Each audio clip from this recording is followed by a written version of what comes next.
All right, welcome to the first hearing of the Committee's inquiry into illegal tobacco trade in New South Wales. I acknowledge the Gadigal people of the Eora Nation, the traditional custodians of the lands on which we are meeting today. I pay my respects to elders past and present and celebrate the diversity of Aboriginal peoples and their ongoing cultures and connections to the lands and waters of New South Wales. I also acknowledge and pay my respects to any Aboriginal Torres Strait Islander peoples joining us today. My name is Robert Borsak and I am the Chair of the Committee. I ask everyone in the room to please turn their mobile phones to silent.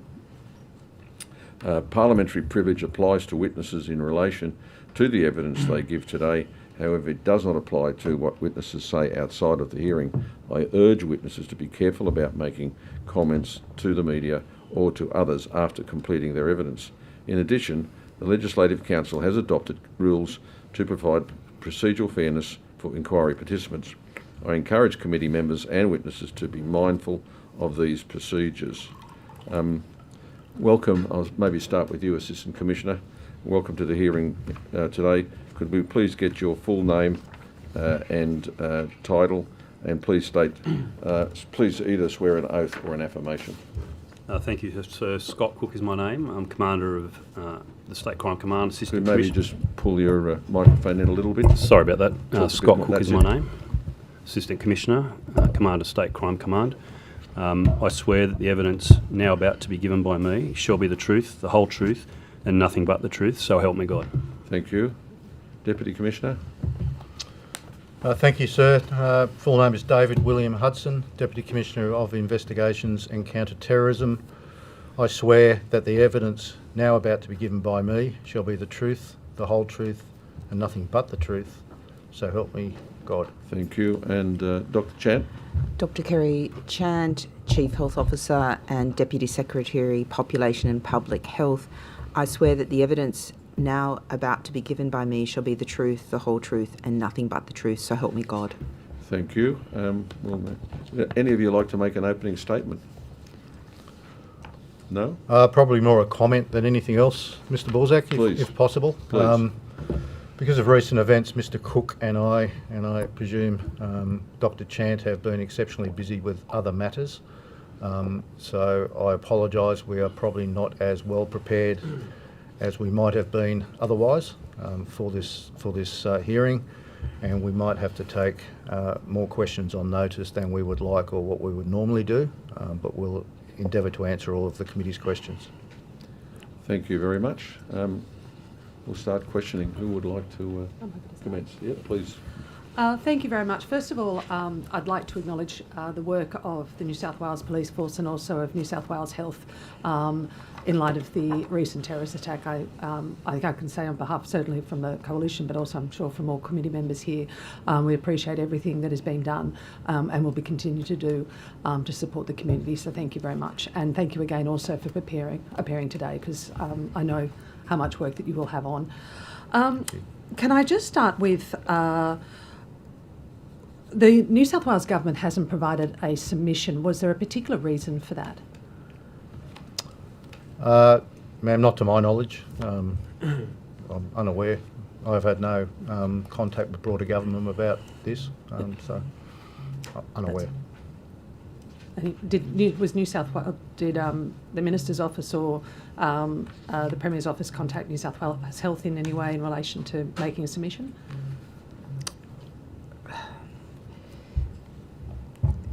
I was aware of the inquiry and was selected on behalf of New South Wales Health to attend. I really can't recall. There's been a lot of work done in terms of tobacco legislative reform over the recent years, and our focus in the recent months has been implementation of the new laws. We do have a regular task force meeting, which meets. It's been meeting weekly, now meeting fortnightly. The next meeting, there was a meeting last week that was removed, and we're meeting tomorrow on Friday. So I can't recall a specific. There may have been some general discussions about the parliamentary committee, but we were certainly nominated to attend. That's fine. Well, I'm happy to move on to the task force. Could you give an outline of the structure of the task force, staff numbers, and how many and how different agencies are involved? So in terms of the task force, that's co-chaired by Mr Hudson and myself, and supported by the TCO, and the task force represents a multitude of government agencies, from Service New South Wales, Fair Trading, Office of Liquor and Gaming. I'm just trying to remember all the members of the committee, but a broad across-government representation of portfolios that have either had experience in regulatory, small business perspectives, how to communicate with landlords, how to communicate with planning. So the task force has enabled health and police to leverage off whole of government in either its communications, its knowledge transfer, and also for the secondment of a significant number of staff from different agencies that have supported the task force. It supported the creation of the Centre for Better Regulation and Enforcement. So New South Wales Health has moved to increase our presence to about 48 officers within the regulatory and enforcement branch, and created a new branch which is also represents statewide assets across the state, and that we've also had secondees from New South Wales Police to be embedded in that team to assist us with risk assessment, and also to liaise with local operational commands for police assets to support the work of our officers. And so the centre has the 48 staff. Are they all health or mixture of health and police? They're health staff. We've currently got 42 and we're moving up to 48. And in addition, we've also brought on some additional legal staff to support our the significant prosecution workload and compliance workload. And police have seconded an officer to sit within our team. And as I said, the purpose of that officer is a liaison function, plus also to assist us with risk assessment of the properties that we're potentially attending for compliance activities in order to maintain the safety of our staff, which is at the forefront of our thinking. And in relation to the budget for both the task force and the centre, what is the overall budget, and is that out of existing funds or new allocation? So we did receive some additional funding under that the Commonwealth has flagged for us, and I can provide the details of that. So if you like, I can take on notice the various components of the funding sources that have been used. Yes. And does that also, New South Wales Police, is it additional funding? I suppose have you been required to provide any additional funding, or is it just purely current workforce to support the task force? And the New South Wales Police, we haven't received any additional funding. We've working through a process with Border Force to access funding that they've been provided. However, there's some Commonwealth barriers to that in relation to their financial structures. Certainly for destruction of tobacco and vapes that we seize, which are very expensive, but also any ongoing operations. Subsequently, we try as much as possible to do joint operations with Border Force or Health, who are funded under a different model for that destruction of any exhibits we might find. I suppose it takes me to the next question around data sharing, and what are the challenges interagency from a state level, and then obviously at a federal level as well. So we, early on in our efforts in strengthening tobacco compliance and enforcement, entered into a information sharing arrangement with police, an MOU. But I've got to say that there's been no barriers to information sharing with police. We've got an embedded officer that really facilitates that information sharing. We also work with Australian Border Force and TGA and do a number of joint operations, some of which take a while for them to become evident to the community, tackling sort of more of the wholesale distribution. And what about Fair Trading and Office of Liquor and Gaming? Are they also, have you got MOUs with them? So Office of Liquor and Gaming are on the task force, and we've also drawn heavily in some of our secondment arrangements of staff from liquor and gaming because of their strong regulatory background. they've provided input into our policies and procedures, our processes. We haven't had to, there's been no barriers to identify in the operational discussions about any barriers to accessing liquor and gaming information. It hasn't come up as something that we need a more formal arrangement. It's not presented any operational barriers to us. Just in relation to identifying high-risk premises and areas, can you I suppose outline what is the process that New South Wales Health goes through to identify these areas, and particularly the shop fronts? Well, I think there's two different areas. I suppose I was talking about in terms of risk assessments more from the lens of the risk assessment from an health and safety perspective, about is there something about the premises which is already known to New South Wales Police which would change the risk profile. That's a different risk assessment to perhaps our strategy of enforcement, given the widespread nature of non-compliance in this field. We do have a strategic approach to enforcement activities, and that part of that is based on complaints, part of it is based on logistic and organisational arrangements whereby we've tended to work in particular regions that align with the police operational zones.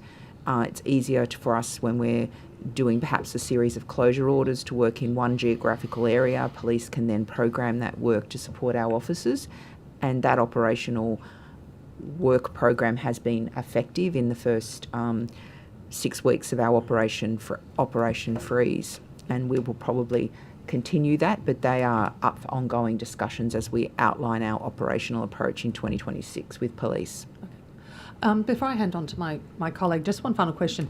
Do you think New South Wales Health is the best agency, particularly in light of obviously all the changes and what has come to light over the last few years in relation to illegal tobacco, but do you think New South Wales Health is the best agency to lead this, or should it be looked at as a different agency?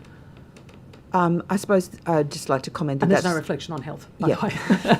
Look, I think that's really a matter for government. All I can say is that we've appreciated that we've needed to recruit a different skill set and develop a separate Centre for Better Regulation and Enforcement, drawing on expertise across agencies that have had a stronger regulatory experience, such as liquor and gaming, our food authority, fair trading, and we are just appreciative of the support that police have given us, and the operations to date for the first 6 weeks of Operation Freeze, I think, have been working effectively. Thank you. I'll pass on to my colleague. Thank you. And just reiterating Mrs McLaren-Jones' comments and thanking you all. And of course, we are all here with incredibly heavy hearts. Can I start, please, with you, Deputy Commissioner? And can you give us an idea of the proliferation of illegal tobacco when it comes to regional areas? Our experience has been there are significant holdings of illicit tobacco in regional areas. Most of that we detect are in traffic stops. We have seized over the last couple of years significant amounts of illicit tobacco and vapes. At one stage, and I think Mr Cook will have the latest data, but we had 250 tonnes of it at our exhibit centre at Potts Hill, plus commands in regional New South Wales, down the south coast particularly, but also up the north coast and western region, had to purchase shipping containers to store the amounts that they were seizing. There seems to be, the transit routes of illicit tobacco in vans and trucks follows fairly well-trodden paths from down south. We believe most of it coming from Victoria at some stage.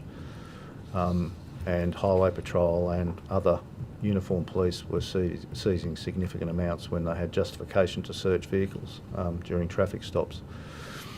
So how much of that seized product was destined for exclusively the regional market, I can't tell you. but I know there are, and working with health and the visibility of the health operations that we have through our liaison officer and the assistance we provide from police area command level and district level in the regions, would indicate there are significant outlets that sell illicit tobacco in regional New South Wales, similar to what's happening in metropolitan Sydney. And are you able to assert that there is an increasing level of regional crime that can be directly linked to the proliferation of illegal tobacco? Ma'am, that nexus hasn't been established. All those links. It's obviously there is criminality involved in obtaining the tobacco for sale, and when it's transported in those volumes, as I said, we've detected a large amount of illicit tobacco and vapes, but to suggest that other criminality in those regional areas is linked to tobacco, we haven't seen those links. Okay. A number of the submissions have stated that the information and figures and statistics being used around the increasing rates of illegal tobacco may be somewhat overblown. But what you are suggesting, and yes, this is in relation to the regional areas, but more broadly, is that there is most certainly and definitively an increase in the illegal tobacco trade.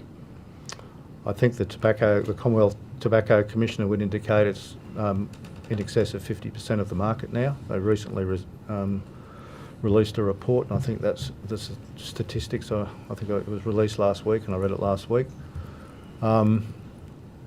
And illicit tobacco has always been present. When I was doing Mr. Cook's job 15 years ago, we had tobacco companies pestering us to do something about the sale of illicit tobacco. I think historically law enforcement has approached it very much as a Commonwealth issue in relation to importation, because at the time, although certainly in New South Wales the offences have been strengthened, at the time there was no real charge that we could charge with apart from avoiding of a tax excise.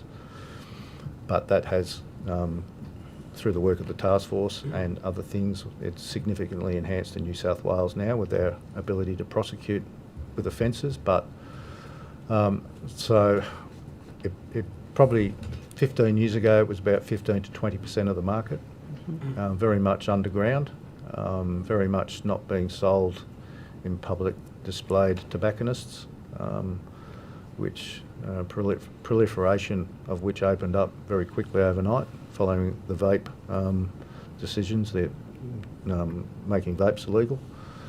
But it's always been there.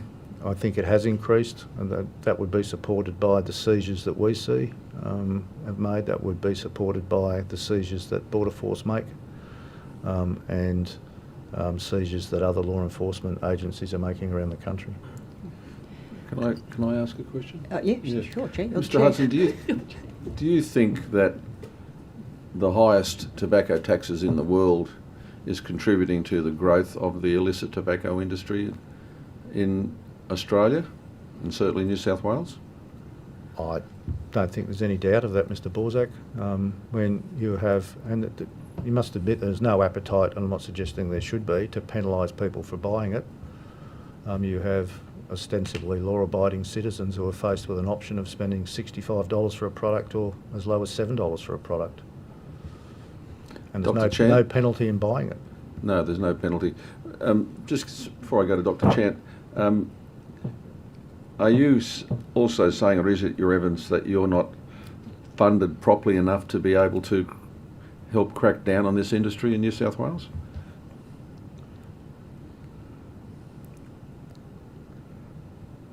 So is that a question for me, sir? Yeah, sorry, I said before I go to Dr. Chant. Oh, sorry. Yeah. No, for we see it as a component of what else we do. We have applied for Commonwealth funding in relation to destruction, but we've worked around that, storage and destruction, which we are not specifically funded for. However, we are getting around that with the majority of our large seizures being done in conjunction with an agency that is funded for that or does have the capacity for that, either in Border Force, the Therapeutic Goods Association or New South Wales Health. Are you able to give us any evidence in relation to the increased level of criminal activity that's been brought about by the growth of this industry in New South Wales? Not specifically. Obviously, policing in the organised crime environment operates under two distinct models. One's illicit commodity targeting and one's environmental targeting. Illicit commodities such as illegal guns, prohibited drugs, perhaps other illicit commodities that we will follow the trail of those commodities through importations. But the other form of targeting we use is environmental targeting, where we would target an organised criminal network or an outlaw motorcycle gang. And in that process, if outlaw motorcycle gangs, and we have examples of this, or other organised criminal networks are selling tobacco or coordinating the sale of tobacco, we will target that organised criminal network to bring them before the courts. Yeah, and I would expect you to.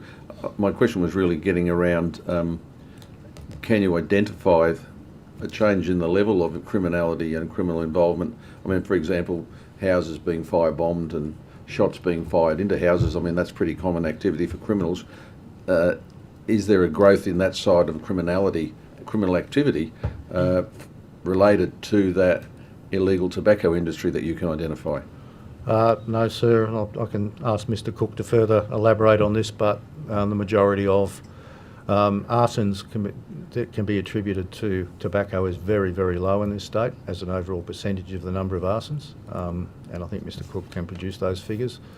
But is it a growth industry? Maybe you can comment on that, Mr. Cook. Certainly.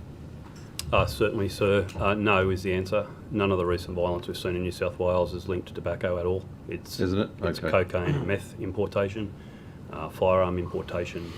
It's not linked to tobacco. In terms of arsons, in the last 4 years we've had about 13,100 arsons in New South Wales, and 24 of those are on tobacconists, and a further 13 are on premises that are not tobacconists but selling illicit tobacco. So that's about 37 out of 13,100. It's less than 0.2%. So we're seeing marginal increases of 1 or 2 a year, but it's not even statistically significant in any way. In your view, is the criminal activity around that in Victoria greater as a percentage? Do you have a view on that? Yes, Victoria has a completely different organised crime environment to New South Wales, particularly around tobacco.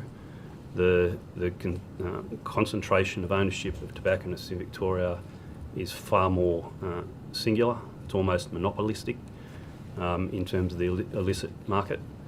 In New South Wales, almost every organised crime group dabbles in tobacco at some level, and so the market is far more diversified here in a criminal sense, and even if you take it into a legitimate sense, it's far more diversified in terms of ownership too. So they're completely different crime environments. New South Wales is impacted on what happens in Victoria because a lot of the market involves, Queensland has another different context, and we get a lot of traffic from Victoria to Queensland, and that's where we're getting most of our seizures on the highways with Pantech trucks full of this stuff.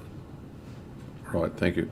Maybe Dr. Chant, just to ask you the same question as I asked Deputy Commissioner Hudson. The world's highest tobacco taxes, are they contributing to the illicit tobacco problem we're getting in New South Wales? So look, I would defer to my colleagues in police in relation to that response. I think when we've had these conversations, the police point out that criminal elements chase. So in other words, you're saying you agree with them that yes? Well, I suggest that I would rely on the fact that there has been an incentive for people to dabble in illegal cigarettes because of the profit to be made. But I do also want to say that the excise on tobacco has been an important harm minimisation and Well, that's driving where I was it going down. to next. Yeah. So I do want to acknowledge that, and I'm not an expert at what point it will tip over into the criminal elements, and I will rely on my police colleagues to advise on that. all I can say is that Australia has had a proud record in tobacco control, and excise has been an important component of that, and I'll leave it to others to determine the critical thresholds for that. No, that's fine. I expect that. But in relation to your role, what is the effect, in your view, of the high level in relation to the mitigating effects on health? So the issue for me that concerns me, notwithstanding, there's two elements here. Is obviously we're interested in vapes, illegal vapes supply, and we were particularly interested in young people being addicted to illegal vapes and the harms associated with that particularly for young people. But in terms of illegal tobacco, clearly, if you have got a price point, can make people reflect on whether they want to reduce their consumption of tobacco, whether they want to support them with their quit attempts. So having a price signal, removing that price signal potentially removes that nudge to give up tobacco, but also may promote the individuals to consume more than they would otherwise. So for me, those things concern me in terms of removing that those sort of controls. So is it your evidence you're saying that if you drop the taxes on the legal product, you will be encouraging people more to smoke? I'm saying I'm not providing evidence on that. I was commenting on the fact that the differential in the price, so if you've got a packet that might be $15 as opposed to $45, $50, $60, then an individual would be able to purchase that with greater ease, where they might purchase 3 packs instead of 1 pack. That is counter to the public health intent of having a price signals to provide a nudge or a disincentive or to reduce consumption. I'm not going to speculate on the intricacies of the supply and demand curve, but just present those facts that concern me. But isn't that the conundrum? That if you drop the legal price getting close to the illegal price, and I think most recently they were selling packs of cigarettes for $7 a packet, almost half the price has been touted recently. Do you have a view in relation to how that could best be addressed? Look, I think that's a complex policy issue. Price has been a really important lever to reduce demand, and so I'm very conscious from a public health perspective of not removing that lever. But as I said, But it's all failing. It's all failing. I mean, we need some original thought here. Well, with respect, Parliament has passed very significant legislation in recent months in New South Wales that gives significant new powers that will hopefully disrupt the market. We're only perhaps week 6 into 5 or 6 weeks following the 3rd of November enactment of that legislation. We are working with police. Do we think we will be able to dismiss and eradicate the trade? No, but we will certainly hoping to disrupt it significantly, and for the availability for the general public who is finding it very easy to access tobacco, illegal tobacco. We're hoping that we can disrupt that with the legislation that government has passed.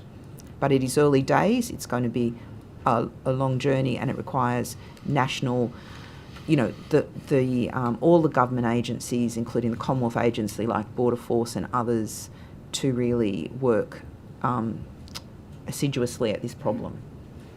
Thank you. Questions? Yeah, thanks, Chair. Thanks to all of you for coming along. On behalf of government MPs, I want to acknowledge the dangerous and life-saving work that your agencies have done over the weekend.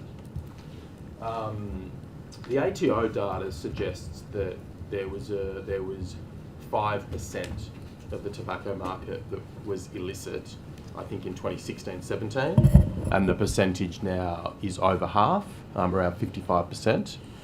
And I'm just wondering, could I ask you, Dr. Chan, and then you, Mr. Hudson, what is your agency's views about the causes of that dramatic escalation? Starting with you, Dr. Chan. I think we actually have seen a significant burgeoning in the trade in illegal tobacco and the availability of illegal tobacco. It is widespread, and But what's the cause of the increase in the percentage of the tobacco market that is now illicit? Well, I think in my discussions with Mr. Hudson, there is more deliberate. People will chase profit, and when profit can be made, people will chase it. So I think we've seen a reflection that businesses are drawn to the profit. Some of those will be, frankly, criminal. Others will be not the pointy end criminal, but drawn to do illegal activities. So I think for me, in the discussions with police, they understand the ecosystem of criminal activity better. For me, the message I've taken is that it's driven by profit motive. So is that a suggestion that from 2016-17 that the excise reached a tipping point, or reached a point that the price differential was such that the black market exploded? Look, I think that's best addressed to police, because I'm just conscious there are many factors, which is the behaviour of those exporting the product from other countries, the proliferation, the cost structures. There'll be multiple. There's usually not a single factor here, and this is not an area that I would, feel I have expertise in. I think it's most better directed to police to understand how those multiple factors can contribute to that. Sure, thank you. Go to you, Deputy Commissioner. So I think in 2016 the percentage would have been more than 5, and I'm not too sure. It's always up to a point been 15 to 20% in our minds, and that's based on the number of seizures that we made with Commonwealth partners during joint operations and such, and the petitioning from tobacco companies of us to try and eliminate it. But it was quite steady at that 15 to 20% for some time. I think it's ballooned in the last 3 years or so. And I think it's become highly visible with tobacco shops popping up in suburban areas, in regional areas, in the CBD of Sydney, some 3 in 1 street that people know it's available for sale. And I think, that's on one fact, or one reason caused about the requirements for licensing, which are now in place, to be actually licensed to sell tobacco products, which the government's done, and pushed by New South Wales Health, who monitor that and licence individuals and to actually sell the product. I think there was significant change in the Commonwealth decision to ban vapes. I think we saw another escalation of shops that emerged when vapes became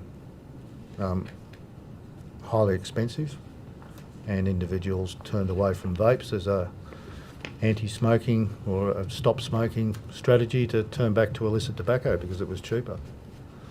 So I think there's a number of factors that played on that. I think whether 50% of the market or just over is enough, I don't know. I think there's some suggestions by others that it's even higher than that. But I think, when you look at the growth, it only grows because of the market and the demand for it. And there's significant demand out there by individuals who are addicted to tobacco, and organised crime, or will modify its business model to be able to accommodate that demand and make profit from it. Yeah. And that's the way organised crime works. So the submissions that we've got, there seems to be 2 themes that come out of it, which are sort of competing, if you like. One is the suggestion that a response needs to be a substantial reduction in the excise to reduce the differential in price, and the other theme seems to be that there needs to be an increase in regulation and prohibition, if you like. And at this stage, the response has obviously been to increase powers and penalties, and there hasn't been a reduction in the excise. And I'm just wondering, is there, starting with you, Dr. Chant, and then going to you, Deputy Commissioner, is there an evidence base for the proposition that an increase in penalties and regulations will reduce the illicit market in tobacco? Is there modelling that's been done on it? Is there examples from overseas jurisdictions? Or is it a sort of hope that it works type approach? We have shared the learnings from other jurisdictions that have introduced similar penalties and shared direct conversations with what that does to the market. I think that in our discussions with police, it is very difficult to model this, but we know that there will be businesses where they're generating a small amount of income relatively from the sale of products, whereby if they see the threat or the risk of compliance will choose not to engage. We also hear when we go out and about the fact that some people are drawn into it because everyone is perceived to be doing it, and so if there is if I don't do it, I'm going to miss out, or the whole market's been taken away from me. So I think having a strong enforcement regime allows businesses that are doing the right thing, that want to do the right thing, and I think there are a significant proportion of businesses that, with a nudge, with some disincentives for them to make that value proposition, will desist.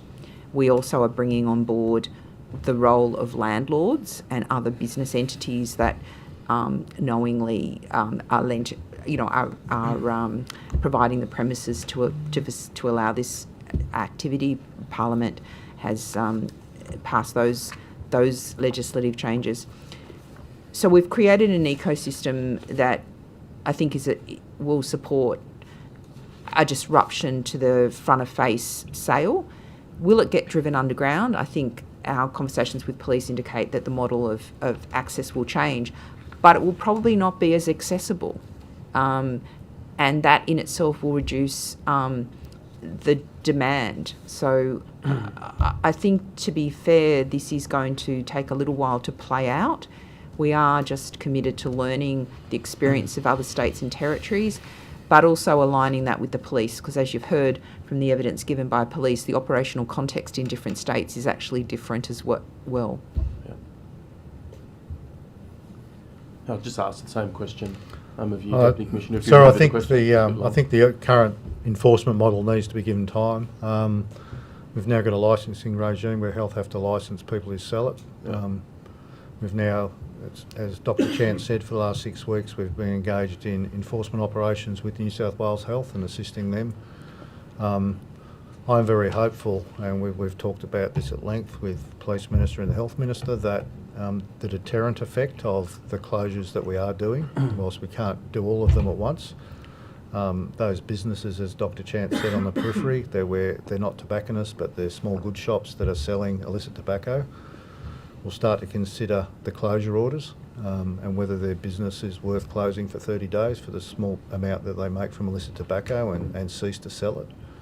We're seeing anecdotal evidence from that now, that might be occurring, which will reduce that availability. But I think the current model needs to play out for a while and see what impact that does have. Our discussions and the penalties available for the high-end offending in this area for possession and commercial possession and supply of illicit tobacco, that the 5 and 7 year thresholds are future-proofed for when the visible tobacconists disappear and the market's driven underground again, and health will not be able to identify the visible points of sale. When it goes online and it goes into the back of vans and goes into pubs, when it'll become more of a law enforcement responsibility. And those those penalties are future-proofed for us to be able to utilise crime scene warrants under LEPRA and telephone intercepts if needed for organised crime at 7-year penalties and things. So we think the current enforcement strategies will change the model, but there will always be a market there, which people will be out to meet that market, but it will be less visible. It will go underground. But hopefully in that process, the law-abiding public who are currently buying it from tobacconists will be less inclined to purchase it through the dark web or through a pub in the back streets or through some other process or through delivery when you have undesirables potentially attending your home to sell it. You wouldn't want to give your addresses out. So we expect law-abiding people to be less ready to purchase it in a different environment. But at the moment, until the current strategies start to bite a bit deeper, it's readily available on through those tobacconists and small goods shops that we're all aware, which caused the change in thinking on this. Yeah. It seems to me that even some of the submissions that accept that the price differential has played a role in the black market don't necessarily accept that the excise should be reduced. And I mean, it's sort of tempting to think, well, if the differential has caused the increase, then the differential should be reduced. But we've got a submission, for example, from the NHMRC that says reducing the excise tax on tobacco to compete with this illegal trade would require a substantial reduction, which would increase the demand for tobacco products and likely lead to an increase in smoking, particularly among young people, hence leading to an unintended impact of growing the overall consumer market for tobacco. So in light of that, I wanted to ask a few questions about the 50% or so of the market who's not buying illegal tobacco. Is there something that defines those people that are choosing to spend more than they sort of have to? Are they people that aren't aware of the illegal option? Are they people that are choosing to be law-abiding? Has there been any research on that issue? Because it seems relevant to me in considering the issue of a reduction in the excise, because if a reduction in the excise wouldn't necessarily change the behaviour, then there might not be a point in doing it. But if it would change the behaviour, then maybe there is. So do you have any research or thoughts on who are these people that are purchasing legally? What's motivating them to purchase legally as opposed to illegally? So just to probably put on the record that I'm just really, as a population health physician, really support price as an important signal and deterrent. In terms of the information, we are attempting to more systematically understand where people are accessing their tobacco from and get some longitudinal data. That's going to take a little bit of time, and obviously it has got some sensitivities of people disclosing some of those areas. So I agree with you. I think understanding the behaviours of individuals and how they intersect and approach it. I suppose at the moment it's just so ubiquitous, and I think there would also be some segments of the population that potentially are not even aware, because some of the illegal product does have health warnings. They're not the approved health warnings. So I think there's probably a combination of factors, but I think that's a really important area whereas we're going on this journey, that we've really got to unpick. We've got to make very careful policy decisions in this complex environment. We do not want unintended consequences. Yeah. Have you got any thoughts on that, Deputy Commissioner? So we haven't done any research in relation to that. I'm not aware of any that's been conducted in relation to why the legal market is pursued by some and the illicit market by others. The capacity to pay that amount might have something to do with it. I don't know, but unsure. Yeah. In terms of the public health issues, Dr. Chan, apart from the increase in tobacco use that might be caused by cheaper tobacco, that's being offered to more people as the black market is a bigger percentage of the overall tobacco market. Is there other public health detriment that we should be aware of? For example, is the illegal product more dangerous in some way? Is it more carcinogenic? Is there impurities in it? Is there other issues? There's obviously the public health warning issue as well, that not being on the product. Look, I'd have to, there is a potential risk, particularly with the loose leaf product and some of the things I'm historically been aware of, that some of the quality control issues, not that I support tobacco. Tobacco is not a good product for anyone. The best thing is not to smoke. But there have been potential issues with some of the quality aspects of some of the products. I particularly recall some stuff with loose leaf, so perhaps we could provide the committee with some information about quality aspects of the other product. Okay. Ms. Fairman. Thanks, Chair. Thank you. You got me? Yes, sorry, your screen seems to be locked. We can see the top of your head. I didn't realise you were responding, sorry. Okay, that's okay. As long as you can hear me now, okay? Please. Great. Okay, to Deputy Commissioner Hudson, I assume, for this one. Do you have any idea within New South Wales, the kind of estimate, I suppose, but how much of the illegal supply of tobacco and vaping products that are coming in is being intercepted? I don't have particular numbers on that as a percentage of the overall market. I know there are significant seizures made by Border Force, but what percentage of overall consumption that might make, I'm not sure. Similar to illicit drugs, the number of containers searched by Border Force, I think, are 1 or 2%, and most of that's based on intelligence. So it's obviously getting into the country. It's all produced overseas, but I know they have a focus on illicit tobacco, as they do with prohibited drugs, but the amount seized, I'm unsure of. And okay, thank you. And did you you said in response to an earlier question that I missed some of it, but that there was no. You say that there's no issue here in New South Wales with links to organised crime and tobacco in New South Wales compared to Victoria. Was that? No, I think it was Assistant Commissioner Cook who commented on that, but and I'll hand to him in a second. But certainly we don't dispute that organised crime is involved in the importation and distribution of tobacco. When we work those environments, we investigate those environments.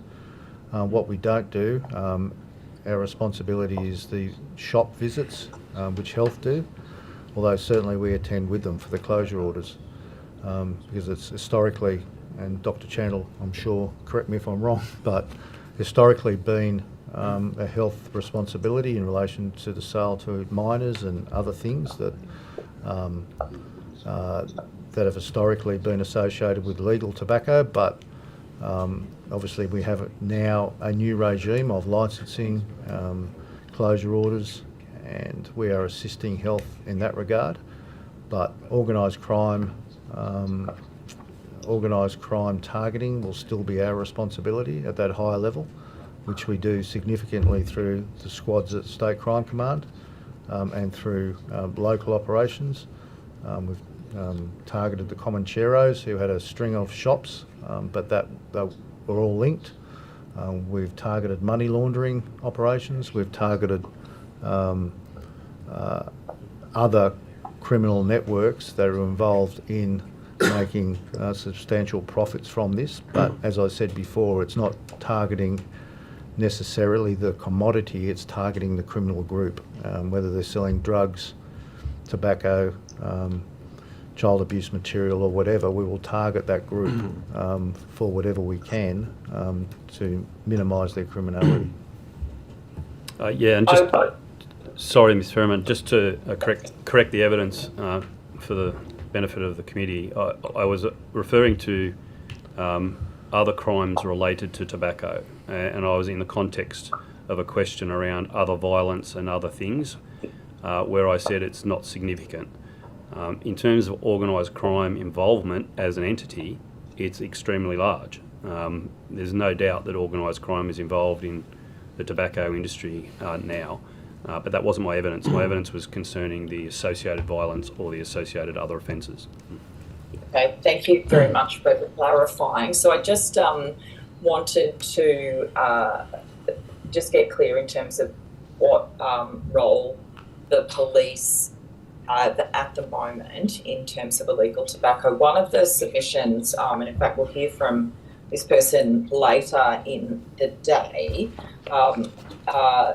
gives a couple of examples of illegal tobacco stores in his area down the south coast around Bega, Narooma, and he says that a number of times trying to get the local police involved after giving them proof that illegal tobacco was being sold in a particular store, in fact quite a few stores, but at some point, if isn't it something that the police can do if the evidence is there that a product is being sold illegally and a member of the public says, here's this illegal product being sold in this store, the police can go in and do something about that, can't they? In relation to illicit tobacco, I don't think we're officers under the Act for that. We will take that information and work with New South Wales Health. They have regional enforcement officers. They're not just restricted all to Sydney. And if valid, we have done hundreds of operations prior to the current legislation or the current operating model that we're operating under. We have done hundreds of operations in conjunction with New South Wales Health in regional New South Wales and across metropolitan Sydney. But it's very much a health-led response, which we are there to, in essence, prevent a breach of the peace during that operation. But yes, I hear you when you say it's a health-led response. However, there's nothing to prevent the police, just to be clear though, if there is proof and if somebody comes and says there's a gigantic pile of illicit tobacco, I've been shown it, it's clearly illegal, it's at that shop, you're saying even then in a situation anywhere the police are unable to, in terms of the law as it currently stands, to go in and do something about that? I'm sure Dr. Chant or Mr. Cook will correct me if I'm wrong, but I don't think we're authorised officers under the Act. I think that we are under the Poisons Act for vapes. But in relation to tobacco specifically, we don't do inspections of shops. We don't, unless we're with New South Wales Health. So that's why we conduct our operations in conjunction with Health. That's my recollection, unless it's changed. But Dr. Chant, is that your understanding? Yeah, if illegal tobacco was found off-site or if somebody was selling it from their car or something like that, it becomes a different matter, I assume. Correct. And Dr. Chant, you've said the 42 officers, compliance officers, moving up to 48. And that the police, New South Wales Police, are assisting with risk management and what have you.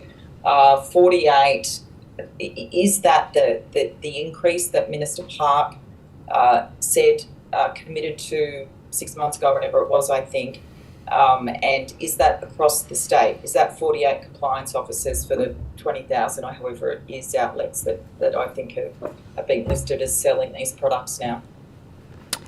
So in terms of the compliance officers, yes, that is across the state, and that encompasses our licensing and other enforcement officers. It doesn't take into account some additional legal officers. But you're right, yes, that is consistent with the announcements that Minister Parker's made in terms of the officer numbers.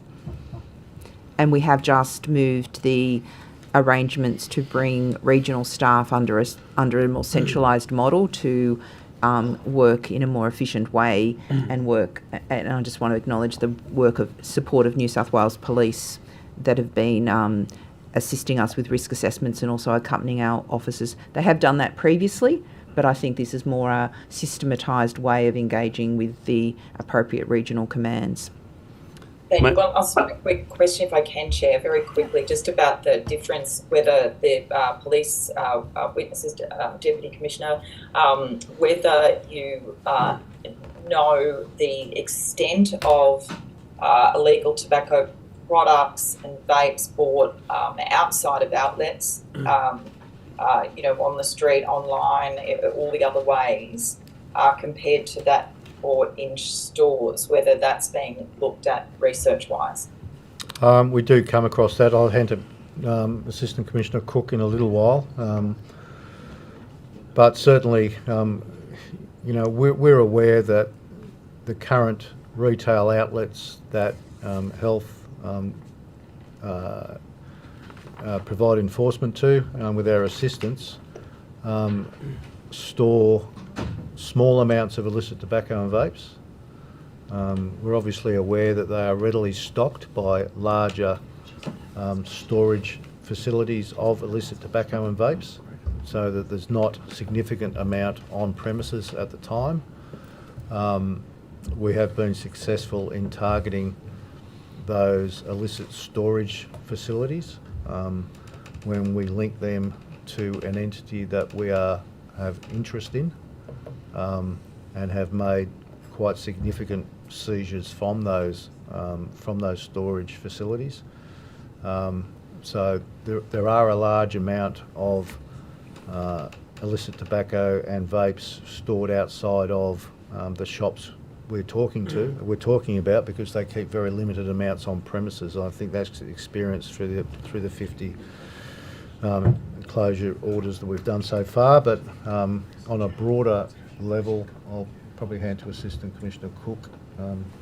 Thank you, sir. Because I can. Thank you, sir. I guess I think this needs to be put in some sort of context in terms of the entire environment we're operating in. So, the New South Wales Police sees New South Wales Health, Therapeutic Goods, Border Force all part of a partnership arrangement where we try to enforce tobacco law across the board by leveraging everyone's skill set. And our skill set's focused on serious and organised crime. We're really focused on money laundering with the New South Wales Crime Commission, so that we can take the warehouses full, we can take their assets, so that we can focus on the organised crime groups. But we're also there to leverage New South Wales Health's legislative powers, and we will assist them in exercising their duty. We are assisting Therapeutic Goods at a national level to exercise their duties, and we assist Border Force with their duties. And so we see ourselves as a force multiplier rather than having to have police do, seize 20 or 30 vapes from a shop. We'd rather know where the warehouse is and take 200 pallets of the stuff, because that's where we're going to get the biggest impact. So New South Wales Police has a clear role. We know what our role is. We're engaged at a national level with the Commissioner at the national level, the Tobacco Commissioner. We're engaged with all our national partners, AFP, ACIC, and so we really need to focus on where we can deliver the biggest hit to organised crime and the biggest hit to supply. And so we will support all the other agencies as best we can. And if in the circumstance you outlined where there's clear evidence, we can facilitate an action through New South Wales Health or at a local level in that circumstance as well. It's also got to be said that some of the illicit tobacco, we call it illicit tobacco, some of it just simply hasn't had the duty paid. It's otherwise a legitimate product. Some of it's not a legitimate product. Some of it's not packaged correctly. Our biggest concern is actually around vapes and the illicit production of vapes, because we've actually had some organised crime groups try to put other types of chemicals into vapes, other types of drugs into vapes. And so we're focused on that sort of thing where there's maximum harm, where we can get the maximum bang for our buck in terms of shutting down the supply side. But to be really clear, the market will never disappear unless demand is dealt with. That's the fundamental principle of everything we're dealing with in tobacco. And so we're going to do as much as we can on the supply side of it. We're going to leverage every partner we can. right across the country and internationally to do that. But I think the fundamental thing, that the elephant in the room, is demand. Okay, any further questions? I did have one if there's time, Yep, Chair. please, if you've there's got- time. You've got 2 minutes. In terms of vapes, in New Zealand, I think it was in 2020, they legalised vapes, Dr. Chan, and their smoking rates have dropped more than ours since. So I was wondering if you could give us your thoughts on the New Zealand approach and how it compares to ours, and how it might affect overall public health outcomes. Look, I would like to get some more recent experience and provide the committee with a written submission on the New Zealand response, Sure. because sometimes we're comparing different data with different data, Yeah. and also things do have a lag for the impact. So I would like to get some more contemporary information, if that would be appropriate, and Sure, get back to the absolutely. committee. Thank you so Yeah, much. Thank you. And that was my All right. Can I just have So, one yes, very quick please. one? That's and so just very briefly, I have many more, but of the 42 to 48 enforcement officers, you're talking about regional staff now under a centralised model. How many regional staff specifically? I'll have to give you. We're recruiting regionally, so I just don't want to mislead the committee. I'll give you the exact breakdown by regional and metropolitan staff, but we have got staff located in all of our local health districts across the state. So can you take that on Yep. notice? To I give me will the take that on breakdown? notice and That'd be certainly give you terrific. that. Thank you very much. All right, and Thanks. thank you. The time for questioning is ended. Thanks very much for coming today. I know that some of you have taken questions on notice. The Secretariat will be in contact with you in relation to the return of those issues taken on notice. Thanks very much for coming. Thank you. Thank you to the Thank you. committee. And we'll now break until 11:15.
We've got enough people around.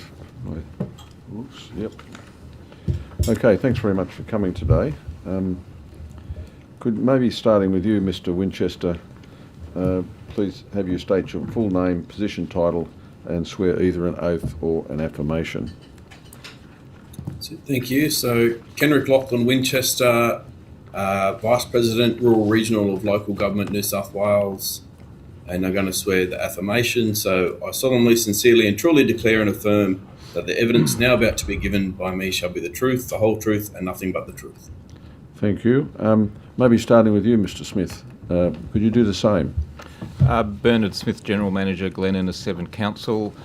I swear that the evidence now about to be given by me shall be the truth, the whole truth, and nothing but the truth, so help me God. Thank you. Mr. McDonald? Good morning, Mal McDonald, Executive Manager, Strategic and Place Planning, Northern Beaches Council. I solemnly, sincerely and truly declare and affirm that the evidence now about to be given by me shall be the truth, the whole truth, and nothing but the truth. Thank you. Mr. Thomas? Thank you. Damien Thomas, Director of Advocacy, Local Government, New South Wales. I solemnly, sincerely and truly declare and affirm that the evidence now about to be given by me shall be the truth, the whole truth, and nothing but the truth. Thank you. Would any of you like to make an opening statement? Mr. Smith? Look, thank you very much, Mr. Chairman, for the opportunity to present here today. I won't cover off a lot of the issues which everyone is aware of, but what I do want to do is just reinforce the concerns of rural and regional New South Wales with regard to this matter. Note that our submission also had formal support from Uralla, Inverell, Narrabri and Tenterfield councils as well. Look, the impacts of the illegal tobacco trade are very real and very tangible, whether that is in terms of impacting people's lives, but impacting their financial situation as well in terms of local small businesses. And these aren't small businesses which are just focused on tobacco sales. These may be small businesses which sell a multitude of products. It's impacting on their revenue, it's impacting particularly on their insurance premiums, six-figure excesses, tripling of insurance costs, businesses which have vacated because of their proximity to illegal premises, and their insurance costs have gone through the roof. So these are the very real, tangible impacts, particularly felt in a small community such as ours. Those businesses, of course, are further frustrated by the fact that they meet all their legal and legislative and compliance requirements, whether that's GST, whether that's taxes, whether that's how they manage their payroll. So that just not only that adds to that financial impost. They are law-abiding businesses.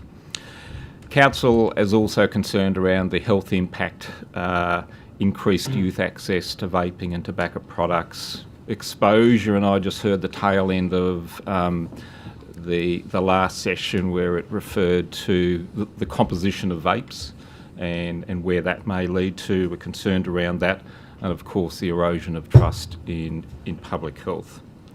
So at the moment, one of our particular points is around the regulatory framework, our inability to apply site-specific conditions to assess potential health and locational impacts, proximity to schools, and the inability to refuse proposals in areas we consider inappropriate. What Council's strongly urging is a standalone land use definition for tobacconists and explicitly exclude tobacconists from existing retail premises and specialised retail premises. So to conclude, we just want to reinforce the impact on a location such as Glen Innes, a town of 6,000 people, the impact on business, the financial impact and the imperativeness of planning reform. And again, thank you for the opportunity. Thank you. Anybody else? Mr. McDonald? Thank you. I believe Mr. Winchester was... Sorry? I believe Mr. Winchester had his hand up before me. Oh, it doesn't matter. I can see you first. I'll come to Mr. Winchester next. All right, thank you. Thank you. On behalf of Northern Beaches Council, our submission and our representations address Part D of the inquiry's terms of reference, specifically the adequacy of existing legislation. And Northern Beaches Council, as with other council submissions and Local Government New South Wales, have recommended that the New South Wales planning system should have a role in the regulation of stores or shops that sell tobacco-related products. Currently, there are no specific planning controls that restrict the establishment and the number of tobacconists within New South Wales, and this has been accepted by the Minister for Planning in recent correspondence to our council last month. And the reason why there are no planning controls is that tobacco shops are treated just like any other shop or retail premises. And where shops are a permitted use, which is in everywhere from low residential zones across LGAs to local centres, where a shop is a change in use from one type to another, it doesn't require development consent. So as a result, councils play no role in the assessment or regulatory functions. And in relation to tobacco stores, councils have no role. Now, the Minister for Planning recently wrote to Northern Beaches Council in response to its submission and advised that the planning system, in the Minister's views, should not be involved in the regulating the sale of tobacco products. And he saw no point at this stage saw no minimal policy justification from a planning perspective to introduce the changes that have been recommended. Now, Council, we would agree with the Minister's position that it is not the role of the planning system to oversee the regulation of sale of tobacco products, but the introduction of tobacco stores as a land use in its own right is distinct from the sale of tobacco-related products, and we do say that there's a function within the planning system for that. There is precedence with the introduction of sex services premises as a distinct land use, and the introduction of supporting guidelines and development control plan and land use permissibility frameworks that were introduced through the back of a ministerial inquiry. So we see there is a corollary between the regulation of tobacco stops with previously unregulated sex service premises. Thank you, Mr McDonald. Now to you, Mr Winchester. Thank you for the opportunity to appear today. I'm attending in my capacity as Vice President Rural Regional of Local Government New South Wales, the peak body of local government in our state, and I'm also the proud Mayor of Queanbeyan Palerang Regional Council. As Council's submission to this inquiry will attest, local government is on the front line responding to our community's call for more action to control the proliferation of illegal tobacco traders in New South Wales. At the 2024 Local Government New South Wales Annual Conference, Councils unanimously resolved to call for the New South Wales Government to urgently amend planning laws to ensure that tobacconist stores require development approval. As part of this, there should be the ability to limit and reduce the number of these stores operating in New South Wales and in any given local government area. These outlets are appearing in every neighbourhood and main street, and it's time they were stopped. A new bottle shop requires a full development application and social impact assessment, but currently tobacconists can open and trade after filling in a few forms. There are obscene examples of how these stores are branded in ways that seek to appeal to children. When our children are referring to them as the lolly shop, it's clearly time to draw a line in the sand. Councils and their communities have had enough. They're worried not only about health and safety, but some are also deeply concerned about potential links to organised crime. Tobacco retailers can operate under the guise of convenience stores or shops due to broad planning definitions. These shops can be set up anywhere, near schools, bus stops, childcare centres, in an attempt to attract new and younger generations. We welcome legislation the Minns government has enacted to require licensing of tobacconists and crack down on illegal sales to black market vapes and tobacco, but licensing alone is not enough. Councils need new planning powers to prevent these shops from proliferating. Specifically, we would like new DA powers to stop the spread of these shops throughout our suburbs and towns. With my mayoral hat on, I would like to state that regional communities are not immune from the impact and spread of these stores. Indeed, the impact on regional communities can be even greater, with a significant effect on existing small businesses, both through illicit competition and through the impact on small commercial hubs. If and when planning changes are introduced, it is important that cross-border arrangements are considered to drive a national framework to avoid preferential arrangements based on borders. This applies to Queanbeyan and Canberra as it does to Tweed and the Gold Coast, Albury, Wodonga and other border areas. We are looking for leadership from the New South Wales Government to assist and act to reform the planning system so that more appropriate consideration can be given to the location and number of these outlets. We therefore welcome this inquiry. Mr. Thomas and I are happy to answer the committee's questions regarding any of the matters raised in our submission. Thank you. Thank you. Mr. Thomas, did you have your hand up at the start? No, you didn't. Okay, thanks very much. Questions? Thank you very much, Chair. Thank you all for your submissions, and I do note that submissions were made before some of the reforms by the government were introduced, and I appreciate particular opening remarks around some of those planning suggestions you've made. But I did want to touch base on the task force, and we heard this morning that there's obviously a task force working cross-agency, and then there's also the centre with 42 staff, which will then increase to the 48, which is what the government announced. Interested to know about your level of engagement, and it's probably more for Local Government New South Wales, in relation to that task force. Have you been engaged? Do you participate in any way? What consultation is there with local government and with our individual councillors, or councils, I should say? For Local Government New South Wales, we haven't been directly engaged in the task force, but that perhaps reflects that local government does not have a clear role at the moment in regulating tobacco premises or the sale of illicit tobacco. But as a sector, we have broadly welcomed the extra enforcement activity and the task force, and particularly the enforcement action during November and December from the New South Wales Government to take action on the illicit tobacco sales. I think something that the Illicit Tobacco and E-Cigarette Commissioner has noted is that there's a clear view that's emerged that there's no single solution to addressing the illicit market, and that a multi-pronged approach is needed. And I think that's why, as a local government sector, we're calling for all levels of government to work together, and that includes looking at the planning system and how that can help to combat this challenge. And just a broader question, that's probably for all. Currently, that's obviously managed and run by New South Wales Health. Do you think it should be remain with Health, or do you think another government agency or department should be running it? I would say that that's a matter for the New South Wales Government to sort of look at where the enforcement powers may best lie, who's resourced to enforce those new laws as well. I know that some councils have made submissions that the New South Wales Police may be better placed, or Liquor and Gaming New South Wales, with their existing powers to enforce this kind of regulation. Okay. Just more broadly, I'm interested to know if there's been any complaints to council in relation to increase in shops or premises that are requesting cash only, or use of ATMs. Certainly we aren't aware of any, no. Okay. No, that's the same for Northern Beaches. No, that's fine. I might actually hand to my colleague. Great. Thank you.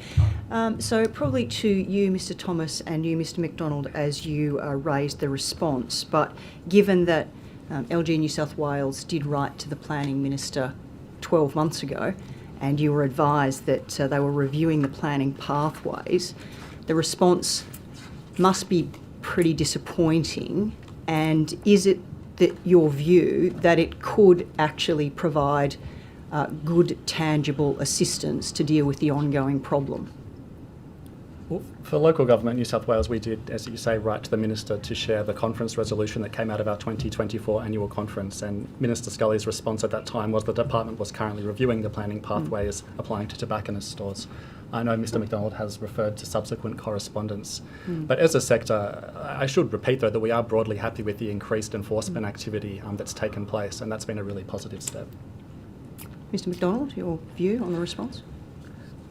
The Minister did recently write, as I mentioned, to Council in response to its submission, and I think the position that it's not the role of the planning system to focus on the sale of tobacco products seemed to be the primary lens in which the planning sector was viewed tobacco stores and its role in the planning system.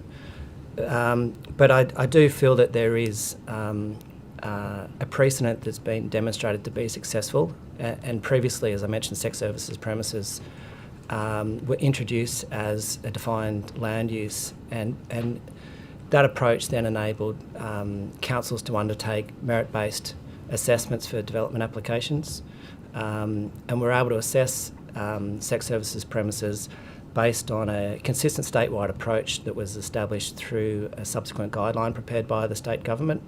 The government also produced model development control plan provisions that councils were allowed to adopt and apply. So that went to matters that has some parallels with tobacco-related stores. So, for example, sex services premises have provisions that matters for consideration for consent authorities in relation to the location in which they can be appropriate. So, similar with tobacco stores, council would argue that it's not appropriate for a tobacco store to be located near a sensitive use, such as a school or a park or places where children regularly congregate, including bus stops, for example. They're matters that could be the subject of a merit-based assessment were tobacco stores to be a defined land use. The introduction of supporting development control plan provisions could then extend to further related matters, so for example, signage and advertising of tobacco-related stores. And sex service premises also introduced provisions relating to anti-clustering, so a purposeful attempt to seek to prevent sort of red light related districts. And we see in the Manly town centre alone there's 15 tobacco stores that are an unregulated use from a planning perspective. So were tobacco stores to be introduced, the state would provide subsequent guidelines. Councils could then tailor an approach that would address a merit-based assessment on health-related aspects as well as amenity-related concerns. And council would argue that these are relevant planning-related matters, which I don't feel was addressed in the Minister's response. Yes, certainly, Mr. Smith. I think taking a step back, land use planning is about putting activities in an appropriate area. And there's two parts to the illegal tobacco. One is the illegal side of it, and the other one is it appropriate for them to be in proximity to a school, for example. So I think there's plenty of precedent. I think around alcohol there are aspects too in terms of location and planning approvals.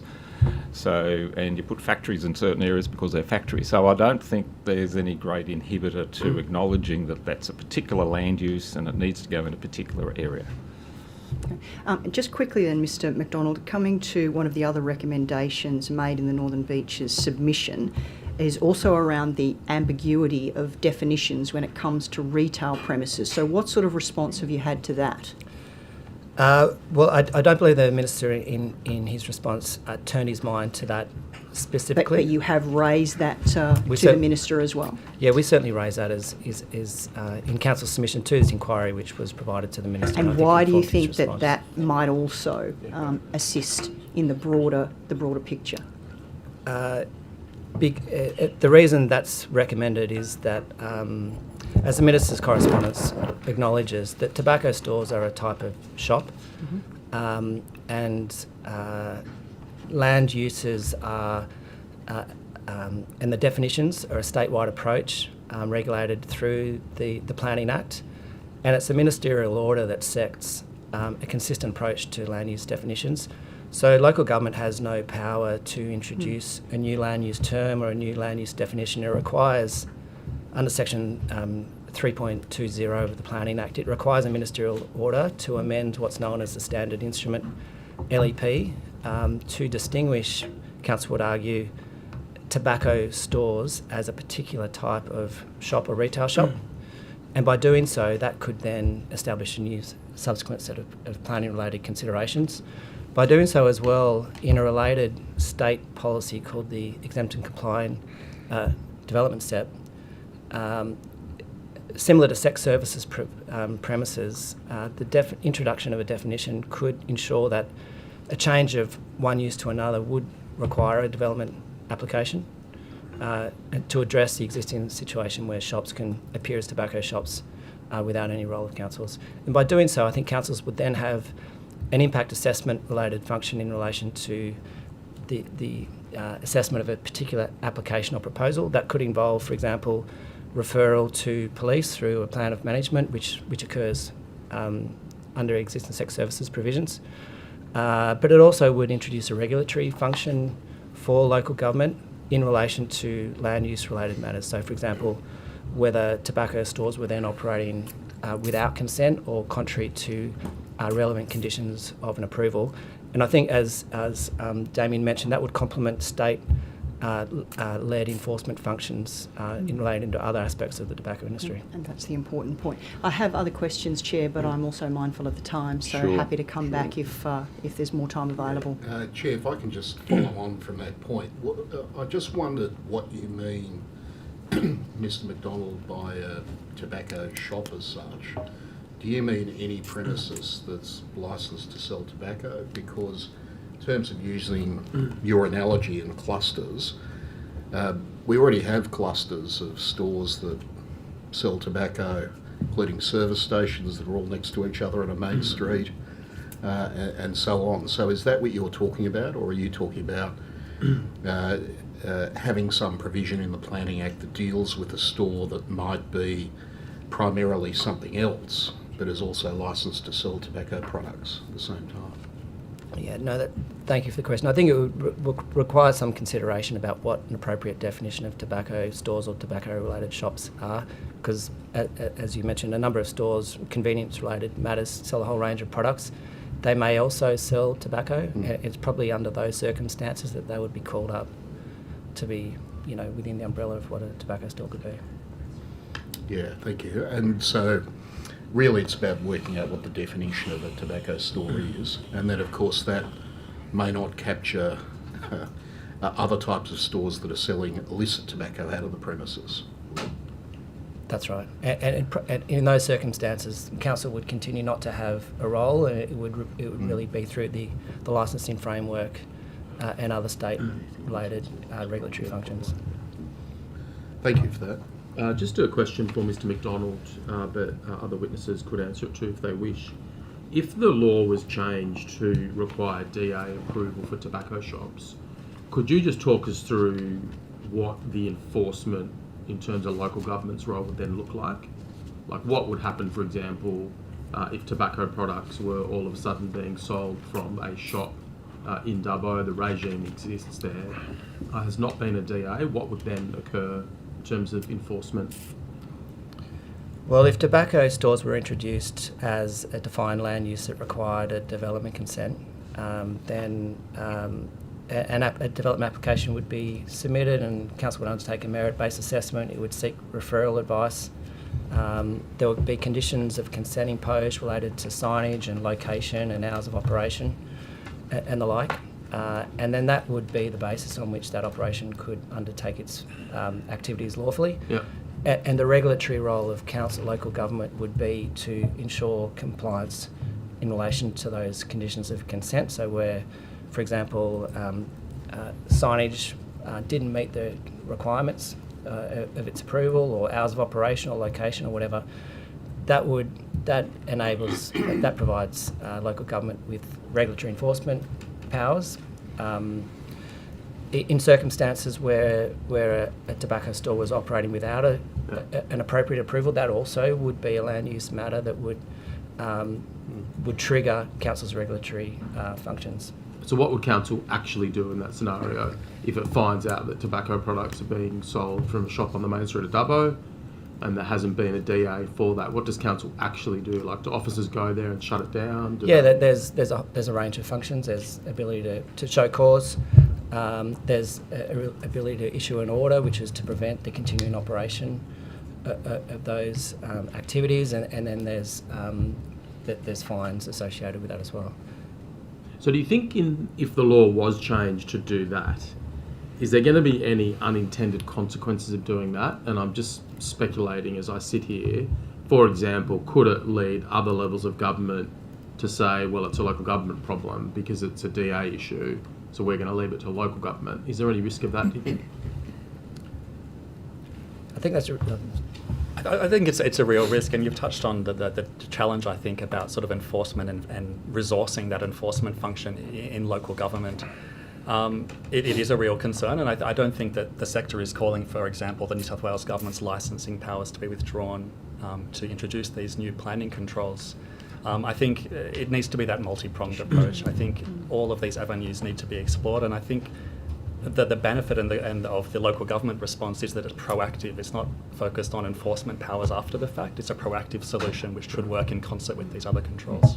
Yeah, the thing that worries me about it, I suppose, is that in respect of this market, we've got other evidence that, at least in part, we're dealing with serious organised crime that are willing to brazenly commit pretty serious criminal offences. And I've got some understanding of what local councils do when unapproved activities occurring and so forth. And the regulatory kind of reach and strength of local government could be compared to be a bit of a softer touch than the much harsher mechanisms that state and feds might have available to them. So I'm just wondering, in the context of the type of activity, the type of actors we're talking about, does local government really have a lot to offer in terms of enforcement? Like, is a few letters from the planning department telling you that it's unapproved and asking you to show cause going to realistically make a difference to what are pretty hardcore criminals on the evidence before us? I think it goes back to that multi-pronged approach. You know, there's not one single knockout blow. Yes, there is the illegality, there's the excise issues, etc., which obviously isn't local government's role. We play just one part in the land use planning. And, you know, that, as I said, that's not the whole solution, but it's that multi-pronged approach from a number of agencies. Yeah. And just lastly from me, before I hand to Mr. Donnelly, I think I've been aware for a while of this question of vapes causing fires in garbage collection trucks, and also I think in waste areas, and I think it's mentioned in the LG New South Wales submission as well. How widespread is this problem of these embedded batteries becoming on light when they're in trucks or at council waste facilities? It's a very, very serious problem. I think the latest figures from the Illicit Tobacco and E-Cigarette Commissioner talked about 95.7% of the vape market being illegal, which is an extraordinary figure. This has serious impacts on worker safety working in local government who are working in waste management. It has serious impacts on contaminating the waste stream when these hot loads in trucks, in garbage disposal trucks, catch alight. It's a really serious challenge, and I think the New South Wales Government has taken some good steps in taking the lead on producer responsibility schemes for batteries. But when vapes are being illegally imported, it's really important to capture them to ensure that those producers do take responsibility for these dangerous products. Sure, thank you. Chair, sorry if we could just jump into the quick one before we... thank you, gentlemen, for participating today. Just teasing out this idea of the potential definition around a tobacco store or tobacco shop.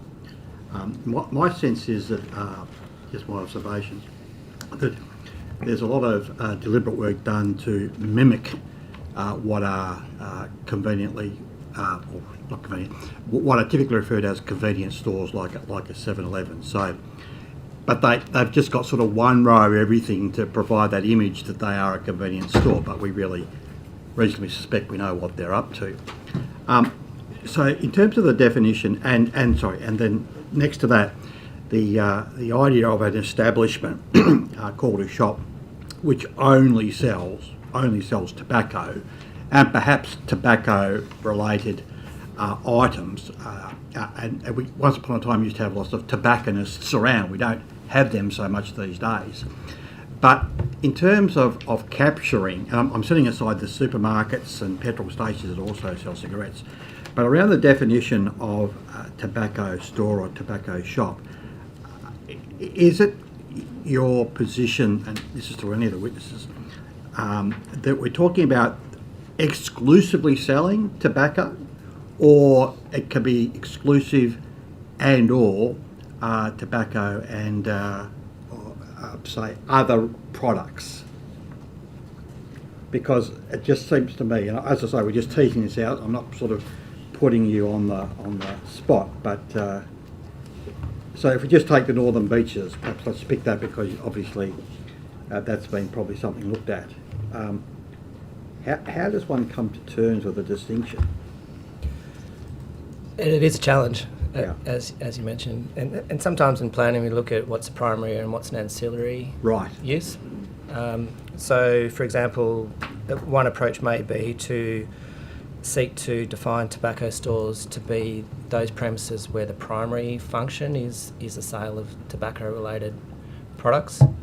Can I just press you a bit further on that? How would that be based on some turnover calculation or based on an inspection and what it looks like the preponderance of the product is that they sell? How's that established? It would be a challenge because it would be in the proponent's interest to demonstrate that it's not the primary Of course, purpose. and that's what these mimic 7-Elevens basically are. Yeah. The alternative is to have an umbrella that captures all related, any store that was to sell tobacco-related products. But as you mentioned, that would pick up 7-Elevens and Well, much that broader would range. go right through to supermarkets as well, like Woolworths and Coles and what have you. Okay, thank you.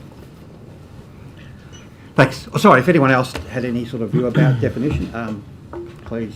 There's certainly some challenges around how we... Absolutely. I'll just touch very briefly on that. Please. I think it's a really genuine concern and it's a real challenge, but I think it would be reasonable to have a public consultation to sort of tease out those figures. But I think some of the venues that it seem to be the worst offenders are those smaller businesses that Phoenix that can close down and reopen in a neighbouring location very quickly, whereas I think perhaps the larger supermarkets or petrol stations are less likely to be doing so and offending in this way. I think that's probably right. I would think also that with some clever crafting of words in terms of the regulation, you'd quickly dispense with the Woolies and the Coles and so forth, and then really focus on. The approach through the introduction of sex services premises as a land use under the Planning Act, a recommendation from the 2001 Ministerial Task Force on Brothels established a multi-agency and stakeholder panel that prepared these industry-wide guidelines, and that led to the preparation of land use definitions, matters for consideration for consent authorities, and then supporting But is it development. not true you drive a Mack truck through that? Because you go into a little CBD of a typical suburb and there's Thai massage places on every other corner. And I think people have a general understanding there's a bit more than massaging going on in these places. So this is sort of the workaround that's done in that regard, is it not? I mean, the sex service analogy has been sort of put forward by at least a couple of witnesses as being a formula or a framework, but is that not the workaround that happens in those instances? Where there's activities that are guised as sex Thai services. massages. I mean, what's your response to that? I mean, what do you say is going on in there? You don't? I think that from what my understanding, there's a range of different types of classifications of what constitutes a sex service premises. Right. This 2004 guidelines sought to distinguish those and sought to introduce separate matters for consideration depending on the particular type of service offered. As I said, I think Mack trucks are being driven through this like floats in terms of the reality of what's going on in this area. But anyway. Thank you, Chair. Mr Smith, if I could come back to you, please. You stated in your opening statement about the impacts being real and tangible, and as you noted, in a variety of ways, but also pronounced ways in the regions and to a degree disproportionately as well. Are you confident that the government strategy as it now stands, including regional enforcement officers, although of the 48 that are planned, we're yet to have those numbers confirmed, and they're now to be centralised is the term used, so I'm thinking that is more of a metropolitan focus in that regard. So do you think that the strategy as it is now is going to adequately address the growing problem from a regional perspective? Noting the difficulty of the task, I wouldn't be confident, no. I would describe it as a start, and we'll need to wait and see. But that, as I said, is against the backdrop of the difficulty of the task. And has local government more broadly, and this might be to you, Mr Thomas, received much or comprehensive information about how it will work when it comes to the regional enforcement officers specifically? We haven't received further information on that, but I note that these powers, that the new closure order powers only came in on the 3rd of November in New South Wales, and there has been action since that time. Okay, so we want to explore that a little more fully as well. I might turn to you then, please, Mr McDonald. again, that one of the recommendations put forward in your submission is about, and I do note that Mr Thomas has also said that at this point local government doesn't have a clearly defined role in any of this, and obviously that's what we're getting to, that could be of additional help in terms of being a multi-pronged method of looking at what we need going forward.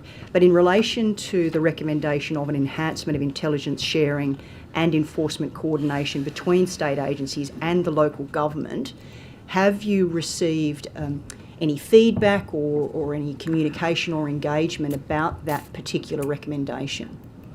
No. Not at all? Not as such. Okay. Okay. And nothing from local government New South Wales either in that regard? Well, there's still a few minutes left, so it's like I'm happy to put in another one there unless there's anyone else. I've just got one. Go.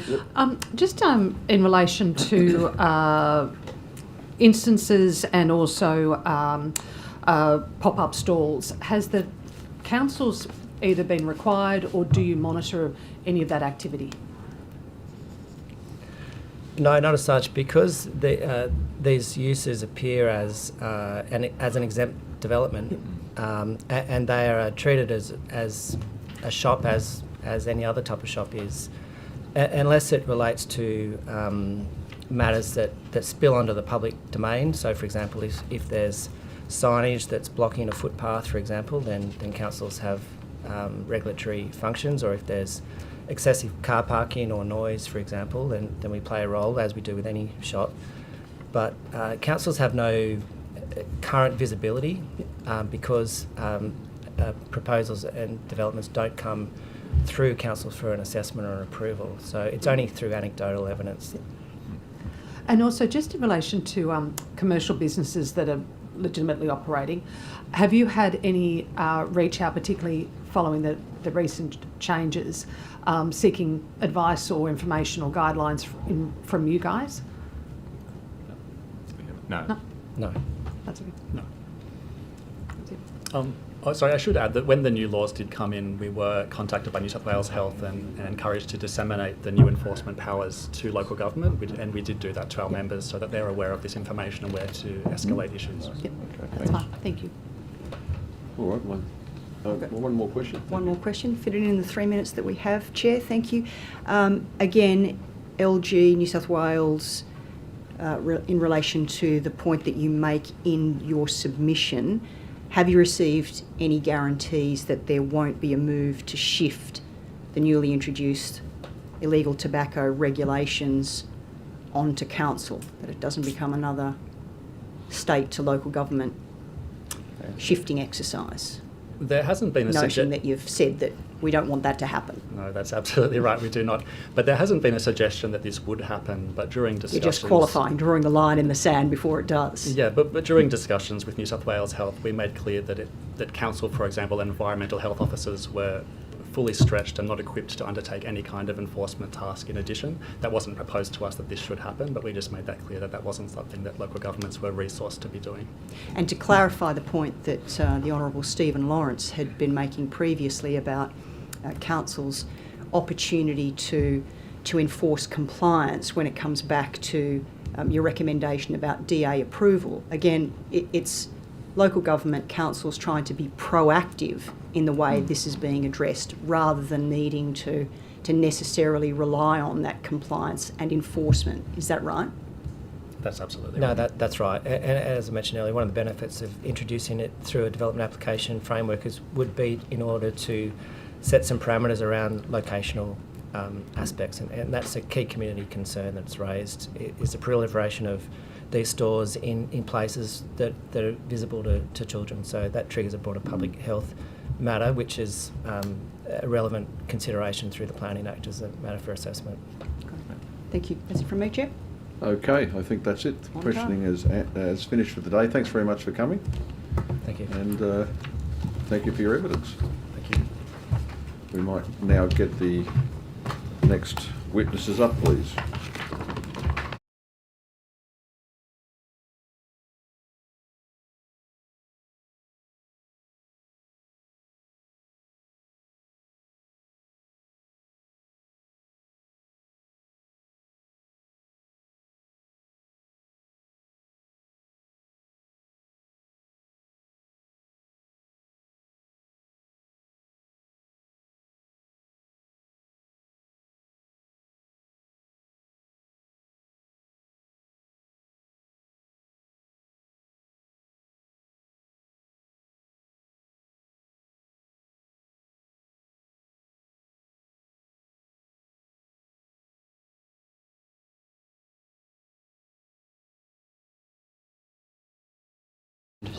speak nice and closely to the mic.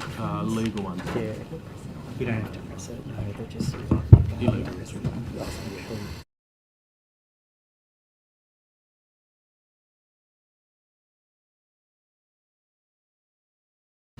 Could each witness please state their name, position, title, and swear either an oath or an affirmation?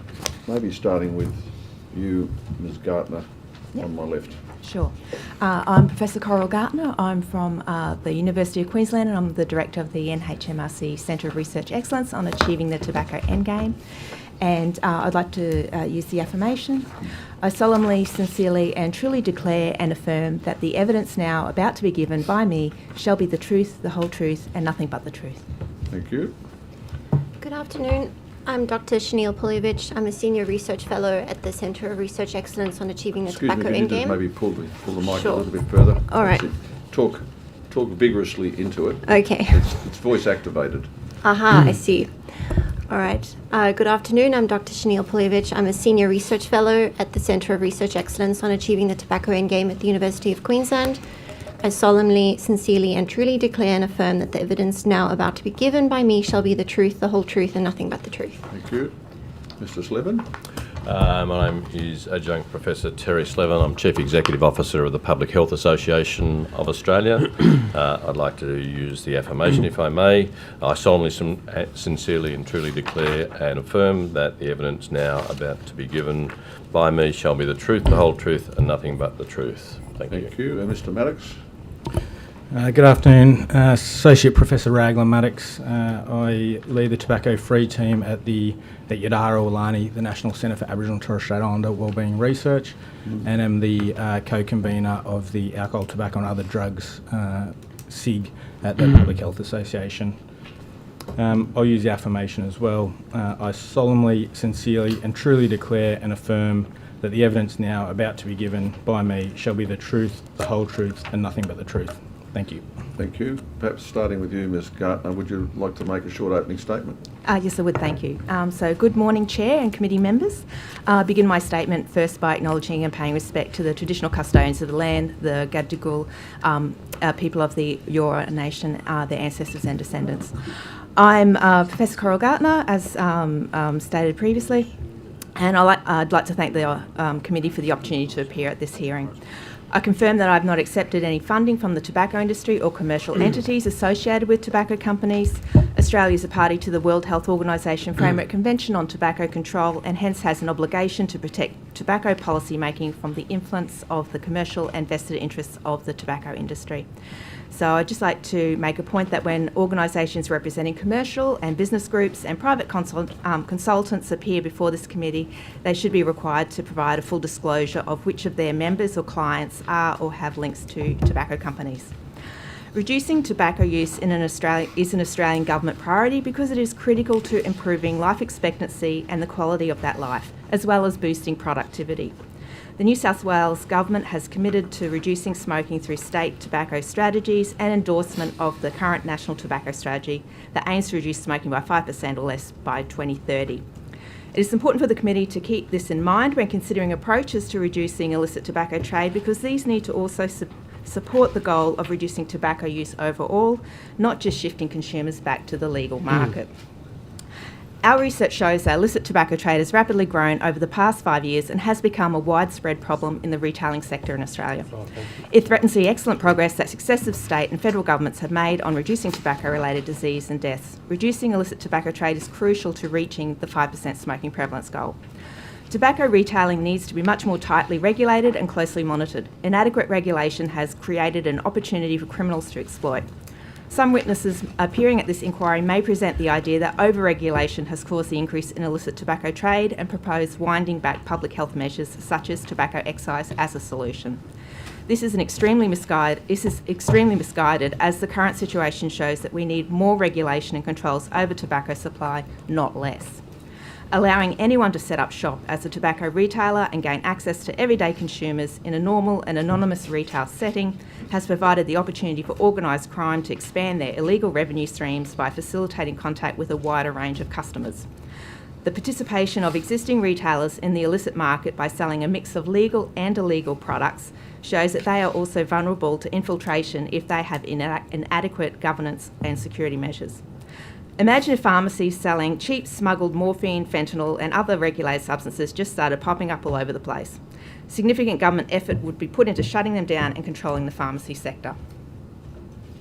And no one would be suggesting that an appropriate government response would be to weaken or water down existing regulations and public health policies regarding these substances.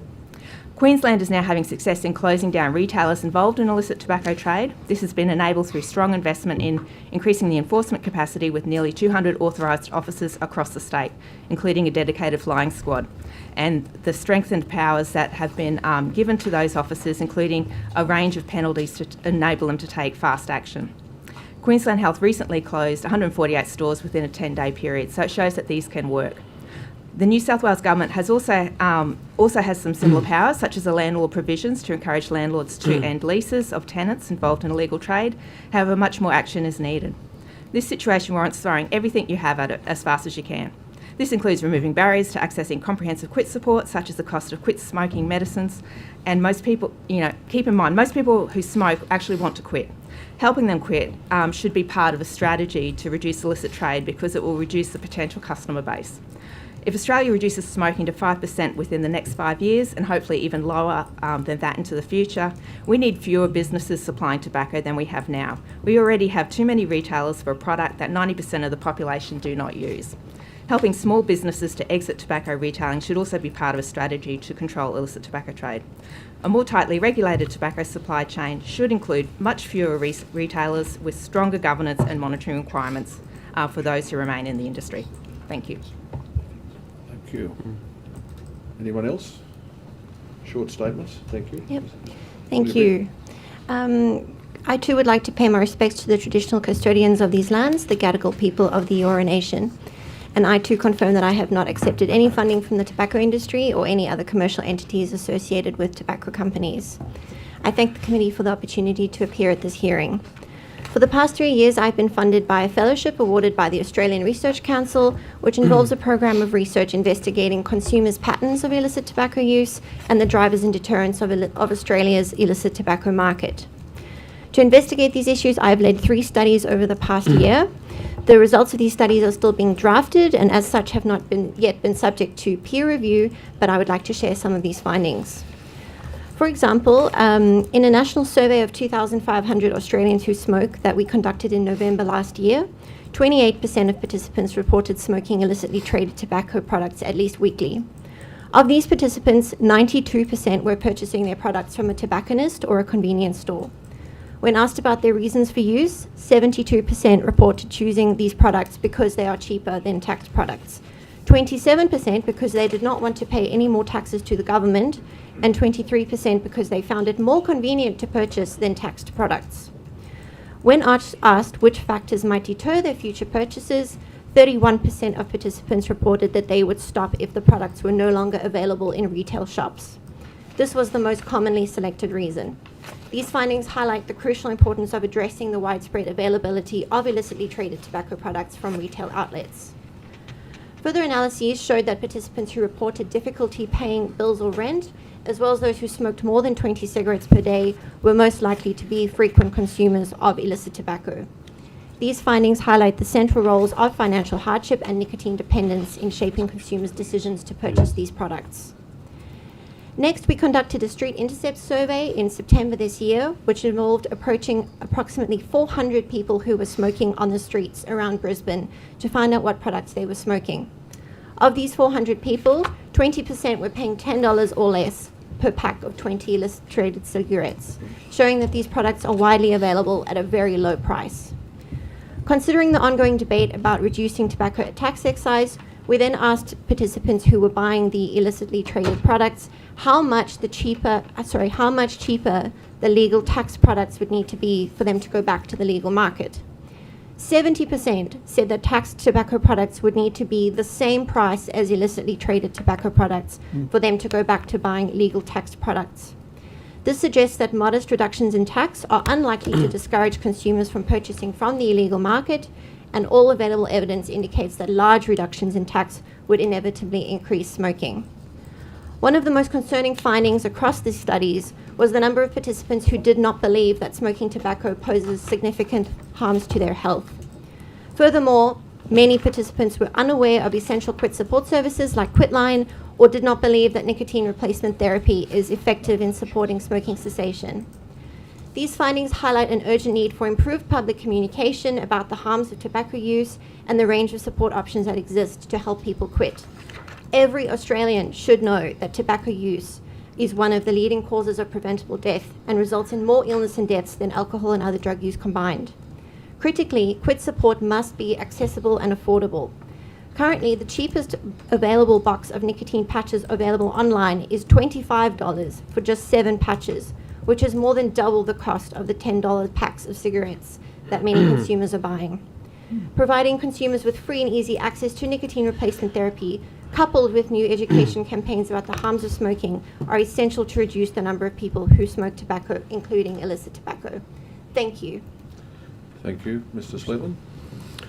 Thank you, and thank you to the committee for inviting us to speak to you today. I also want to pay respect to the Gadigal people of the Eora Nation and pay my respects to elders past, present and emerging. I also want to declare that I have never in my life received any form of funding from any tobacco industry connected entity. My first job in public health was in April of 1984, where I got the job of starting the Quit for Life campaign in my hometown of Newcastle. Go the Knights. At that time, smoking rates for men in the Hunter Valley were in the early 40 percentile range, and smoking rates for women were around 25%. We're now closer to 10% for smoking rates in those groups in my hometown. From 1990 to 1992, I was the director of the Quit for Life campaign that was funded then by the New South Wales state government. As a kid, at age 10 or 11 or 12, I worked in my grandfather's corner store in Newcastle, in Waratah. I sold smokes to the locals as a kid, entirely oblivious to the impact of doing so. In 1993, my father, a lifelong smoker, died of a smoking-related disease. I have a close family member, I won't identify them to protect their anonymity, is continuing to be a smoker today of loose-leaf tobacco. He tells me that because he can get it cheaply through the illicit market, he can continue to do so. If he was paying full freight, he would be forced pretty much to reconsider his smoking. So the fall in smoking in Newcastle, in New South Wales, in Australia, has been driven by a number of factors.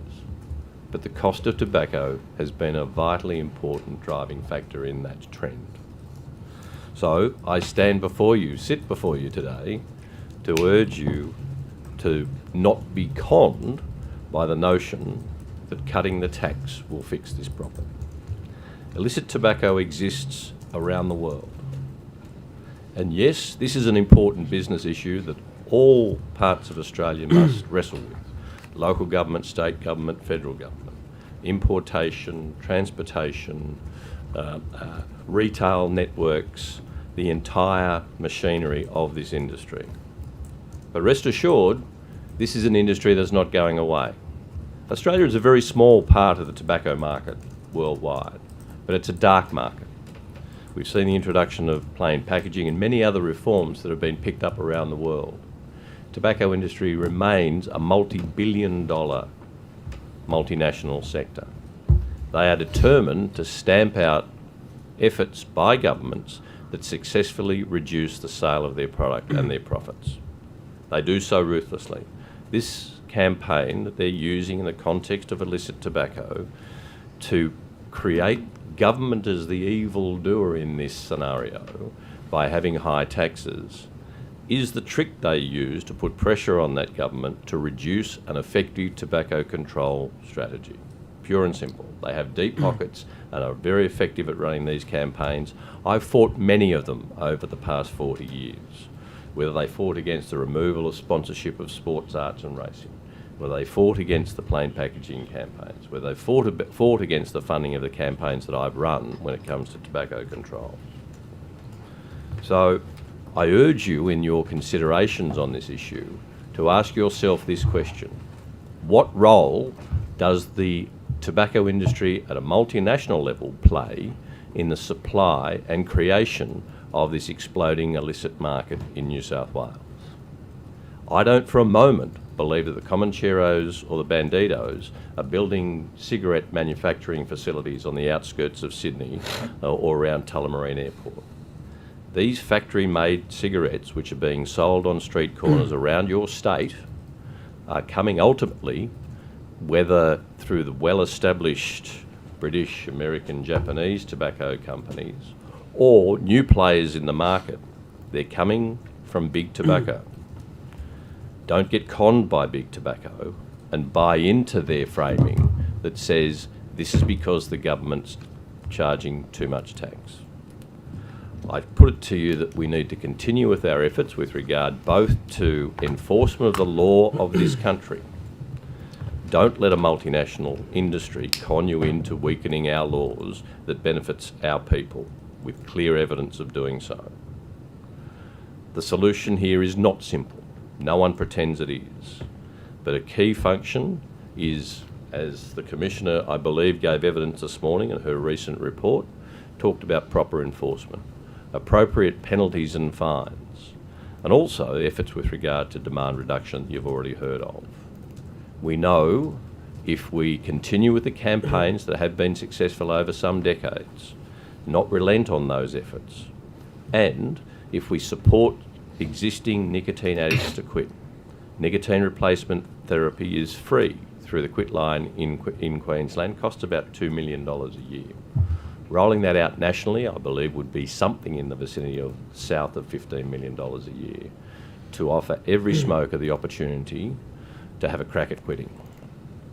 I think I'll leave my opening statement there, and I will offer you one final observation, particularly with regard to the notion of drop the tax is the solution. There's a quote that's been manipulated and used in many ways, but the original wording of the quote is this: there is always a well-known solution to every human problem. Neat, plausible, and wrong. That's a German philosopher, H.L. Mencken, 1921. Thank you for your time. Thank you. Mr. Maddox, are you making a statement? Yeah, thank you, Chair. Thank you, Committee, for the opportunity to speak with you today. I also wanted to acknowledge the Gadigal people of the Eora Nation, pay my respects to traditional owners here in Sydney, but also across New South Wales. And I also wanted to acknowledge and celebrate youth and young people who will be hopefully taking nicotine-free futures, languages, cultures, celebrating ways of being into the future. And I think it's really important that we consider youth and young people and that we are active in fostering a safer space for young people to grow up, particularly given the challenges across the state. I wanted to touch on a few things. The first thing I wanted to I was reflecting on as the other witnesses have spoken is we've known that smoking, when used as directed, kills for at least 75 years. We've known that smoking causes lung cancer. And yet we continue to sell this product on pretty much every street corner. Just walking here from Central Station this morning, I walked past dozens of stores actively advertising their product through trading signs and other things. And I think this is a challenge as a society that we have to question ourselves: how much do we allow the normalisation of this product when used as directed will kill people? We know of people that smoke, 2 out of 3 people will die. We know the majority of people take up smoking at a young age, under 18. And we know that price has a direct impact on them. We also know that the majority of people who smoke want to quit, and the majority of people who smoke wish they never took it up. So this speaks to the challenges of addiction. And I want to really highlight that access makes quitting incredibly hard. I agree with Adjunct Professor Slevin that increasing cessation support, and the other witnesses, increasing cessation support is incredibly important. But it doesn't make quitting an addiction easy. It makes it a little bit easier. And I think that's incredibly important. I think preventing addiction is the easy bit. I think if we prevent young people from taking up products that when used as directed kill you, that are highly addictive, that people do not want to use, that it's important. I think no parent I've ever met across the country has ever said, I can't wait for my kid to grow up, turn 18 and smoke a cigarette with them. It's not necessarily something that they've highlighted. They generally highlight that they want their kids to grow up young, fit, healthy, live prosperous lives and thrive. And so I think that's incredibly important. I also wanted to remind us, I guess, of the World Health Organisation's Framework Convention of Tobacco Control, that obviously has federal, state and local implications, and also state that I don't receive any financial compensation from the tobacco industry or nicotine industry in any way, shape or form. And think that's incredibly important. So I wanted to highlight that the work that we do across the country and across the state is independent from commercial influence. And so I wanted to leave us with a thought about what sort of state we want to leave New South Wales in for future generations, how we want to enforce current rules and regulations so that people who want to quit can quit and quit successfully. And so I'll finish with a story from someone. I had a focus group at a health service many years ago, but I think the message rings true.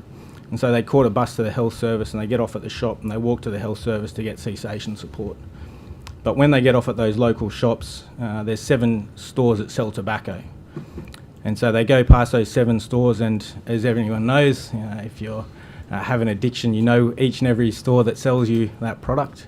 And then you go to your doctor and you get your NRT, you get your patches or whatever it might be in advice, but you then leave the store with your patches and you walk past 7 of those retailers again to sell the product. And they said to me, Raglan, you're asking me to quit, and I have to walk past those 7 stores, both going into the doctor and then leaving the doctor.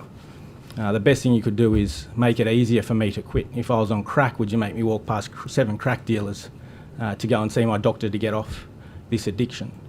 So are you setting me up to fail? So I'll leave it there and leave you with that little story from the Venice of the Eden Monero in Queanbeyan.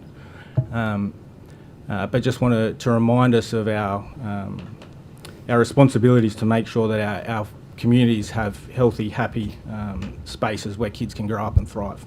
Thank you. Thank you. Questions? Yes. I will actually put a number of my questions on notice only because we've got limited time. But I've only got 2 questions before I hand over. One is in relation to if there's been any work done around, in your studies, looking at the different channels where illegal tobacco and vapes are being sold, and obviously we know that it's online as well as tobacconists and things, and which is the largest growing cohort as a means of selling it, or selling them. I'll allow my research colleagues to search their data banks, but a starting and I'm happy point, if you need to take it on notice. But the starting point in answering the question is, when you're pursuing data on illegal activity, the reliability of the data is a fundamental problem. So the extent to which people are likely to accurately record their own illegal activity is always going to be a fundamental challenge in getting accurate answers to your question. From the studies that I've been involved in, it's around 62% of people are buying these products from tobacconists and 30% from convenience stores. I do believe we need to keep an eye on online outlets. Just doing a quick Google of cheap smokes brings up 3 or 4 websites that will deliver very cheap tobacco to your house within 24 hours. But at the moment, it's very much still the bricks and mortar retail outlets. Yeah, and I just concur with that about, at the moment, the main channel is definitely through bricks and mortar stores, but we should be keeping an eye out for, as enforcement starts taking effect, that there will be more use of the online retailing, like through messaging apps and so on. So we see that overseas. That's in some other countries, they have more of that happening. We also see that in the vape sector. There's more delivery services for the illegal vapes, but in terms of the illicit tobacco, it's still very much through tobacconists, convenience stores and other retail outlets. And is there any data in relation to a sort of micro breakdown by geographical area and also, I suppose, age grouping as well? We do have, I will take that question on notice if I can and get back to you with that. Yep, that's fine. Thank you. Great, thank you all. And I do want to commend and thank you for the important work that you all do, and obviously over a number of years as well. However, we also need to be able to formulate effective solutions to what we all acknowledge is a very dramatic and impactful problem that is continuing. So let me start by asking, smoking rates obviously were previously decreasing and we were doing exceptionally well as a nation in that regard. What about now? I'm happy to take that as a general and invite my colleagues to add detail. Undoubtedly, there's an extraordinarily clear downward trend in smoking rates in Australia over the last 40 years. Happens to coincide with the time I've worked in it, but I'm not claiming credit. But there is concerning evidence of, firstly, a decline in that reduction, and then secondly, a very gentle increase in smoking. Our concerns relate to access for young people, particularly for those low-priced products. We know young people are amongst the most price sensitive. Whether you're earning small amounts of money through part-time work or an allowance or pocket money provided by parents, kids have always been very price sensitive.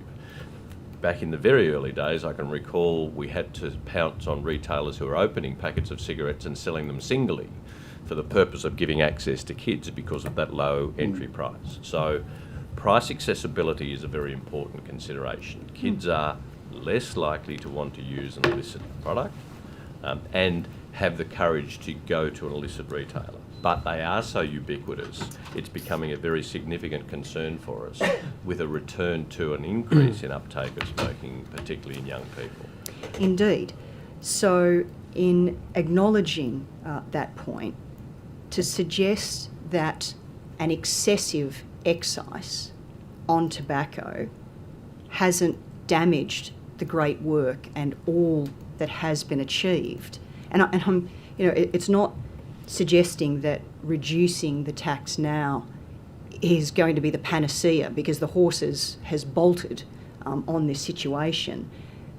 But it can't realistically be denied that a tipping point has been reached that has now seen what's occurring going backwards. I would contend that the tipping point is not about tax and price. The tipping point is the investment of the industry to create the infrastructure to make that product so ubiquitously available. So the price difference, if I can finish, the price difference 10 years ago was probably in the order of $20 on a pack basis. But, and it would have been absolutely profitable to establish the same kind of network. But the level of investment that has been generated, and there's a legitimate question for your committee to ask about where that investment has been coming from, let's not pretend that there's an enormous capital pool available to the illicit retail network. Okay, well, let's go to the supposition around all of that and the suggestions being put forward that it's all the industry and the illegal tobacco numbers are inflated. Police are confirming that the illegal tobacco trade, which they acknowledge has been around for a long period of time, has gone from 15 to 20% to more than 50%. So what do you attribute that to otherwise? Very simple, the network available and the investment in the availability in the marketplace, which started particularly at a period of time over COVID when all health resources were clearly targeted towards dealing with an international pandemic.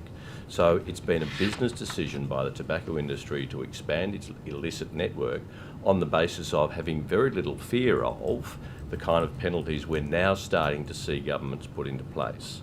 So let's not pretend there's a magic point at which the tax is at the right level to avoid an illicit market. The illicit market exists around the world. My contention to you is the decision by the tobacco industry as its next strategy to hold on to its profit motive is to move into the direction of the ubiquity we're seeing with regard to the illicit retail trade, not some magic point in a graph with regard to the appointment, the allocation of the tax excise rate. Okay, I'll move to my final question then to ensure that we can share the love today. So just on the basis of this somewhat oxymoronic argument as well, the suggestion is that no, the tax as it stands now is fine, leave it as it is. we want to introduce, and should, rightly so, more cessation programs, greater engagement and awareness of why smoking continues to be a bad thing. That requires funding, but as the situation now stands, revenue is and noted as decreasing because of the move to the illegal tobacco market. Therefore, there is less funding available in order to provide these programs that you recommend. So it's a perpetuating cycle that isn't actually going to give us the outcomes that we need. And again, I acknowledge the point that lowering the tax isn't necessarily going to give us what we need either.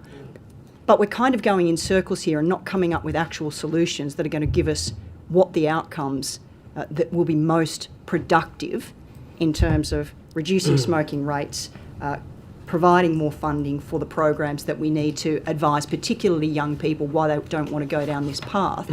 We seem to be sort of at this adversarial point that's not terribly constructive or helpful.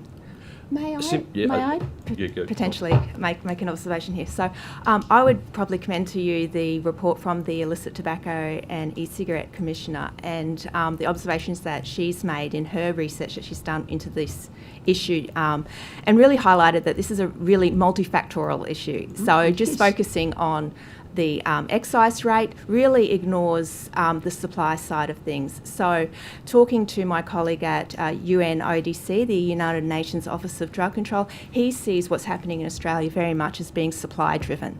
That it's not just a matter of the tax being high, but there's also the supply side that this is happening on a regional and also an international basis. So to just be focusing just on one piece here is really maybe making it too simple and not acknowledging that there are a lot of players in here and that in other markets too, they're also trying to manage this issue of illicit trade too. So it's not like, and they've often got much lower excise rates than Australia has. So it's a much more complex situation that's caused it, and it's also going to require multiple measures to bring it under control. And I think we've already heard this morning some, a range of different measures that have been suggested, such as the planning laws and things like that, trying to bring progressing at the minute. and bringing in some more control over the supply. There's a lot happening also internationally around things like track and trace ideas and so on, like trying to have better control over the supply internationally too. So I think it's, with all due respect, just focusing on the excise and saying that there's no other solutions is not really accurate. No, and we're definitely not saying that. And I absolutely take your point that it is about supply and how that can be addressed as well. I'm just coming to the points that are made in numerous submissions that we've received, that there is a focus on the excise tax and doing nothing about it. And I guess the other clarification I should make is that point around the balance between that tax that has then, have we reached that threshold that then saw the work go backwards and trying to maintain that? Yeah, I think that idea of a tipping point where there's just one magical number where everything just goes over is ignoring what was happening in the background with like these supply chains being built up and so on. So we had a real decrease in the illicit tobacco trade after the growing licences and so on were phased out. Look, I used to be an environmental health officer up in North Queensland back in the 90s. And I came across Chop Chop when I was in that role, and that was the main market, was the Chop Chop market, right? That was coming from, growers in Dumbula and so on. And after the licences were phased out for growing and manufacturing's disappeared and so on, that sort of local market kind of collapsed. And so we had a real decrease in the illicit trade happening, and we've got these new supply chains that have opened up in the meantime, and so that's kind of just been going on. I'm trying to sort of explain. It's a lot more complex. There's a lot more going on than just simply it's the excise and that's it. No, appreciate that. And it's simplest level, I'm just going to have to enforcing the law. And move to our next colleague just because of the time frame. Thanks, Deputy Chair. Excellent chairing. Can I thank you all for coming along? It's an incredible array of experience and knowledge on these issues. Just starting with you first, Adjunct Professor Sleven, it's been suggested to me that at some point in the past that increases to the level of excise stopped suppressing smoking. Would you accept that or not accept that? The only change to the downward trend with regard to smoking has come about as a result of the extraordinarily wide availability of very cheap product. Yeah. So you say that. The question, if the question is exclusively, as the price goes up, is there a point at which it stops suppressing demand? Yes, that's the question. We haven't reached that point. There's a research group based in Chicago, famous economists in the academic world internationally coming out of Chicago, who's focused in this specific area of research. And last time I had engagement with them, they had not identified a point at which those tax increases driving price up stopped having an influence. The greater the price pressure, the greater the motivation to quit. And so the industry solution is to bypass that effective strategy. So whether I talk about someone in my own family's individual experience or from a market economics point of view, as price goes up, demand is largely suppressed. And that applies to this product, acknowledging it's an addictive product. But that is absolutely a part of the consideration. But millions and millions and millions of people have successfully quit smoking, many motivated by their own health of family members, exhortation from their children, price point. And it was consistently the case through my career that when we saw a price increase as a result of a tax adjustment at a government level, that always triggered an increase in demand in terms of quit line and cessation attempts. So the price point is a very key factor. And if we can enforce the law so that that cheap option is far less available, I'm not going to pretend to you there's a magic wand that fixes that, but enormously reducing the availability of those cheap options will further increase motivation for smokers to quit. And, very importantly, a point that's often forgotten, decrease the opportunity for young people to start. Okay, thank you. It seems to me that accepting that the price differential has fueled the black market is not the same thing as saying that the price differential should be reduced. And I say that because if there's some other response that can reduce the black market, then you might not need to resort to the price differential, which could have other impacts. So prefacing my question with that comment, do you agree that the price differential has been a driver in the increase in the black market? And I might start with you, Adjunct Professor, and then go to you, Professor Gartram. Sounds like Raglan wants to jump in on that one. I'm easy, but good question. I think I just wanted to use a metaphor here as well. Is like if we think about speeding in school zones, like the solution isn't to increase the speed limit in a school zone so that we don't have anyone speeding in school zones. The challenge here is to enforce the law so that doesn't happen. I just also wanted to reiterate what Terry was saying in terms of, for us, our most recent data has shown that actually there's been an increase between the amount of people who are quitting smoking because of price up until the last point. I admit that the illicit market in the last year or so has boomed, and so the next data point will be interesting to see that. So I think, that's incredibly important. I think the more supports we can get around people to quit, the better. I'll leave it there. By way of an observation, the 5% increases that have been occurring at federal government level by both political persuasions have been important in terms of driving cessation behaviour. So I'm not talking about quitting though, I'm talking about the increase in the percentage of the market that is illicit. Do you accept that the price differential, which is a different question to whether it should be reduced or not, but do you agree that the price differential has accounted, at least in part, for the increase in the black market?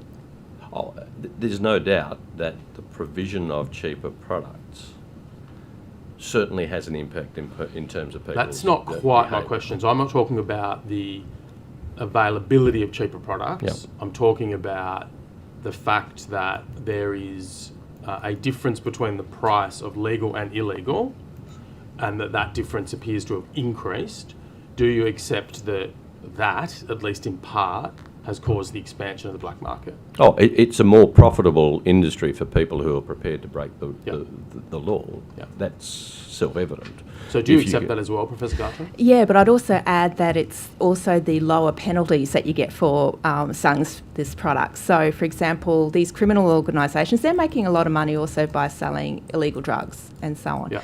And it's just whether they also sell this product. It provides another income stream. It also gives them access to a different consumer group, right? And I know you were saying you don't want to focus on the availability, but it has provided them with an opportunity to have that interface with a different consumer group. And so it's also, and there's also this lower risk.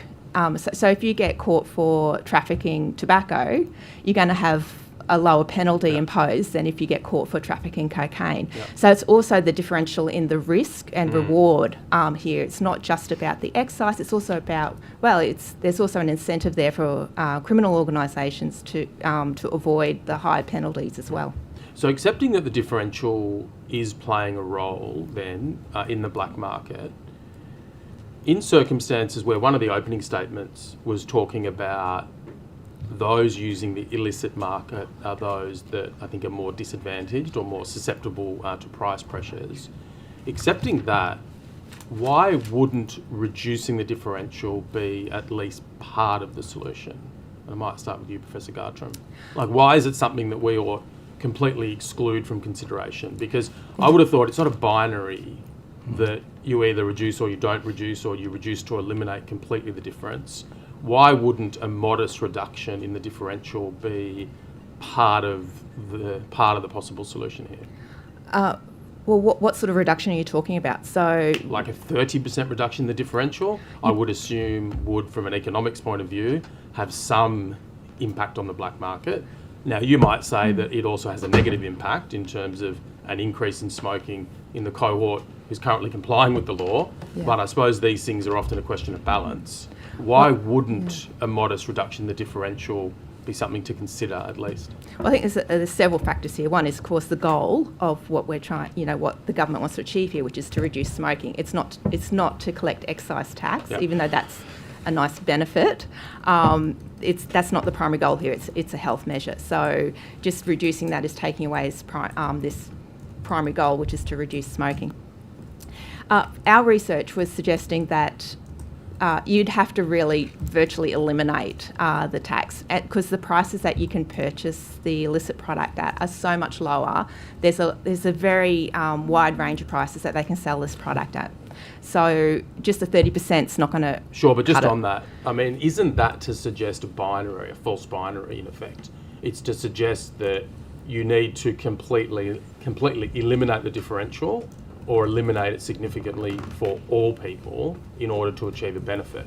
And what I'm putting perhaps in contradiction to that is it not a question of degree? So, for example, if a 30% reduction in the differential led to a 30% reduction in the black market, and I'm not saying that it would necessarily, but assuming it has some impact, on balance, might it not be part of the solution? I think it's a lot more complex than that. I think that's a sort of a simple way of thinking about thinking, these people will move over there. But you could also be growing the market, in which case you've got more consumers looking for a good deal too. So, I don't think that it's worth going down the sort of route of trying to say, well, how much should we reduce the tax, how much by, and so on, because I don't think it's going to make a substantial difference here. You also have got a whole lot of... So is that based on research or modelling? Or? Well, no, this is more to do with what the consumers are saying when we're interviewing them about, how much cheaper does it need to be, and so on.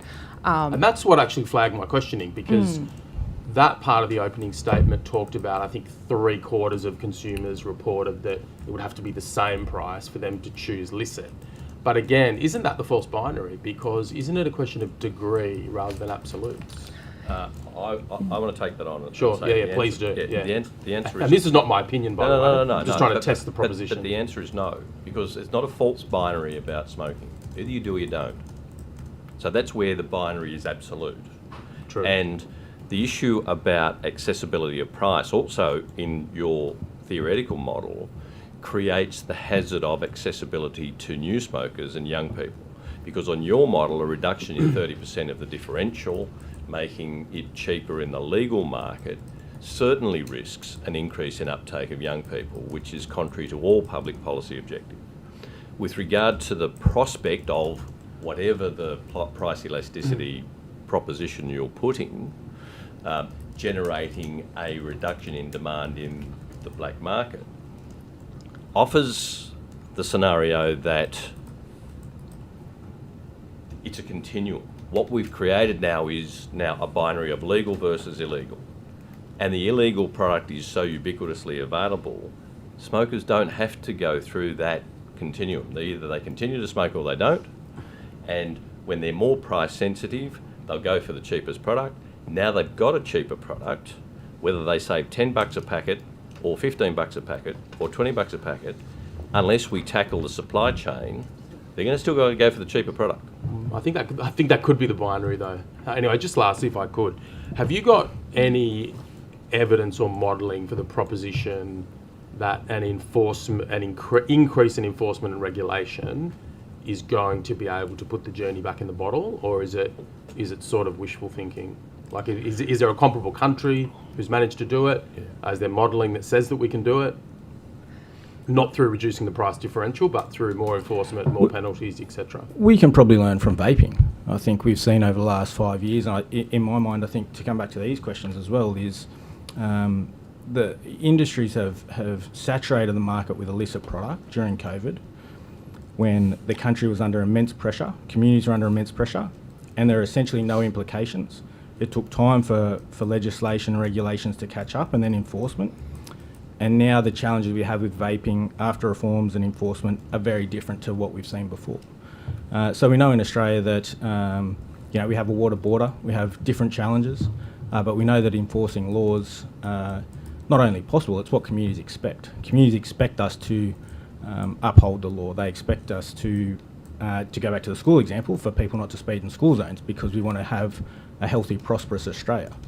And there's no reason why we would see any different. I've had focus groups and interviews across the country where people have said to me, people who have quit recently, that they're really glad that they quit before this illicit trade was here, because if it was $15 a pack, $5 a pack, they'd still be smoking. But because they'd already made that commitment, they quit because of price, because of health, because of the health of their families, that they were able to quit and have successfully quit. But it's a new ball game now for people who are trying to quit, or for young people trying to avoid uptake of nicotine addiction. Can I ask one quick question, just to you, Mr. Sleven? You mentioned in your opening remarks that illicit tobacco is a problem around the world, and I would expect that that's 100% right.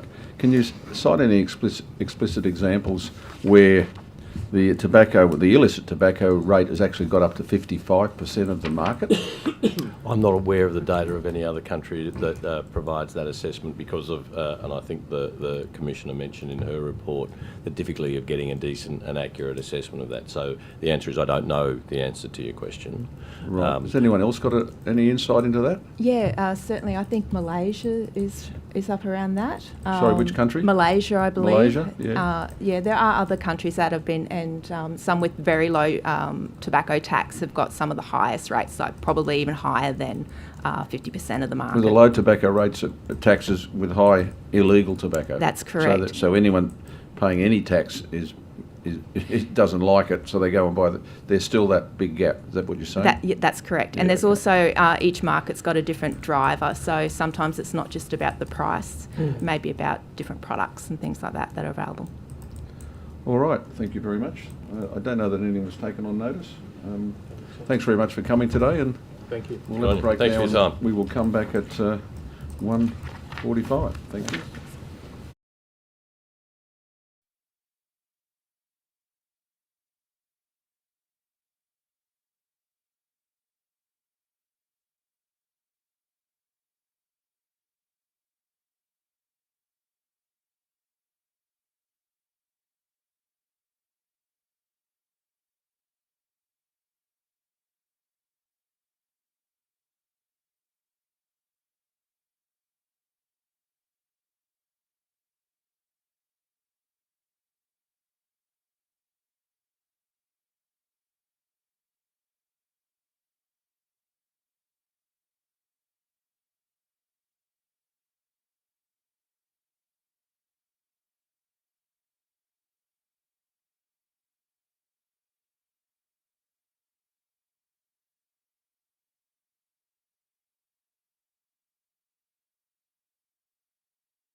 Mr. Chapman, thank you very much for coming. Ms. Freeman, same to you. Thanks very much.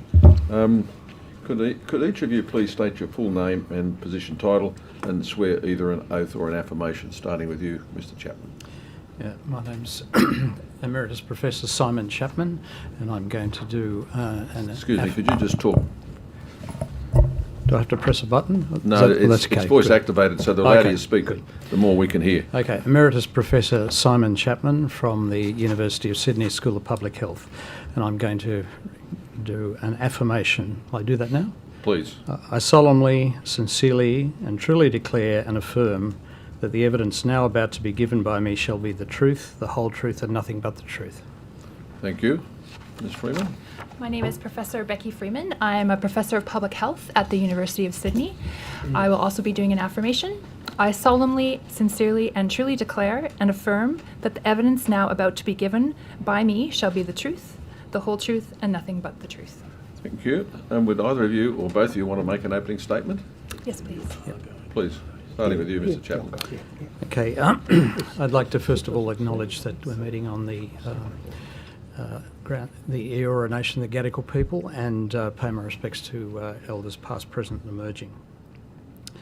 I've worked in this area for 50 years and I've just put the last lick of paint on a memoir which covers an awful lot of things that over the years people said would never change and couldn't be changed. Things like complete advertising and sponsorship bans, smoke-free areas, removing packs away from displays, plain packaging and so forth. This present perfect storm that we're seeing at the moment is another major challenge, but one that I'm confident can be overcome. The main reason that I see the perfect storm that we're having occurred is this, that during the Morrison government, the Health Minister, Greg Hunt, introduced a bill, I think quite in a rushed sort of way. It had a lot of problems with it, but essentially it was going to prevent people bringing in vapes for personal use from overseas, and it was going to allow only pharmacies to sell vapes. There was a backbench revolt led by Matt Canavan. I think there was something like 28 backbenchers rolled Hunt in this exercise.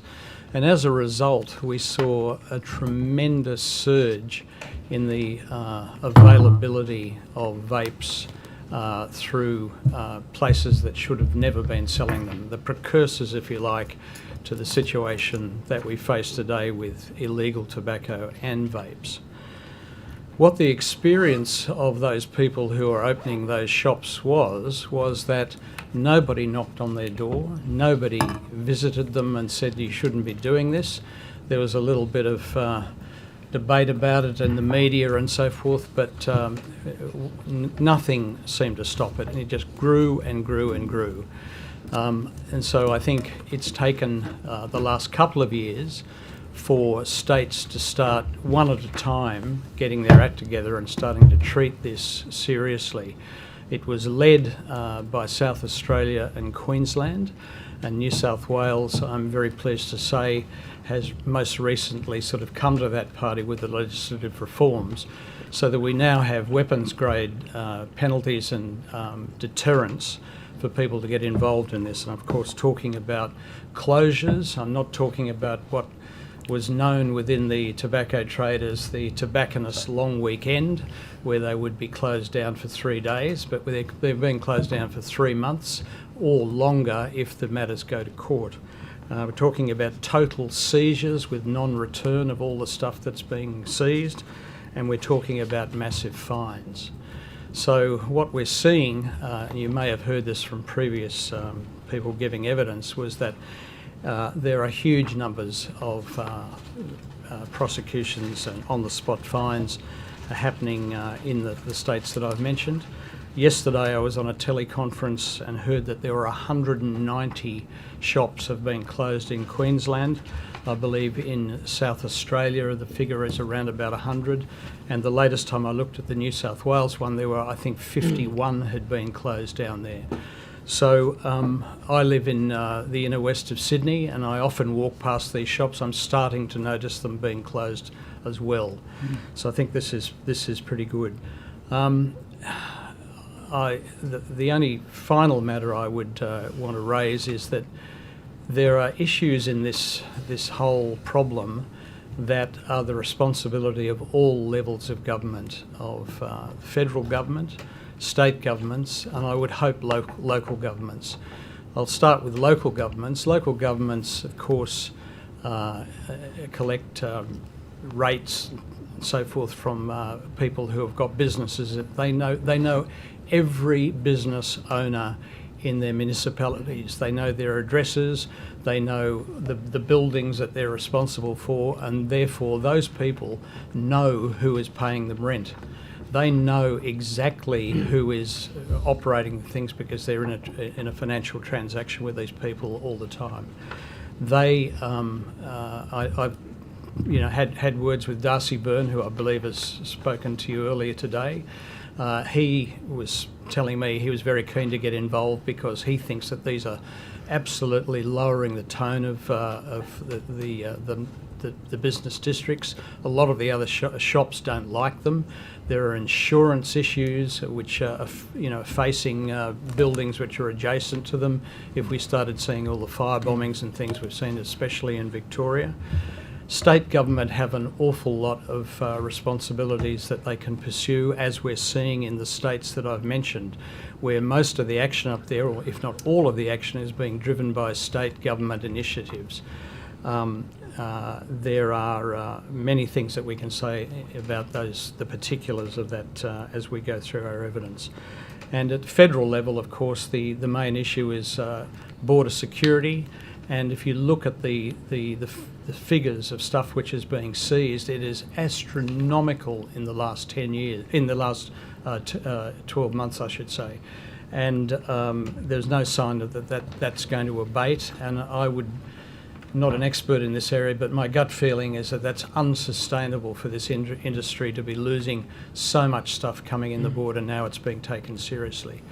The tobacco tax issue is another one. Sitting in and listening to the previous evidence, and I've written about this extensively in a blog that I publish regularly. If we got rid of all tobacco tax, the tobaccos would still be, legal tobacco would still be way more expensive than the products which are currently being sold illegally. I'm told that if you buy illegal cigarettes by the carton, you can get them for as low as $7 per pack. So if you're asking, whether a low-income smoker, faced with the ability to buy a packet for $7 versus a pack that might cost double that, $15, even higher, to me it's a no-brainer that they're going to go. If you said to someone, do you want a $7 pack or a $15 pack? They'd say, well, don't be silly, I would take the $7 pack. So, and we still don't know how low the illicit products can go. They're still obviously profitable at even $7 a pack. So they may well be able to go down, $4, $5 a pack for all we know. There's no intelligence on this, anyone that I'm speaking to. So I'll leave my opening statement as that. Thanks very much, Ms. Freeman. First of all, thank you so much for having me on what is a very somber and sorrowful time for our city, state, and country. I'd also like to acknowledge the Gadigal people of the Eora Nation on whose lands we meet today. You've heard a few of my colleagues mention their conflicts of interest, their lack of conflicts of interest with the tobacco industry. I would like to do the same, to have it noted that I have never and will never receive money from the tobacco or vaping industry. And now the reason this is important, it's not just a trite matter, is that in New Zealand, which is of relevance to this committee, New Zealand was prepared to enact world-leading supply-side measures, which included slashing the number of retailers from 6,000 to 600. That legislation was overturned because of interference from the tobacco industry. It is very important that we are transparent about who is influencing our policies, particularly when they have such intense public health implications. I lead the highly impactful Generation Vape study in partnership with the Cancer Council of New South Wales, which is generously funded by New South Wales Health, the Cancer Institute New South Wales, and the Ministry of Health at the federal level. This is a fantastic example of how academia, NGOs, and government can all work together on a complex problem like vaping and come up with solutions that work for the community and protect young people. Very happy to answer any questions about that study. I've heard a lot of fairy tales recently about illicit tobacco. My favorite one being that the genie is out of the bottle, implying that there's nothing we can do. Well, these people haven't read the whole fairy tale. You put the genie back in the bottle by granting 3 wishes. And my 3 wishes are, for this committee, New South Wales must work rapidly to adopt best practices in tobacco licensing. We're the second last state to get on board with this very basic policy of that if you want to sell a highly addictive, incredibly dangerous, and highly taxed product, you need a license to do that. And we need to ensure that that system of licensing meets the high standards that are now being set by Queensland and South Australia, and we need to surpass them. Our state should be a leader. We have always been a leader in tobacco control. There's no reason not to continue in this way. My second wish for this committee. I would like to see an end to finger pointing of this is a policing matter, this is a health matter, this is a federal issue, this is a state issue, this is a local issue, this is a smoker issue, this is a retailer issue. This is a complex public health problem that cannot be solved by 3-word slogans or blaming one particular entity or person. I would like to see the removal of barriers to people working together to solve this very important pressing issue. I'm kind of dismayed how sometimes we are losing the whole reason we have tobacco control is because of how deadly these products are. I would be shocked if there was anyone in this room who hasn't either personally experienced, had a family member or a friend who has had their health impacted by tobacco use. It's ubiquitous in our communities and it doesn't need to happen. This is preventable. We know how to prevent this from happening. My third wish for the committee, so that genie does go back in the bottle, is that we shut down the shops. That we move from this idea that tobacco is an everyday good that should be sold everywhere. I've said this before, but when I get off my bus stop to come to work, I have a glance around and I can see 7 places where I can buy cigarettes. This is a product that less than 10% of the population uses on a daily basis. We clearly have an oversupply of this product. If you're a shift worker, or if you, say, work different hours than 9 to 5, which a lot of smokers do, you come home at midnight, it's easier for you to buy a pack of cigarettes than a fresh banana or some carrots to eat before you go to bed. That shouldn't be that way. That makes no sense. It's policy incoherence. We've also heard some myths today that somehow there's a demand for cheap products, that the reason why these are here because they're being demanded by the community, by smokers. Supply drives demand. These products are oversupplied, they're easily available, and now with the advent of a burgeoning illicit tobacco, let's call them an industry because that's what they are, even if they're organized crime, they are an industry.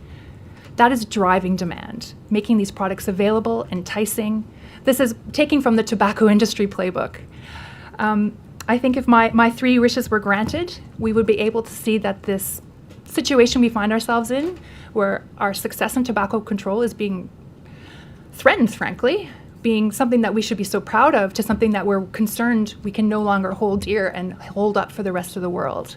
Let's not make this a trend, let's make it a blip. Let's make it so that we can go back to being proud of our success in this area. Thank you. Questions? Yeah, I can go first if you want. Mr. Morris. Just a couple of questions. Firstly,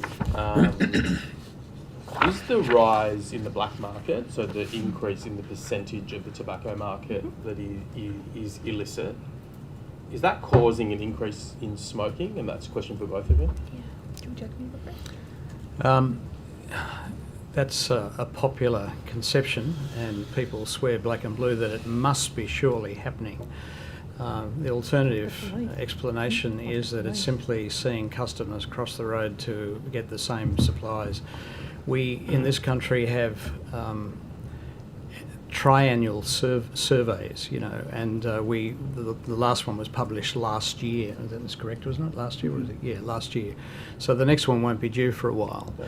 So we've got other indexes. The meetings that I've been given where people that I've attended where there have people been talking about state level stuff. There seems to be a small rise, but going by, in epidemiology, you never look at a trend by just one data point. You have to, there can be a lot of noise explaining that, there can be sampling error, there can be differences in questions asked, etc., etc. Yeah. So I'm not confident that we are going to be seeing a rise, but I'm very worried that there could be a rise because of the cheap cigarettes, and we know that people on low incomes smoke more than people on higher incomes. I would just add to that yes, we should be ensuring that we're using prevalence data that we can benchmark against previous years rather than just, I've got a feeling cigarette smoking is rising. I think everyone who works in this field is very concerned that could be a reality, particularly for that 18 to 24-year-old age group, because they've got two strikes against them. One, they were the first group to begin vaping as teenagers in Australia, and we know that teenagers in Australia, from the Generation Vape study, are 5 times more likely to go on to smoke. So they've got that risk attached to them. And now they have this market of cheap cigarettes available to them. And cheap cigarettes are being sold tobacconists, convenience stores, and young people go out more. They're out in pubs, bubs, and cars more. They have more opportunities for social smoking. I'm very concerned that if we do see an increase, they will be the canary in the coal mine. They will be that first group that we will see that in. And in terms of the data on prevalence, accepting maybe that we don't have this year's or whatever, but since the significant increase in the black market, which I think goes back to the 16-17 year, probably before, but the stats I've got suggest a jump from then. Has there been any increase in smoking prevalence in any of the previous years that we've seen? The most recent data from the AIHW showed that the fall between the year before, which I think was 2019, and the one after that, which was 22-23, was the largest fall that we'd seen. So that was flying in the face of that idea that it was driving it. But since that time, the expansion of these illegal outfits has just been tremendous. Yeah. So I asked some questions early in the hearing. I'm not sure if you saw them, but I asked some questions about were the continual increases in the excise continuing to suppress smoking, and the evidence that we got in response to that question was yes. And I was sort of curious whether, because it had been suggested to me that at some point in the past, I'm not sure exactly where, but at some point in the past that we reached a point where increases in the excise weren't suppressing smoking. So I was curious to ask that question. The answer we got earlier was no, that's not correct. The increases are continuing to suppress smoking. I'm just wondering how that sits with the apparent evidence that the widespread availability of very cheap cigarettes has not led to an increase. Just wondering how those two things fit together. Yeah. I want to make it very clear that when the AIHW, which is our gold standard, this is the prevalence of smoking in our country we can rely on. When that comes out at the end of this year, I believe, or our next wave, I am very scared that we could see an increase because of what you've just said. Yeah. We have not yet. We're researchers. We don't want to be sort of throwing around probably coulda, shouldas. We need to have reliable data. For the same reason why I was very relieved to see the illicit tobacco e-cigarette commissioner has released her report. We now have reliable data about the size of the illicit market. That has been a huge problem over the past year, why we've seen so many fairy tales about the illicit market, because we haven't had that reliable data. Yeah.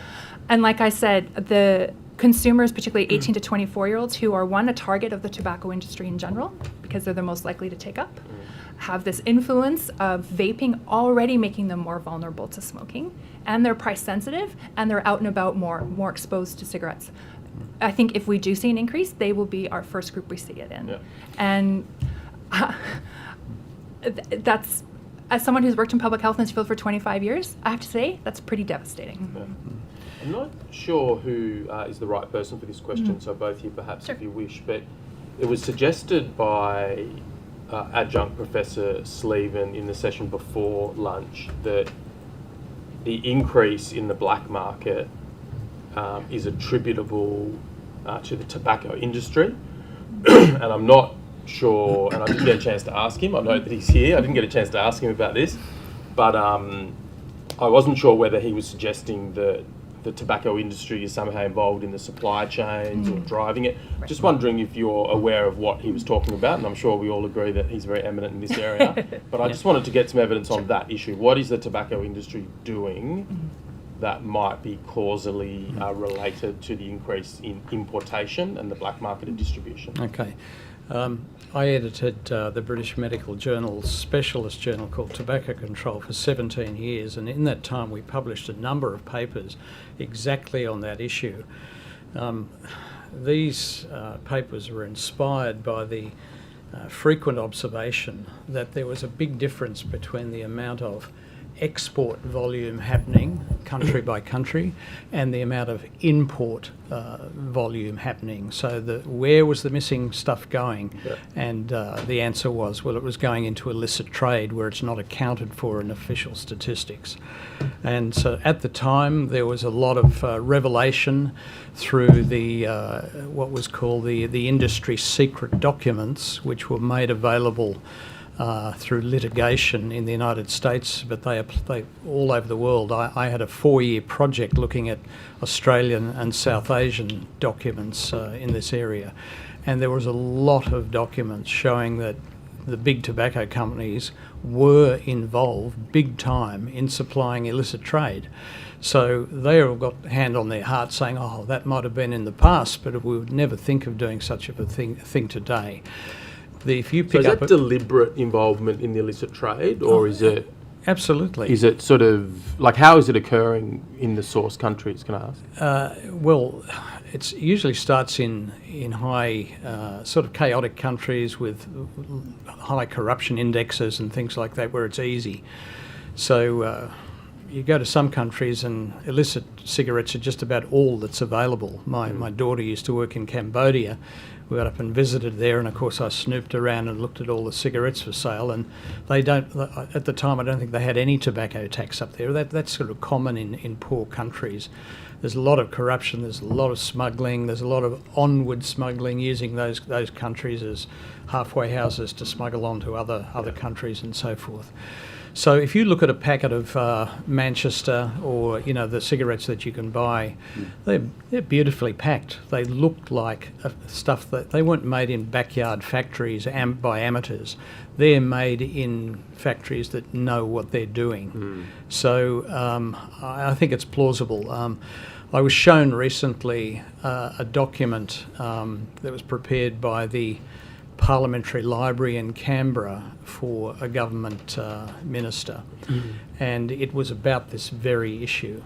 And I wasn't given permission to share that document or distribute it, but it was fairly unequivocal that international intelligence suggests that the companies are likely to be still involved in it. Okay, interesting. The other question I had was that I understand that New Zealand legalised vapes, I think, in 2020. They've got a different model of regulation than what we've got. I'm told that there's been a bigger decrease in smoking in New Zealand than here. So I was wondering if I could have you both just talk about what's been done in New Zealand. Is it analogous? Is it not comparative? Is it useful? Yeah, I think it's very useful to look at other countries that are similar to ours and learn best lessons. We do the same thing. Plain packaging spread over the globe because we did it here first. So we absolutely should be looking to other countries. I actually have a lot of experience working in New Zealand, having lived there myself and worked in tobacco control in that country as well.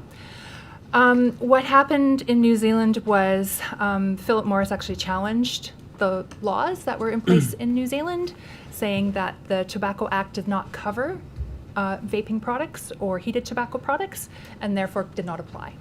And they successfully, they won that challenge, essentially. The Ministry of Health in New Zealand was left in a situation where there were no laws applying to vapes at all. And I was living there at the time, and essentially what happened was there was a regulatory vacuum where vapes were being advertised on television using influencers, a well-known chef, a graphic designer, someone who worked in fashion, music, it was shocking to me. It was like stepping back in time because there was just this absence of controls. And it was a very useful exercise in a way because it showed this is what the industry will do when they say they can self-regulate, when they can say they can be responsible and do their own thing. They will absolutely do exactly what they've always done, and they will market to young people using influences that matter to them. As that regulatory black hole was filled and some laws were put in place about, well, only they have to be sold in this way and this, et cetera, this concentration of nicotine, whatever. It was at a point where vaping had absolutely skyrocketed amongst young people. So vaping rates in New Zealand amongst teens are far higher than they are here, particularly daily vaping. Daily vaping among teenagers, thankfully in Australia, is still relatively low. That is not the case in New Zealand.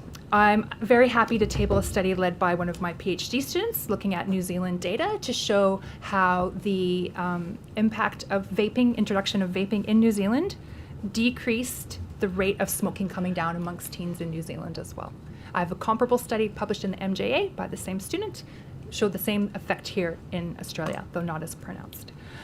So this idea that vapes are a good news for public health, that there's somehow this technological advantage that, we don't need to do anything in tobacco control anymore. We have this secret weapon, it's called a vape, ignores the fact that young people have taken this up in droves. Young people who never would have smoked, who will now struggle with a lifelong addiction, who immediate health effects include mental health, including anxiety and depression, which we all know is a huge crisis here in Australia as well. Mental health of young people is the most pressing problem young people are facing right now. We also know that the physical effects of that are coming more online as well. COSA, the Clinical Oncology Society of Australia, just 2 months ago, issued a report saying that they feel that the data is warranted now, that they are happy to speak confidently that there is a likelihood that vape use has carcinogenic properties as well. So this idea that we just don't know how harmful these products are, therefore we can treat the public like guinea pigs and let them use them, is not founded. There's another problem by just looking at cherry picking a particular country, like New Zealand. Mm-hmm. I think it's always wise to look at a whole range of countries where they have comparable models of selling vapes. In the UK and the USA and Canada, they have far more liberal policies of selling vapes, availability of vapes, than we do in Australia, where in principle they're only legal through pharmacies. In each of those countries that I've named, Australia, the smoking prevalence in Australia is, with the exception of New Zealand, where you rightly point out that it is lower across the whole population, is higher than it is in Australia. So every time I get into a debate with an individual saying, oh, look at New Zealand, I go, well, why not let's also look at England or Canada or the United States, where it's not lower than it is in Australia, where the streets are awash with vapes. Thank you. Thank you very much.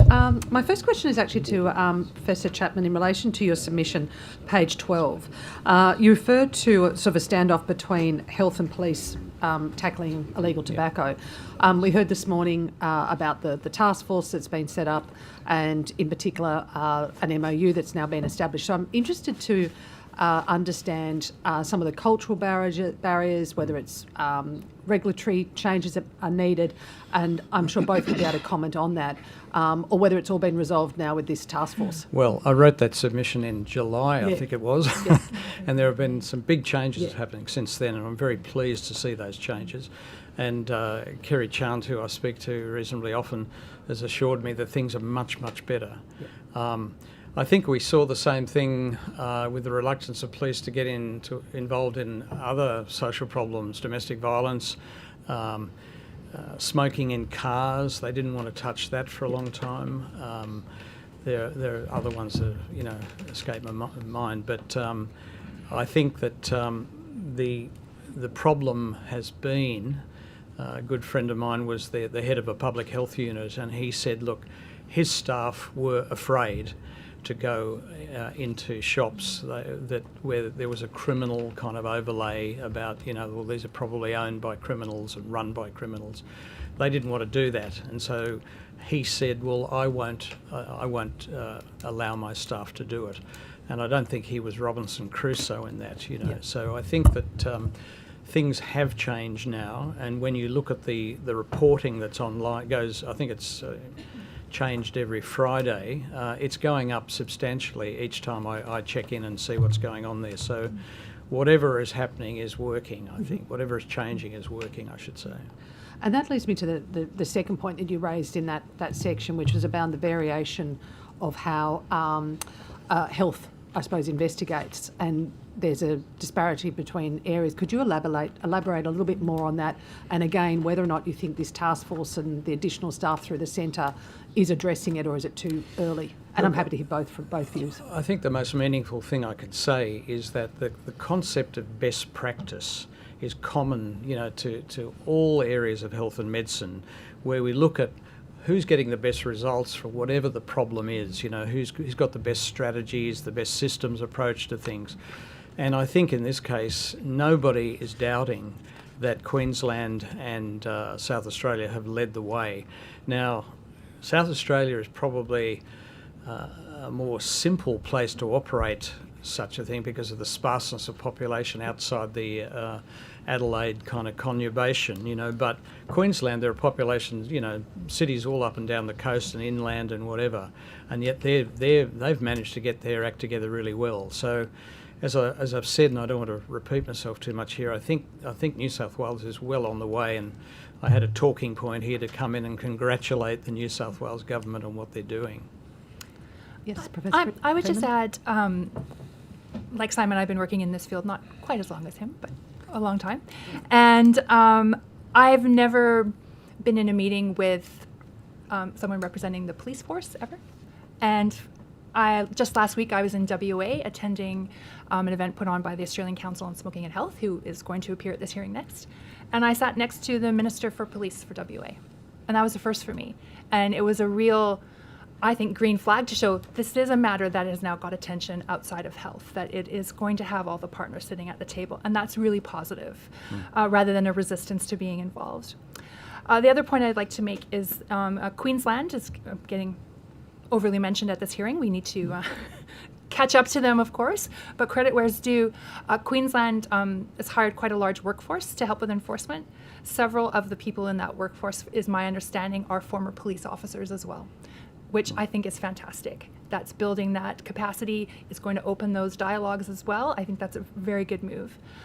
A colleague of mine had a friend come to stay over the weekend from the Gold Coast.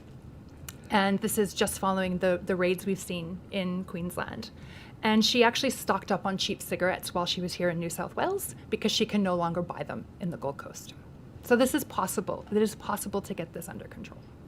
Thank you. I might hand over to my colleague. Yes, thank you.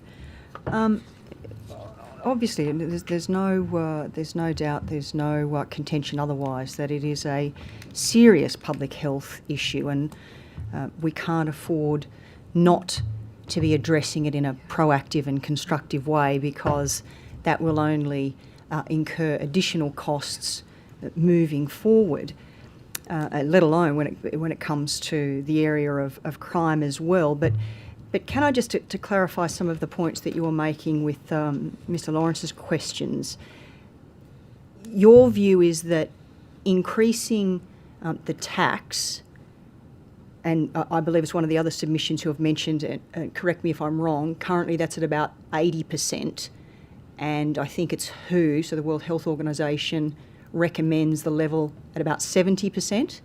We're not quite at 80 yet, but yes, point taken. Right, okay, so that's correct? It's yes. That's what that threshold is. But your assertion is that increasing the tax has had no effect, and it's all the tobacco industry propagating the illegal trade? No. So that you believe that the tax has had an effect? The activity, it's a supposition, of course, that it is the big tobacco companies behind this, but it's a supposition that's grounded in the history of their involvement, the demonstrated history of their involvement in it.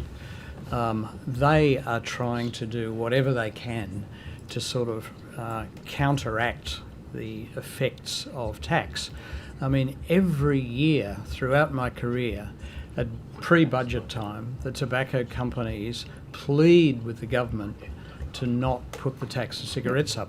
You know, and yet they do every time. And I get it, and obviously they're going to know in their factoring that that's going to continue. There's no suggestion that it's not.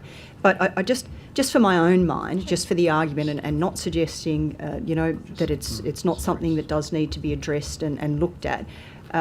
But if that supposition holds true, that it is the tobacco industry that is propping up the illegal tobacco trade in order to avoid or bring attention to the tax, why would they bother? Because clearly the illegal tobacco trade is proving far more lucrative to them in the current circumstances.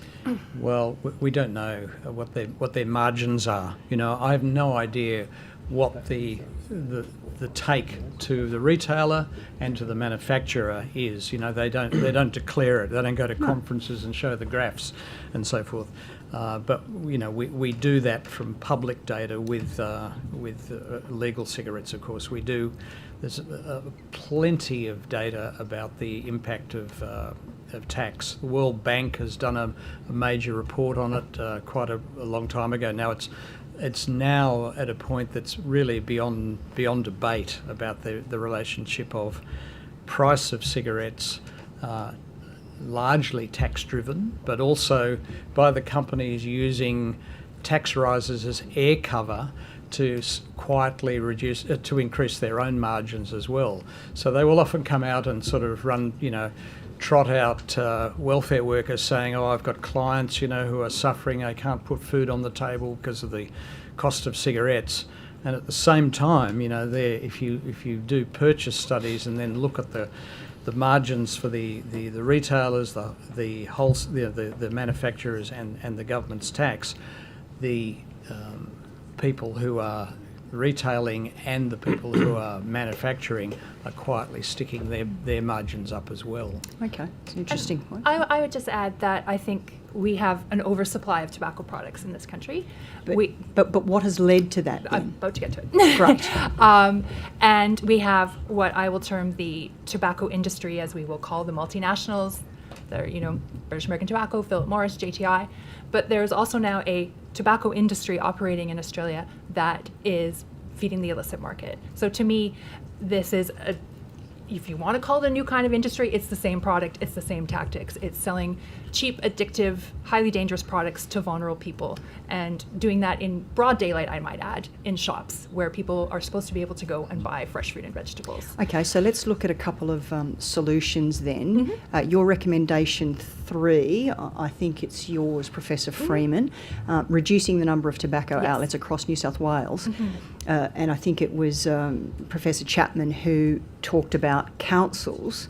Now, councils and local government New South Wales is suggesting that they could potentially be doing more, and also stated that they don't have a clearly defined role at this point in time when it comes to how we might further enact a plan in this regard. But theirs is based on the potential opportunity for development application approvals to assist in minimising those sorts of proposals that could come forward. Now, the government has essentially sent them a letter saying, no, we can't see that would be a policy lever that would achieve anything. What's your view on that? Well, the most obvious thing that I can think of that local government can do, I mentioned before that they have intelligence on rates. They collect rates. So public health officers could go around doing shoe leather counting of the number of tobacconists. They can then look at the list of licensed tobacconists and go, well, look, here are a whole lot of shops which don't appear on the list of licensed tobacconists who are selling tobacco. They're doing something illegal. And the law now in New South Wales is that landlords can be fined big money for allowing illegal tobacco trade to occur in premises that they own. So what would prevent state government authorities saying to each local government authority, we'd like the names and addresses and contact details. Well, there could be privacy issues around all of that potentially that would need to be addressed. If I could go to that, supposing these criminals who are doing this with tobacco decided, well, we've got away with it with vapes and we've got away with it with tobacco, how about we take prescribed pharmaceuticals that you can only get from chemist shops, and we open up shops, and so you can go and get your antibiotics and your Ozempics and your Viagras and whatever, no questions asked across the counter. They would be closed down in a nanosecond. The same thing would apply if people started selling liquor out of corner shops. That would not be tolerated, and dare I say, if the same thing happened with firearm sales, that would not be tolerated. But somehow, with tobacco, it's just tobacco. It's too difficult. Well, there would Privacy also concerns. potentially be, when it comes to councils' funding and financial pressures additional that they're already facing, that would have to be addressed in that. But coming to a point finally about funding, isn't one solution that does need to be more elevated and really prioritised as a top level solution, is that there is more funding needed for quit programs and for education and greater awareness. That's, you would think, a solution that would be immediately obvious and easier to address from tomorrow. Can I just just to address your first point, I didn't get a chance to say about my third wish about shutting down the shops. I think that we don't want this to be a slow, apply to new premises or a cap. This has to be about, like they did in New Zealand, modelling, where they said we have 6,000. In order for this to have an impact on prevalence and consumption, we need to chop that by 90%. We need to get to 600 shops. We should be doing that same work here, saying how many shops is quote unquote enough. And it's nowhere near we don't even know what the real number is in New South Wales right now. It looks like 6,500 retailers have applied for a license and been granted one, but I know there are thousands of other retailers who are in the process of still applying and still being granted. So that's what I mean by shutting the shops. This is not a slow trickle or a suppressing a few shops at a local area. The other point I would make about funding, I would agree. We either have to pay now or we're going to pay later. There's no sort of time where we won't pay, because the health and social costs will be tremendous if our smoking rates continue to go up. I don't want to introduce a new policy at this point, but I know that Canada, for example, has enacted a cost recovery scheme where the tobacco companies, they will be paying a bill for the first time later this year that has to cover the tobacco control costs for Canada. That includes campaigns. That was enacted by regulatory measures at a federal level in Canada. I think it's fantastic, it's a great idea, and it's a fantastic source of revenue to pay for the things that you were just talking about. Okay, thank you. Is it from me, Chair? Any more questions? Just one from me. If there was a decrease in the excise and that reduced the differential between legal and illegal, and that reduced the share of the market that was illicit, that would be of benefit to the tobacco industry because it would push more of the market into the legal.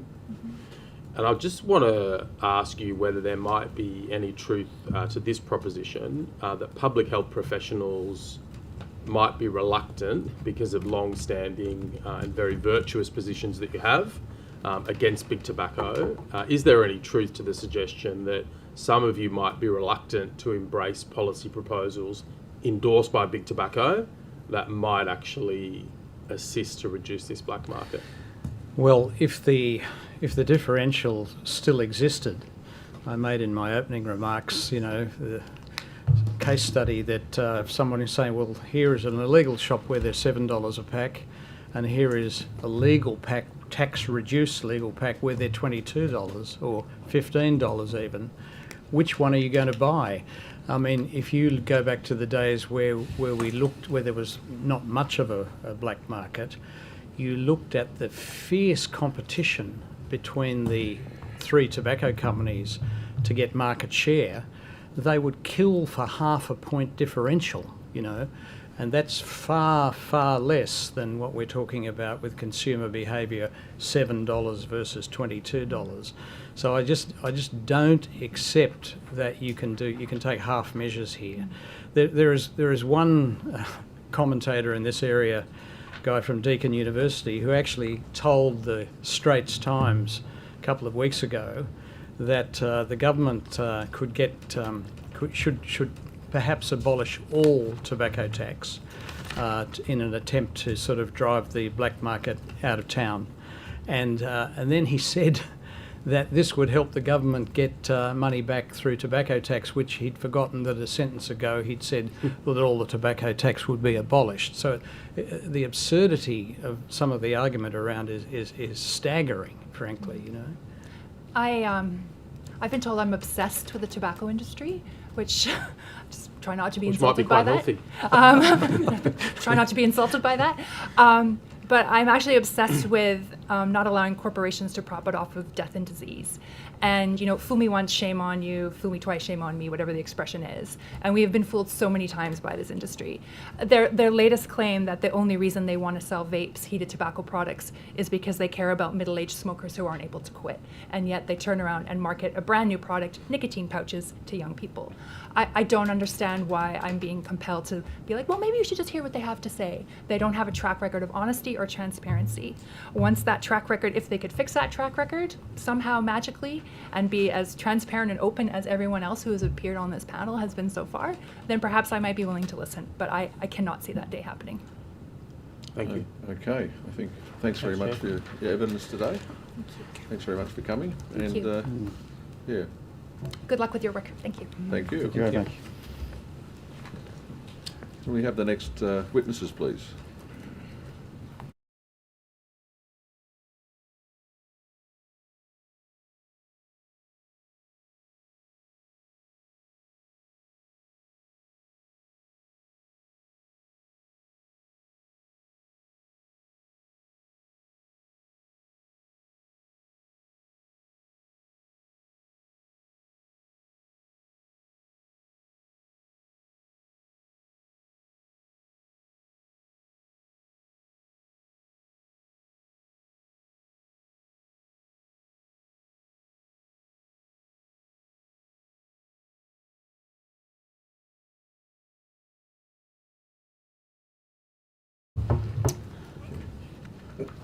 Can you just turn your mic on, please?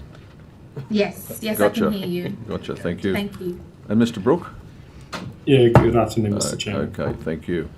All right, we might get started.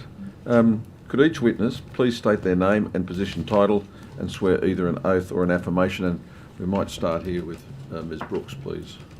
Not a problem at all. Alicia Brooks, and I'm the manager of the Tobacco Control Unit for Cancer Council New South Wales.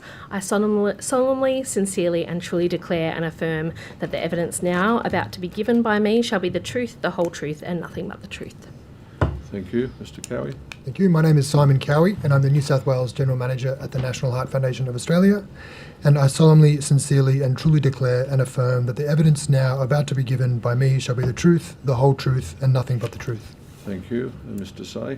My name is Anita Desai. I'm the Director of Cancer Prevention and Advocacy at Cancer Council New South Wales. I swear that the evidence now about to be given by me shall be the truth, the whole truth and nothing but the truth. So help me God. Thank you. And Ms. Hunter.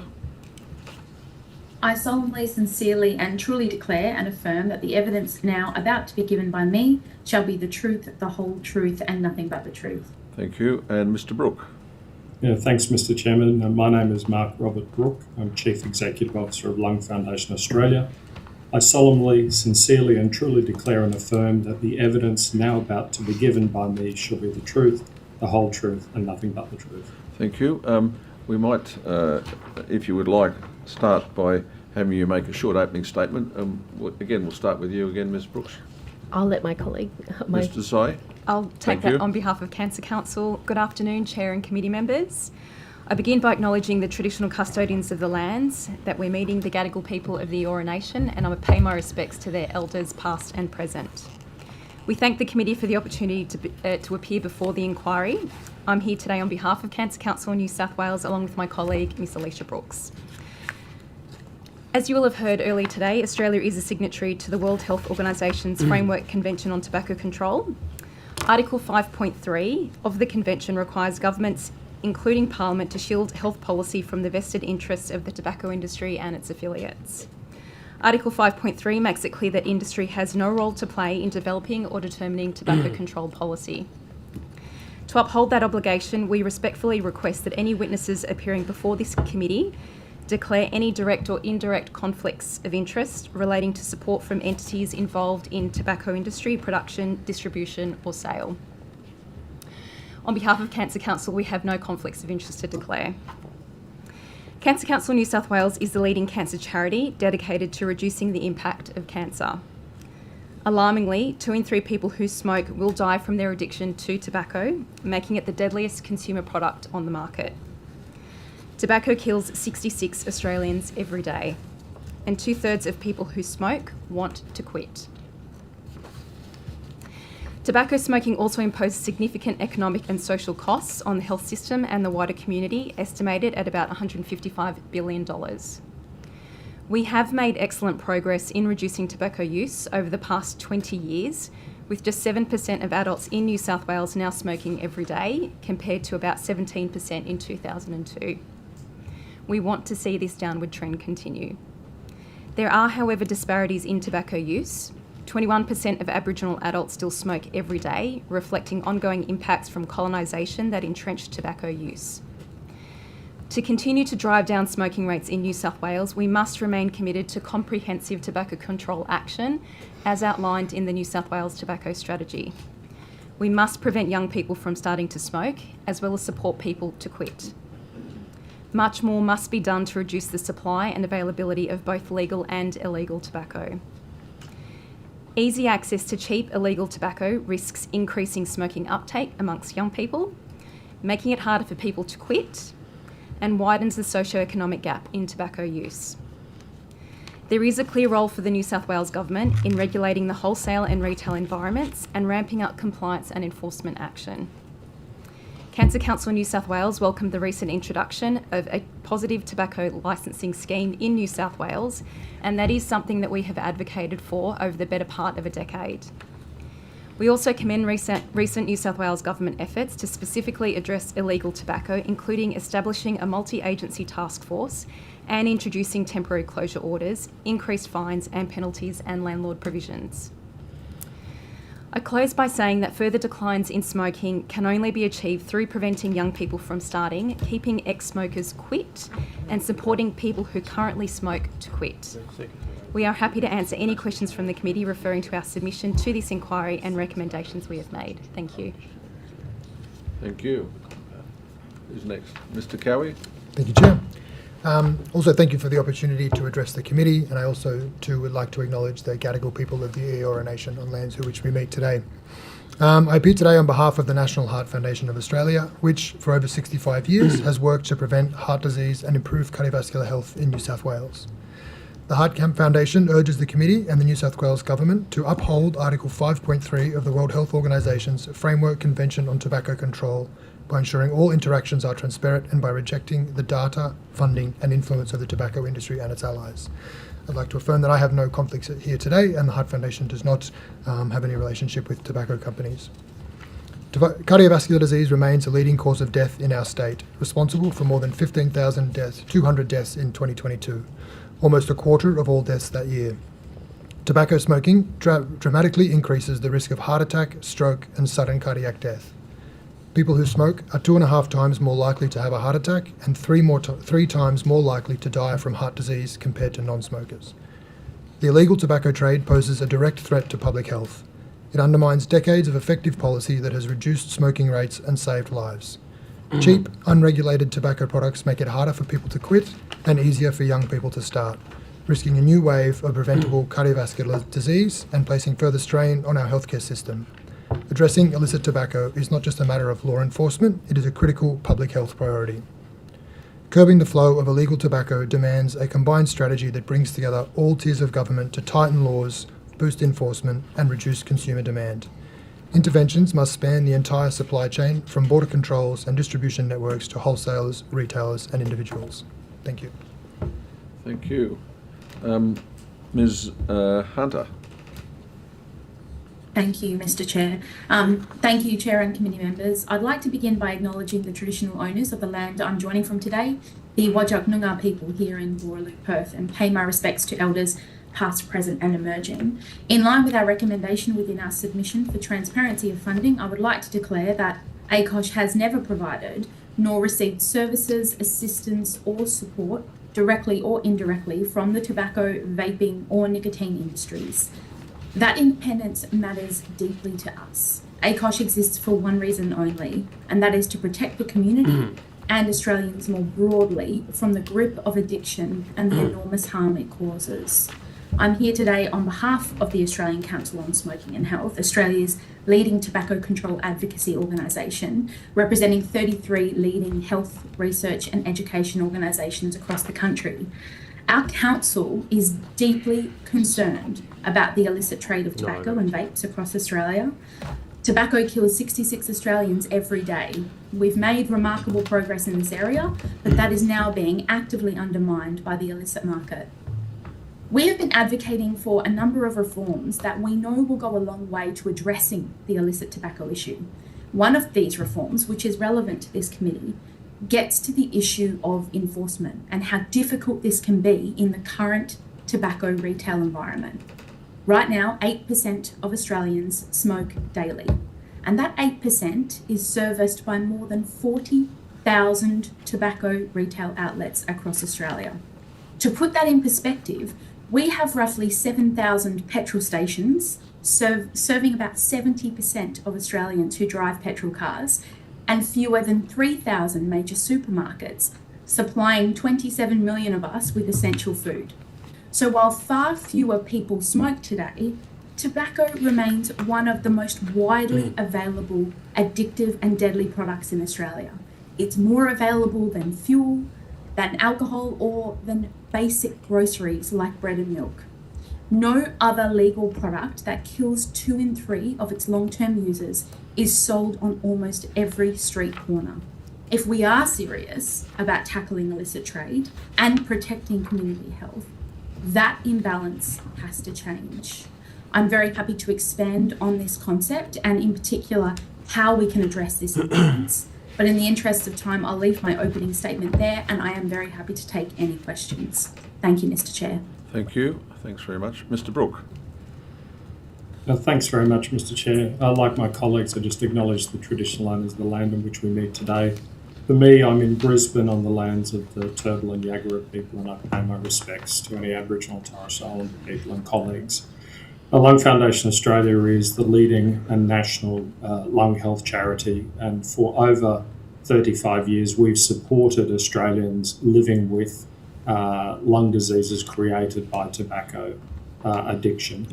One of the things I'm very clear about in presenting to your committee today is that we are not about to demonise individuals who are addicted to a drug. It is very important that we raise our gaze in terms of talking about those that are profiting at the ill health of our fellow New South Wales and Australians.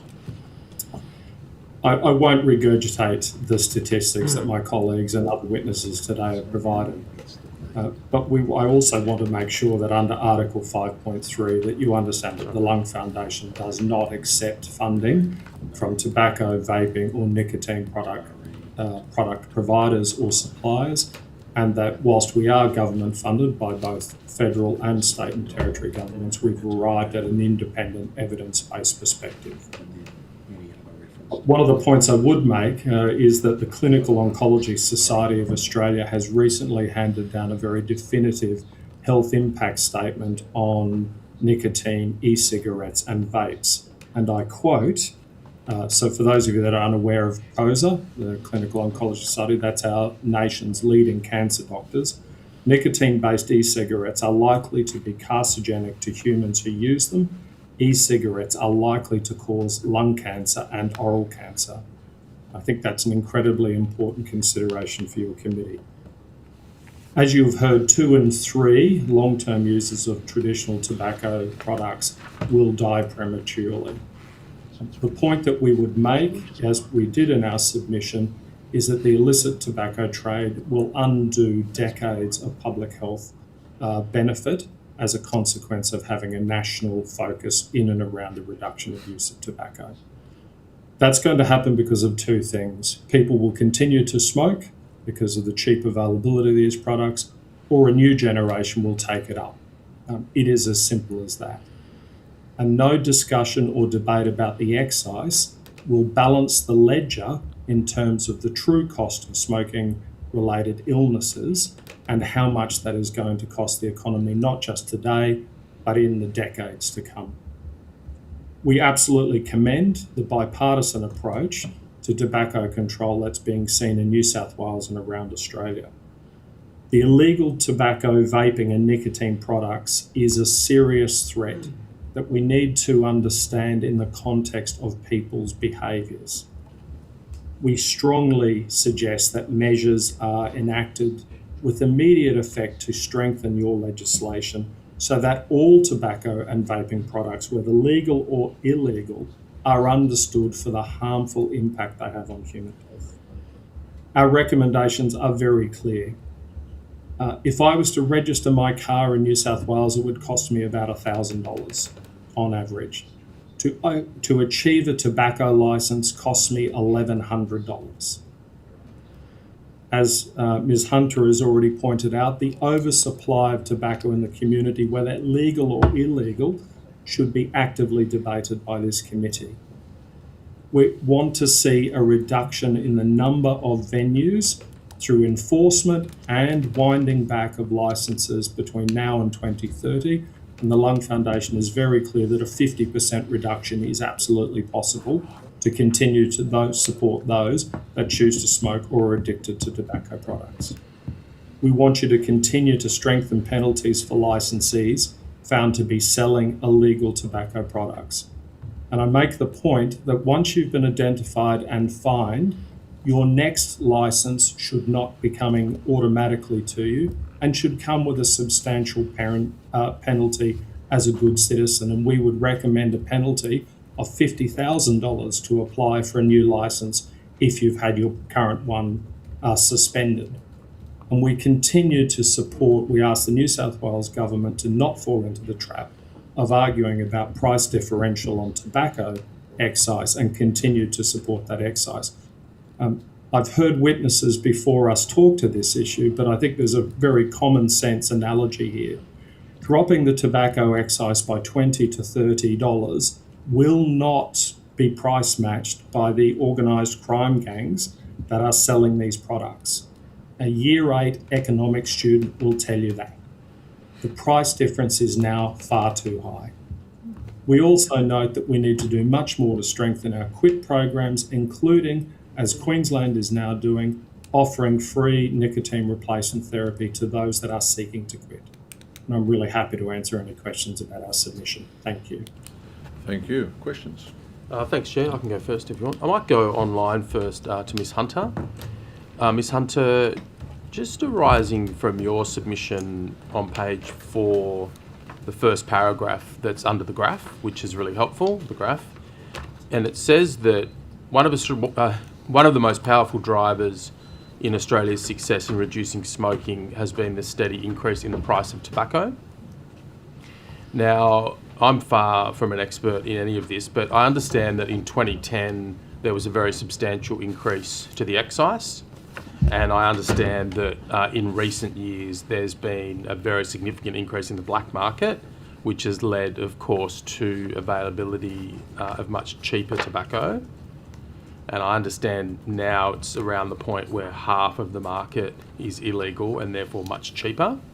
And in terms of those two events, the 2010 increase and the black market explosion, and I know that your stats here end in 22, 23, but I'm just struggling to extrapolate from that graph that there has been a relationship between price and prevalence of smoking. Are you able to speak to that?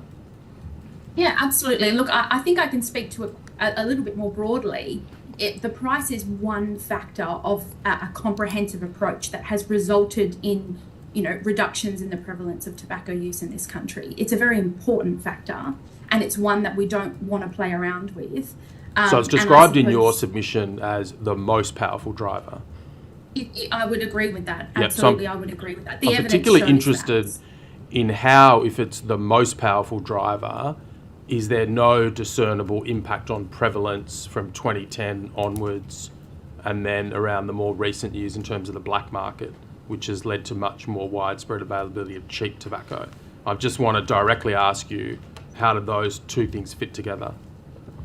I would say, thank you for your question. I would say it's one of the most important factors, but I would say in isolation, I would talk about it in the context of a comprehensive approach. Yep. And in the context of the tax and the excise, and the discussions that have been happening by this committee today, I would be saying the outcome is the biggest, most important factor of when we talk about this excise. And if the excise was cut down to almost nothing, then what we do know is that the major tobacco companies would be benefiting from that. So those people who currently use very cheap brands manufactured by small players in Asia and Eastern Europe might return to brands produced by the major companies. So tobacco industries recover customers. People who still smoke legally supplied tobacco would smoke greater quantities of legally supplied tobacco because it would be cheaper, meaning that you would have more sales among existing customers for the tobacco industry. Reducing the tax should reduce the wholesale price for which companies sell tobacco products to wholesale retailers. However, there's nothing stopping the tobacco industry from retaining some or all of the wholesale price of products, even though the tax has gone down. So they increase their margins. And also higher consumption would reduce quitting, and that would prevent future loss of customers. So we're looking at a simple equation and formula here when we talk about the tax and we talk about health being at the centre of the illicit trade issue. More customers times greater volume of purchases times increased margins equals higher profits. And increased addiction means the sustaining of those higher profits in the long term. But if we're talking about, for example, if this committee recommended that there should be, I don't know, a 30% reduction in the excise because we formed the view that that would contribute to reducing the differential and therefore contribute to reducing the black market, I'm struggling to see how that would lead to an increase in smoking in circumstances where the very significant hike in 2010 doesn't seem to have led to an increase, and the explosion in the black market on the evidence before us is yet to be proved to lead to an increase in prevalence. So I'm just struggling to see how your last answer is not based on the same assumption that I suppose I'm sort of testing, which is the fundamental relationship at this stage between price and prevalence. And I'm not suggesting that there is no relationship between price and prevalence, but I think what I'm asking is based maybe on a possible assumption that at some point in the past we reached the point where price increases were no longer impacting prevalence. It's my understanding that the prevalence did drop between 2010 to 2022. So it certainly did, but not in a way that is inconsistent, for example, with the previous decade. In fact, it might be a less sharp drop. I'm not sure. It's your graph. It's on page 4 of your submission. Yeah. I would say that reducing it by 30%, if I was thinking about the consumer's perspective and if they're choosing to purchase an illicit product, the reduction in legal tobacco by 30%, I'm not sure. I don't have any evidence to suggest that that would result in them choosing to purchase the legal product as opposed to the illegal product. If you were to talk about that in the context of changing behaviour, you would be looking more at reducing it altogether and getting rid of the tax altogether, which fundamentally would result in increases in prevalence of tobacco in this country. I think that mightn't be to create a sort of binary of absolutes, that you can only impact behaviour by going all the way to 100% and completely reducing the differential. And I'm sort of more interested in whether you actually might be able to somewhat impact on the problem through some reduction of the excise, which reduces the differential, because I think the size of the differential, not the mere fact of a differential, has to be relevant to what produces the tendency for a black market.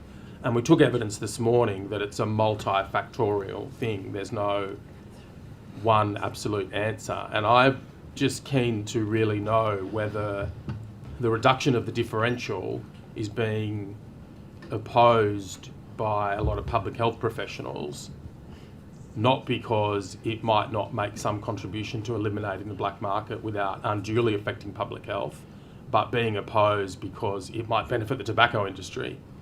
And I mean, as a committee, or certainly speaking for myself, I'm more interested in the elimination of social harms and the maintenance of public health rather than what directly benefits the tobacco industry or the illegal market.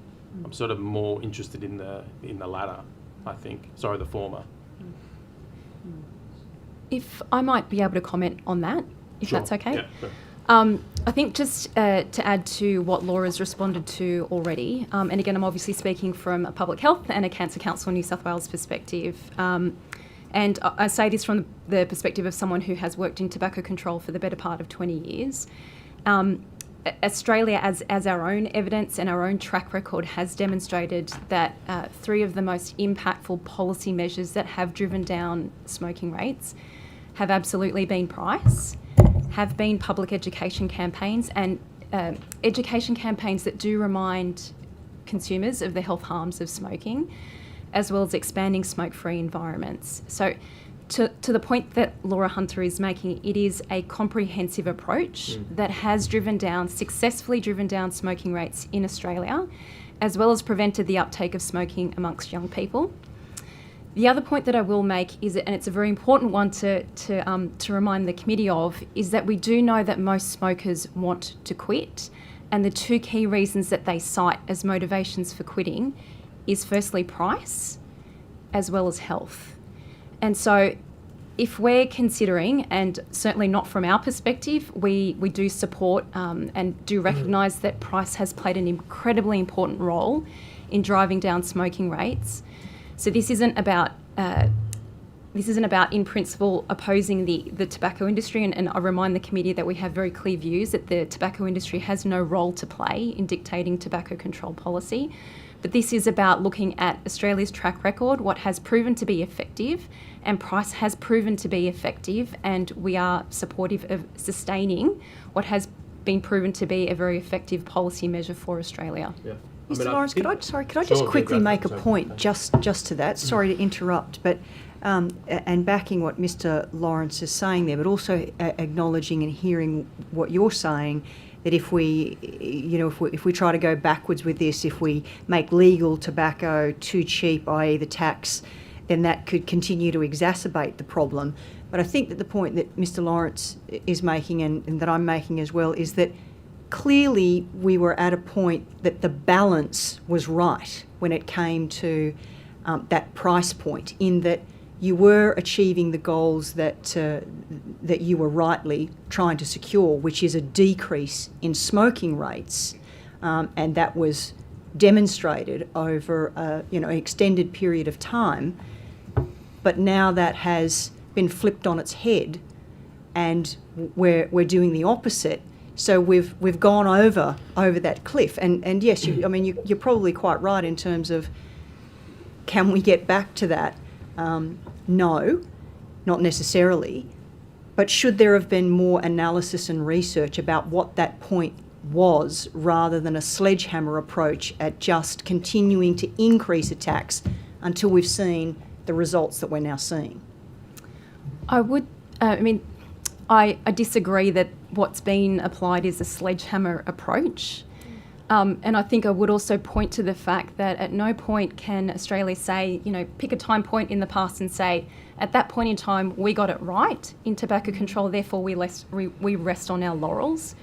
I think we certainly have heard from Professor Freeman about the fact that we do have an industry who has continued to evolve in its tactics to try and sustain the next cohort of smokers in terms of young people. price and increasing price has continued for the better part of the past 10 years to be in a really important role in driving down smoking rates, as evidenced by data that still demonstrates that most Australian smokers do cite price as being a critically important reason to motivate them to want to quit, and we want to support them to quit. We do want to support them to quit, but that's sort of, I just think that, yes, that there's still this balance, this point at which we've somehow now gone the opposite of what our goals and ambitions are in that regard. But sorry, Mr. Lawrence, I interrupted you there, No but I worries. just wanted I've to just make got two that more point. questions and then I'll hand over.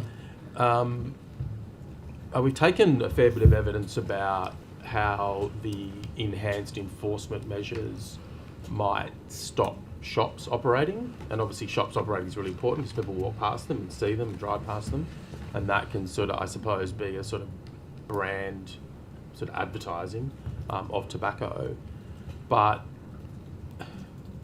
I'm interested in your thoughts on if we suppress shops and we drive shops away through a combination of local government, state government, federal measures, is there a risk that the illicit market will move online, where obviously lots of us live all the time and get as much advertising as we do through walking down the street? Is there a risk that that market will move online? And if so, more online? I think it's already online. And if people move into a situation where they're ordering their illicit cigarettes online, how are we going to sort of tackle that? Like, I'm just wondering, if we put all this pressure on shop fronts, is that really going to reduce the illicit market? I suppose is my question. Maybe starting with you, Mr. Say. Look, I think it's a great question, and I agree that is definitely a risk. I think something that we've certainly highlighted in our submission is enforcement is key here. And I suppose if I was to point to, a recent example in terms of e-cigarette and vaping products, I will say that obviously online as a method of acquiring e-cigarette products was certainly an avenue and something that New South Wales experienced. But equally, we did say a huge role of, traditional bricks and mortar stores playing in certainly making those types of products highly available. So I am agreeing with you. I think that is a risk, but I will also say that that's where, enforcement and looking at ensuring that the New South Wales government is working very, very closely with the Australian government in a comprehensive approach to tackling illicit tobacco as a problem. Yeah. I'll compliment what Anita has said there in terms of the Generation Vape study asked young people where they bought their products from, and overwhelmingly the highest number were buying it still from bricks and mortar stores, and that's despite that legislation coming in. So we've done this before in a different area, and we haven't seen that huge surge towards the online environment. It's particularly important though that we monitor, and we continue to monitor that space, that it doesn't become then another channel for use. Yeah. So just lastly from me, the questions I asked before Ms Hunter were in relation to a graph as to prevalence of Australians who smoke on a regular basis. I'm just wondering, there's also a question about how much smokers smoke, and I'm wondering has this black market impacted on how much people smoke? It might not have impacted on prevalence as to who regularly smokes, but are people smoking more who regularly smoke because it's cheaper? And is that causing more cancer and more other illnesses? I think we can all safely say that there is no safe level of consumption around cigarettes. I think that we can definitely take that question on notice and provide the National Drug and Household Survey data that shows where people are purchasing their products for and consumption habits, and that's something that we'll continue to look at over time. You can imagine that smokers will purchase more and will use more. They will also use tobacco differently as a result of the price as well, and so I think that that's something that we can definitely come back to you on. That's really helpful, thank you. I think Ms Fairman had a hand. Yeah, thank you, Mr Lawrence. We'll go to our colleague who is online, Ms Fairman. Thank you, Chair. Hi, everybody. I just wanted to, not sure who to kind of ask this to, but I think people are just lobbying it out there, and you're all jumping when you want to. But I just wanted to.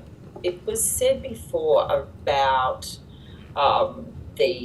if we reduce the excise and if we lead to basically more people smoking at some point, if we kind of tried to deal with the fact that, and also to deal with this illegal market in some ways, like trying to clamp down on it, frankly, probably in a way that may be more impactful than trying to stop all the tobacco coming through the borders and what have you. So if we did that, smoking would increase a bit. And I just wanted to just ask about what we're prepared to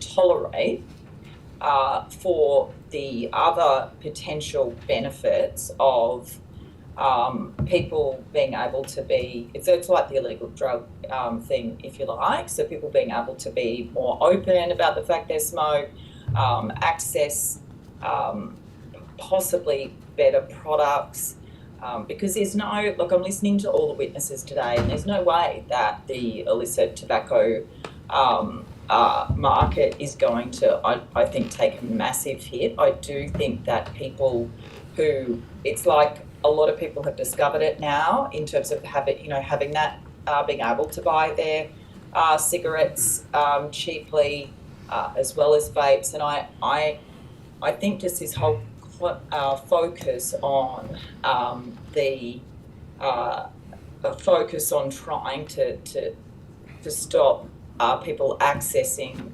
those vapes in stores is interesting, to be honest, to hear that we all think that that's actually going to be possible. So I just wanted to know, from the public health kind of perspective, from your perspective, shouldn't we, or why aren't we able to tolerate a little bit more smoking? It's terrible. Both my parents died of cancer, heavy smokers, hate it so much, right? I get it.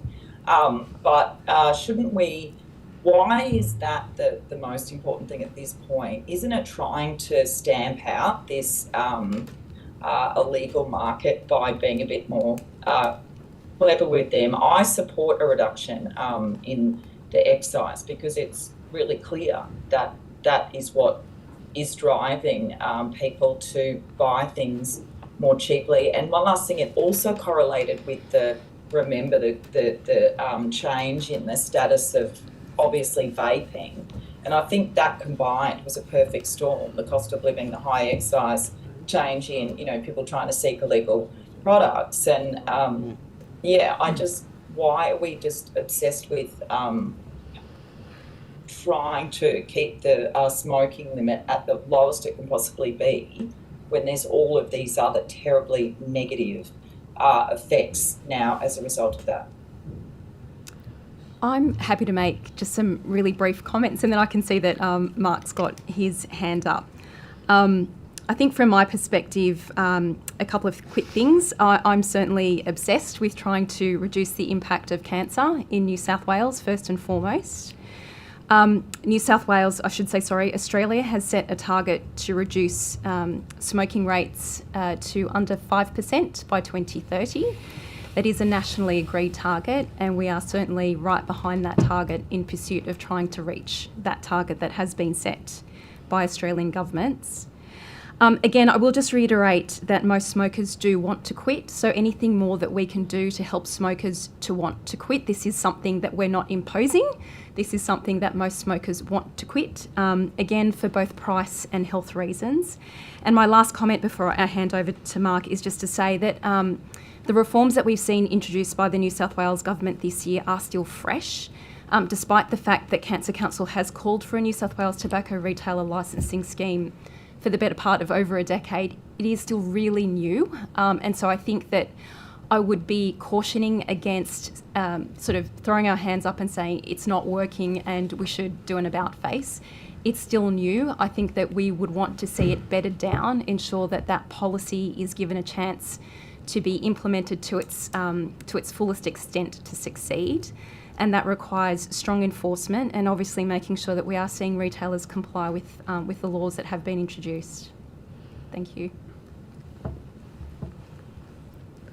Thanks very much, Kat. It's a very good question. As you heard me say, we don't seek to demonise individuals who are addicted to tobacco.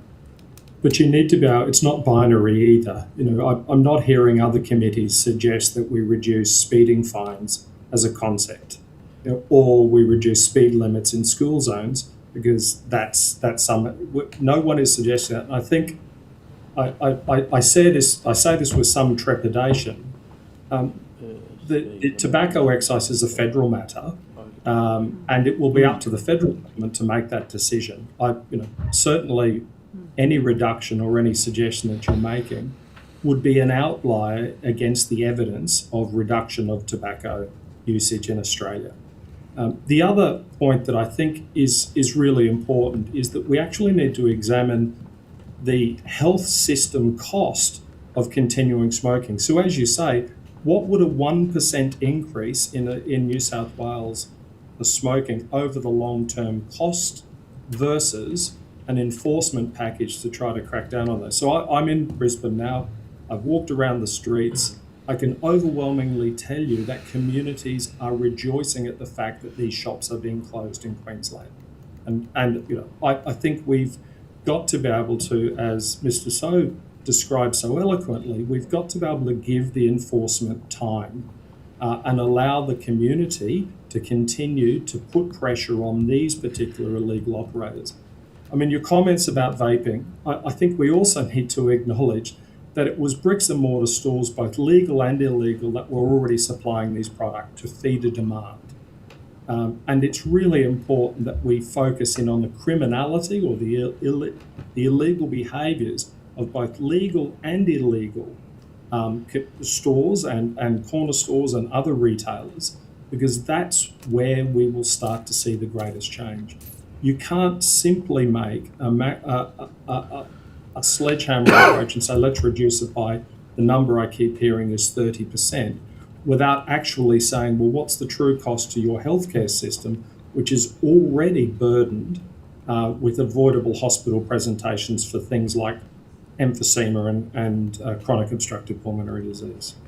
I think, thank you, and I again hear what you're all saying. I think it's just grappling with the situation of many people out there who are terribly addicted to nicotine, who, and again, I had very close members of my family who I saw this throughout my whole life, terribly addicted to nicotine, who will do anything. I tell you, like my mother would probably have tried to find an illegal tobacco shop to continue, like she hasn't done anything illegal in her life, but hearing that, she can get something for $15 if she was still alive, or however much they are, instead of paying $50, $60, she'd do it. And pretty much everybody I've spoken to in the last couple of months who either vape or smoke are doing the same thing. And it's just that it's all, of course, that's the pure policy perspective, and we obviously the Greens are often found guilty of that as well. But in reality out there's lots of people who are very addicted, who don't want to go to their GP to get off cigarettes. They don't. And so there will always be a market for them. So this is the whole point with prohibited drugs, as obviously we say as well, but they will be looking. It'll be the car down the end of the road. It'll be, I heard somebody the other day who went to their regular, very lovely deli and saw the guy that he talks to, under the counter getting it. So it's just, I feel like it just seems to be very unbelievable, impractical. We've got this problem that will continue to exist. And as a committee, we've got to look at what those solutions are. It's not, and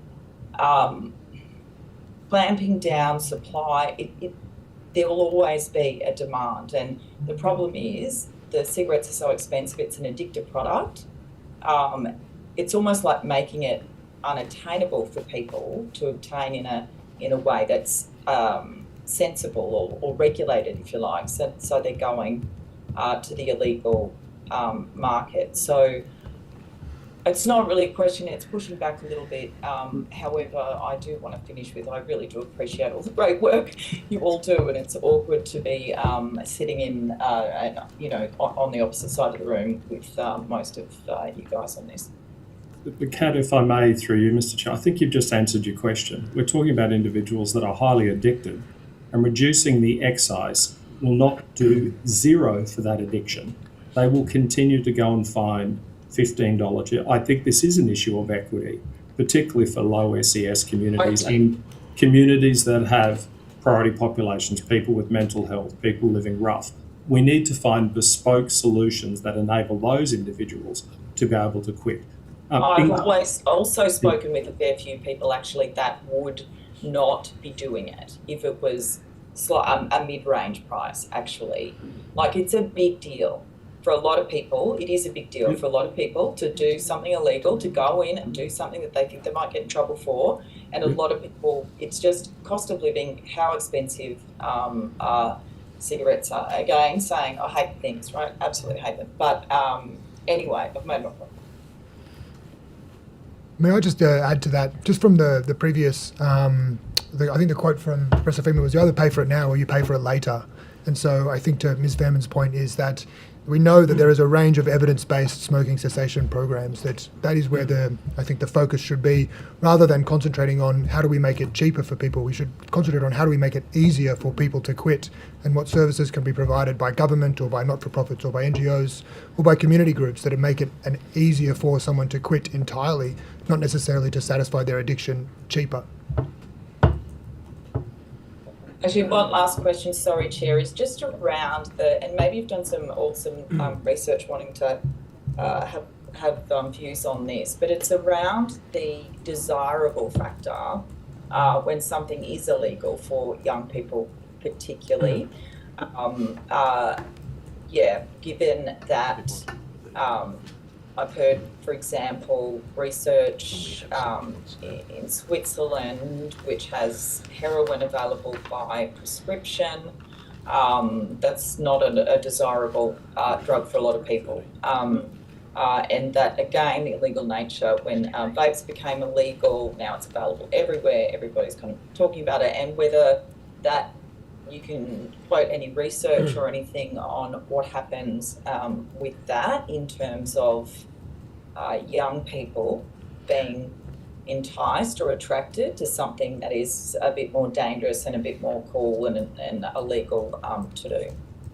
Thank you. Maybe I'm asking wrong witnesses, but No, and I think that you're asking the right witnesses, and we can come back to you as well if there's further information that we can be across. But if you look at the comparison to that with e-cigarettes, similar arguments were made around e-cigarettes, that this is a riskier type of behaviour. Young people will take that riskier type of behaviour, especially if it is a move to a pharmacy-only model, which we now have in Australia. That has definitely not been the case. And I think what was shown through the e-cigarette model is that you need a comprehensive approach to do that. So we've seen a fantastic, and I know that we've got some data that we will come back to the committee with that we are just finalising at the moment in early January, which shows that we have sustained declines around e-cigarette use amongst our young people in New South Wales for this reason, because of that comprehensive approach that's taken. So it's not just, as you say, Kate, it's been moved into a pharmacy-only model, so the supply has been reduced significantly, and on top of that there's been substantial investment in public health campaigns and public education campaigns, as well as working with schools and teachers, which we know are the front line at dealing with a lot of these issues as well, particularly for young people. So from that regard, we haven't seen that perpetuated in the e-cigarette market, so I imagine and I would hope that we wouldn't see that perpetuate in the cigarette market either. Can I just ask, I mean, those young people have just moved into smoking though, haven't they? Well, so we do know there might have been a decline in the use of e-cigarettes, but because of the lower price, anecdotally at least, I can see amongst young people I know that they used to vape and they're now all smoking because it's cheaper to smoke than it is to vape. So we know with young people, we've actually seen an overall decline in young people ever using a vape product or even for a few puffs. So that is declining overall. You will get some young people that will use it as a different product, but I would caution why they're using it. It's not just because of price. E-cigarettes are a highly addictive product. They were waking up in the middle of the night and smoking it and using it at 2 a.m. in the morning. You can't do that as a 17-year-old at home. You need to, with a cigarette, it's a lot more noticeable. So they're using cigarettes in a way to try and reduce their nicotine consumption overall. And so I think that's where further research that will come to light over the next couple of months. And I know that Becky and I would be very happy to come back and present that in a further inquiry if needed, in a further hearing if needed, around that data itself for New South Wales residents. I do. More questions? I've got a few more if no one else. No, I do. It's my turn. No. You're addicted to questions. I'm not contradicting you at all. Addicted to questions. Thank you. I just wanted, this actually came out of the Cancer Council submission in relation to the task force, and I'm mindful that some of the submissions were put in before the government made their announcements. But I am interested to know, particularly in light of the suggestion around local government, and whether or not you think the task force as it currently operates is adequate, or do they need to have a broader engagement with government agencies or non-government agencies? And I'm happy for others to comment on that as well. Should we go? So we definitely see the role. Tobacco use is a health issue, and so I think its leadership by New South Wales Health is exactly where it needs to be. We welcomed the task force being established. I think it's always lovely to look back at a submission and say, oh, that one's already been green ticked and worked on. I think that the evidence that we heard this morning from Dr. Kerry Chant around who makes up that task force in New South Wales is particularly important. I would continue to see that. We would like to continue to see that happen. At the same time, we'd also like that ongoing relationship that exists between the federal government and state governments to continue as well. If there is a role for civil society in terms of non-government organisations to play to provide advice to that group, I would welcome that opportunity as well. Local government at the same time. And in relation to your comments around real-time public reporting about enforcement actions, how do you see that actually operating? And more importantly, what data are you trying to get out of that would drive change? Look, I think the recent report delivered by the ITEC, the Illegal Tobacco E-Cigarette Commissioner federally, provides us with the most reliable data that we've had in years around illicit tobacco use. And I think that's where we need to continue to focus on. We need that data to be going through to a relevant state or federal body to be able to analyse that data instead of relying on potentially misleading data that comes from industry themselves around where that use is coming from or that sale is coming from. So you don't think that there's nothing more that the state needs to be reporting on at this stage? At this stage, what I would love to see, and what we've discussed previously, would be something like what we are starting to see already around shop closures, etc., so that we can see real life evidence around how enforcement actions are happening, and that is being updated, is my understanding, on a weekly basis. We would like to continue to see that happen. At the same time, it would be really important to look at prosecutions as well. I think it's really important for the public to see, because a lot of the anecdotal information that we get through from the general public is that they've made a complaint but they still see that shop trading, and so it's really important to see those closures ramping up and that data available online in a transparent manner. Okay, thank you.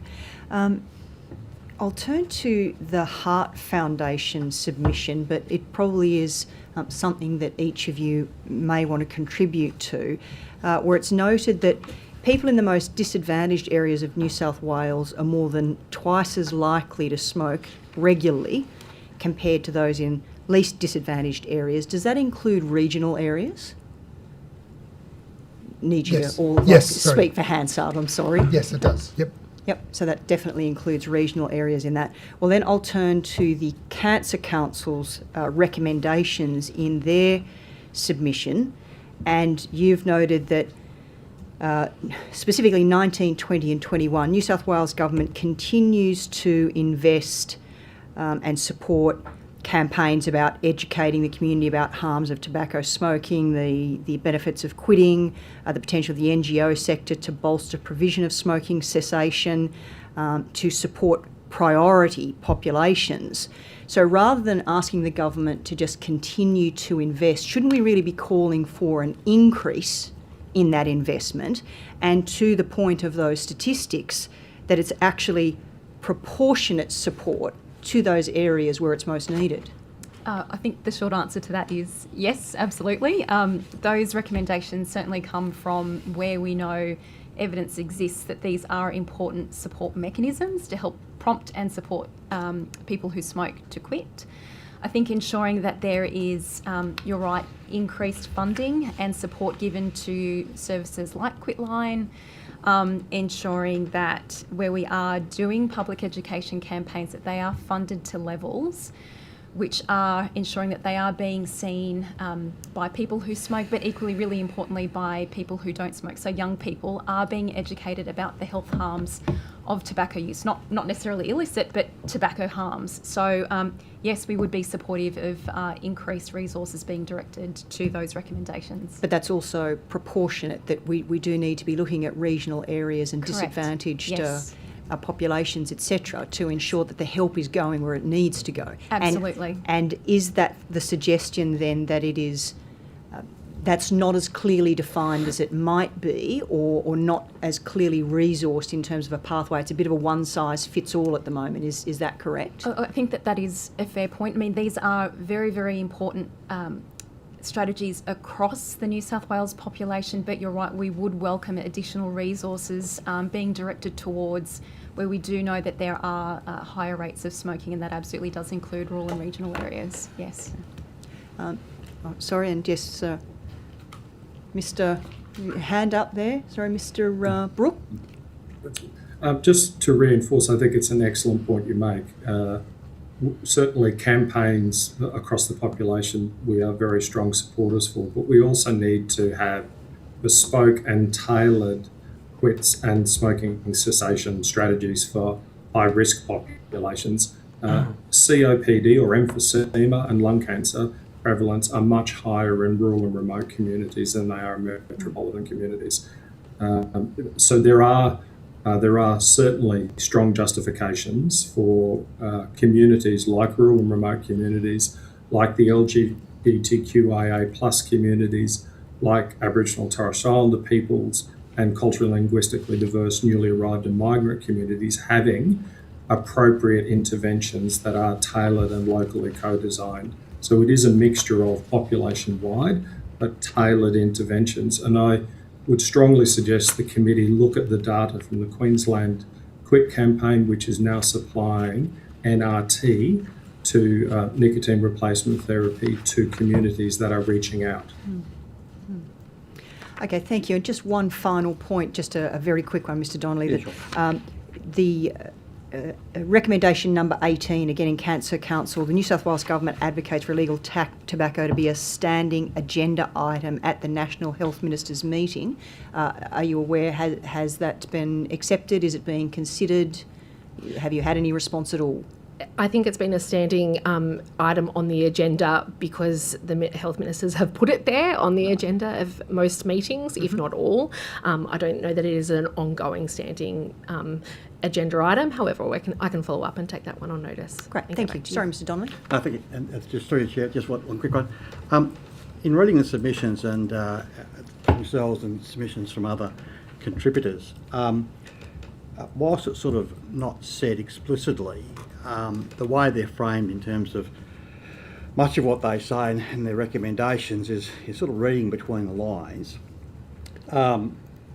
There's almost an acceptance that there is no way, or no way that's obviously visible to anyone, including the highest enforcement authorities and policing and security authorities, of breaching and stopping the entry of illegal cigarettes entering Australia. And so many of the submissions have got how we're going to deal with the fact that these are in here, and how do we try and control the circumstances we find ourselves in.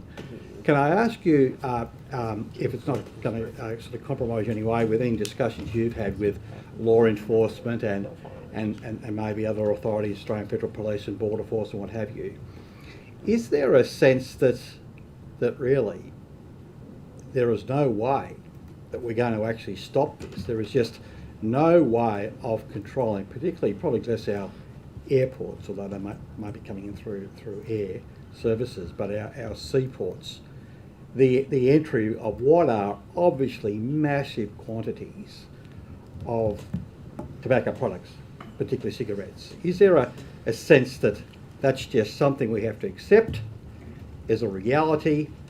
We'll never have the ability to have a budget big enough to apply the resources to stop it. So we have to try and look at how we have these other policies. And I'm not saying these other policies are not meritorious in their own right, and that's what we've got to do. But I'm just interested in your sense of, with your experience and background, is there this a fait accompli? This is what we're living with, so we've got to see what else we can do. I think we've discussed in the tobacco control space, we've discussed that this is illicit tobacco is a burgeoning issue worldwide, globally. Australia is not isolated or alone when it comes to this. I know that Laura from ACOSH has got her hand up, so I might throw her to Laura. Thanks, Alicia, and thank you for the question. It's a great question because it really gets to the bottom line of where this is at. We speak to Border Force, we speak to police, we meet with police commissioners across the country on this issue, and I can categorically say that nobody has a white flag. No one is saying this is not achievable. And I've even spoken to police commissioners recently where I've said to them, you know, you will get narrative that if we stamp out these stores, these bricks and mortar stores, and they shut down, that it will go underground. And police have said, bring it on. That's my backyard. That's my playground. And when it goes underground, the visibility of some of these stores will reduce. The normalisation of these stores selling illegal products will go, and we'll get the criminals because that's our job. And I think that's it's an important question, and it's an important concept that this is absolutely achievable. And when you look at what Queensland and South Australia are achieving, and yes, they're pouring resourcing into this, that not everything, they're not pouring all of their money into it, but they are absolutely achieving huge outcomes from their enforcement efforts. This is absolutely an issue that needs to be tackled. It can be done well, and I think no one has a white flag in our sector, absolutely not. So this is doable, this is achievable, and I would say that there are things that every witness today has presented in terms of solutions. Okay, any more questions? I think we've come to the end of questioning. Thanks very much for coming today. Thank you. Thanks for your evidence. Thank you. Thanks, Mr. Chair. Thanks.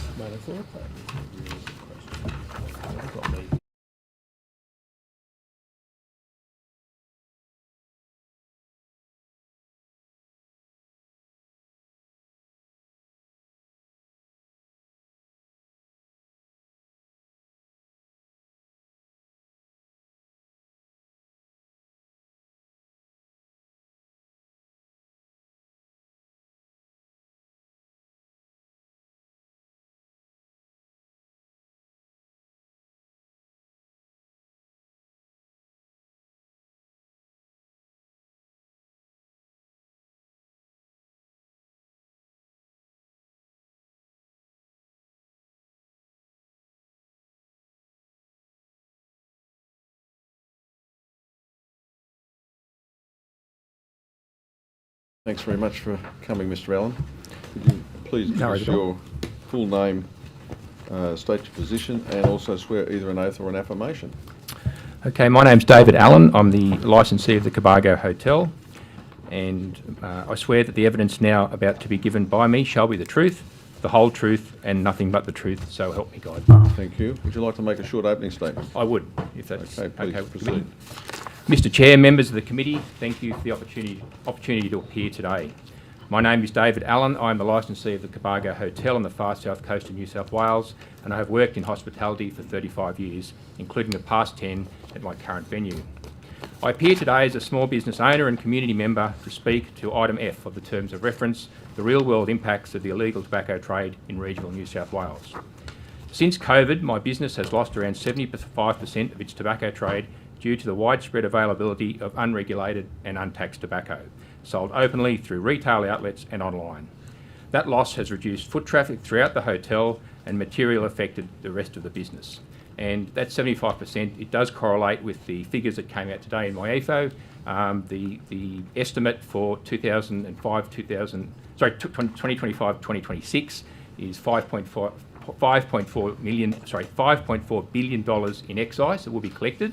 That's down from the $7.7 billion that we collected in 24-25, and it's down from $16.3 billion that we collected in 2019-2020. So in 6 years, we've seen a one-third reduction in the amount of excise collected, and in the same time period, we've seen a 60% increase in the actual level of excise. So my loss of trade basically correlates to pretty much what is happening all over Australia.